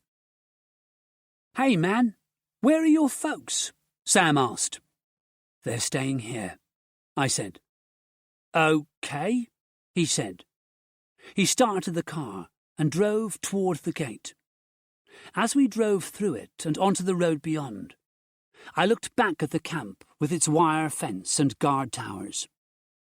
After what I had seen Jax and Vess do at Prometheus, Camp Achilles looked vulnerable. Sam didn't say anything during the drive back to Swansea. He might be loud and brash sometimes, but when it mattered, like now, he knew when to keep quiet. I just sat, looking at the road ahead and thinking about the people I knew who had died in this apocalypse. Mike, Elena, Johnny, Jax. And now I could add Joe and my father to that list. They might still be breathing, but they were already dead inside. We spent the rest of the day taking the boats out into deeper water. I told the others about my father and brother, and the fate of my mother. Everyone was sympathetic, but I didn't want their sympathy, only their friendship. We put Survivor radio on, and fished off the aft deck and played cards in the living area. When night fell, the rain stopped. I stepped out onto the foredeck and stared up at the bright stars and silver moon. My thoughts were unfocused. I felt adrift, like the boat. Lucy came out and snuggled close to me in the evening chill. "Are you okay, Alex?" "Yeah, I'm fine." It was a shock, seeing how much my dad and Joe had changed, and learning about the death of my mother. In a way, I wish I hadn't found them. At least, that way, I'd remember them how they were. I'd have some hope that my mother was still alive.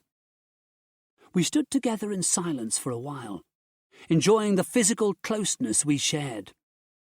It was Lucy who broke the silence. "What are we going to do now?" she asked. "We'll do what we've always done," I said. At one time, my dream was to put all this behind us and just keep sailing. But today, I told my dad and brother that we have to keep fighting the undead. And I was right. I can't turn my back and sail away while there's still fighting to be done. "So we fight," she said. "Yeah," I said, holding her close and watching the dark coastline. "We fight." Chapter 34. 2 days later. Brigadier Gordon hated flying. As the Chinook dropped out of the sky to the parking lot below, he felt his stomach lurch. Still, even though his insides were churning, he ensured that his outward appearance remained calm. No need to let his men see his weakness. The Chinook, which had flown from an Air Force base specifically to fly Gordon on this mission, when he told them of its importance, touched the ground, and he let out a mental sigh of relief. He exited the chopper first, as befitted his rank, but did not rush. Once his feet were on the asphalt parking lot, he felt much better. This was definitely the correct location. The bus was parked exactly where the drone operator had said it was. The dozen guards he had brought with him assumed firing positions around the Chinook, near the bus, and on the road. Gordon put his hands on his hips and surveyed the area. The run-down cafe looked like a possible hiding place for nasties, but he hoped they wouldn't be here long enough to have to worry about that. If Price had done his job properly and stopped the damned bus on the motorway like he was supposed to, Gordon wouldn't have had to contact the drone operators and tell them to watch the coast for the vehicle. Those 4 miscreants wouldn't have buried the Type 1's body beneath the elm tree in the field across the road, and Gordon wouldn't be here now. He could have stayed at the camp, of course, and simply sent the men to recover the body. But after Price had let him down, he felt the need to supervise this operation himself. 2 lance corporals he had tasked to dig up the body joined him as he crossed the road. Each man held a shovel. Gordon halted at the edge of the road and stood with his hands clasped behind his back. "Under that tree," he told them. They hurried over the wall and to the tree in double time. Gordon turned and looked out to sea. It was a clear day, and the sea was calm, almost like blue glass. 40 minutes later, he saw the lance corporals pull something out of the ground. He waited patiently, while they carried it across the field and heaved it over the wall. They laid it at Gordon's feet. When he saw the body, he frowned. It was the body of a man. "Who is this?" he asked the 2 men. "Is he one of ours?" "I don't think so, sir," one of them replied. What the bloody hell were those 4 survivors playing at? Had they guessed that he would access the drones and switched the body of the woman they called Jax for this unknown man? The victory he had felt at outsmarting those hooligans faded when he realized he might have been outsmarted himself.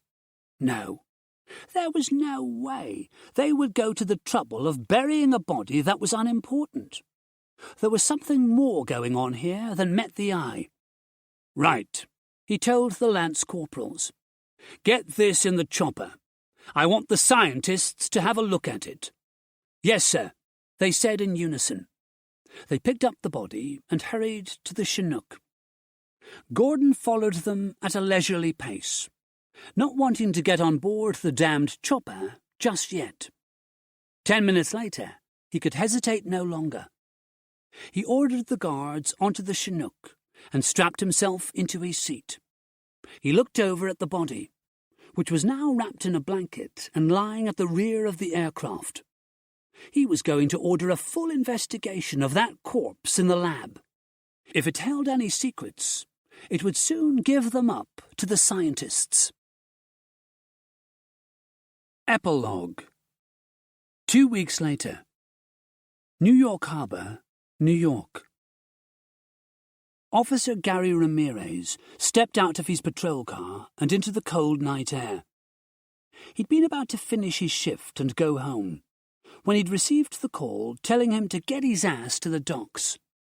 Someone had called in a disturbance, and he was the closest unit. He didn't really mind that he was going home late. It wasn't as if there was anyone there waiting for him.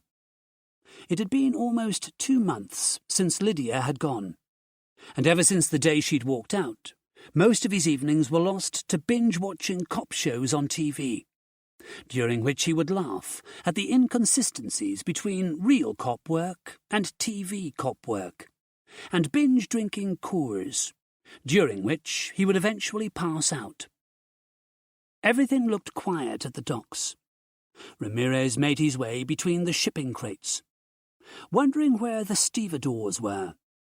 Every other time he had come down here, the place had been bustling with activity. Now it was dead. He could see ships and hear activity in other areas of the harbour, but the area he was standing in, the area where someone had called in a disturbance, was as quiet as the grave. Disturbance, my ass, he thought. Probably a crank call. But the hairs on the back of his neck were rising, as if there was something here that he was sensing but not seeing. He suddenly wanted to return to his car. A night of TV cop shows and Coors held more appeal right now than it had a couple of minutes ago. Don't get spooked, he told himself. He drew his gun, a Glock 19, from its holster and decided to proceed along the dock, despite the fear that was gnawing at his gut. He saw a boat that looked like it had crashed into the dock up ahead. The craft was listing to one side, and its hull was torn open. Was this the disturbance someone had called in? A crashed boat? Ramirez walked up to the vessel and admired it. This was the type of boat that belonged to rich families who spent their weekends cruising on the Atlantic. He checked the name painted on the hull in swirling black and gold letters. The Broken Promise. He looked around. The dock was deserted. So who the hell had called 911 about a disturbance? "Hello?" he called out. "Is anyone on board?" No answer. He shook his head. This was crazy. Where was the port authority? Wasn't this their problem? Should he go on board and check it out? He stood, looking at the boat, undecided about what to do. Maybe he should call for backup. But if this turned out to be nothing but a damaged boat, the guys at the station would never let him live it down. He was about to step onto the Broken Promise when he heard a noise behind him.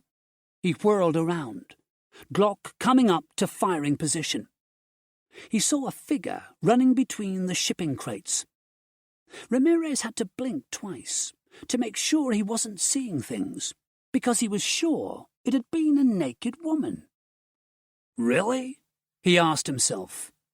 Did I really just see a naked woman running along the dock? Hell, why not? He had seen crazier things during his 13 years on the force. She looked like she was covered in tattoos. Some sort of dark vine design, maybe. Where had she come from? Leaving the boat, he walked back along the dock to where the woman had appeared. A warehouse door was open. Ramirez took his flashlight and shone it into the darkness beyond the doorway. He saw many faces staring back at him, and each one had hateful yellow eyes. This concludes Wildfire by Sean Harbinger, narrated by John Keating. Copyright 2015 by Sean Harbinger. This unabridged audiobook is published by arrangement with Sean Harbinger and was produced in the year 2024 by Tantor Media Incorporated, a division of Recorded Books, which holds the copyright thereto. Please visit tantor.com for more information on our growing library of unabridged audiobooks.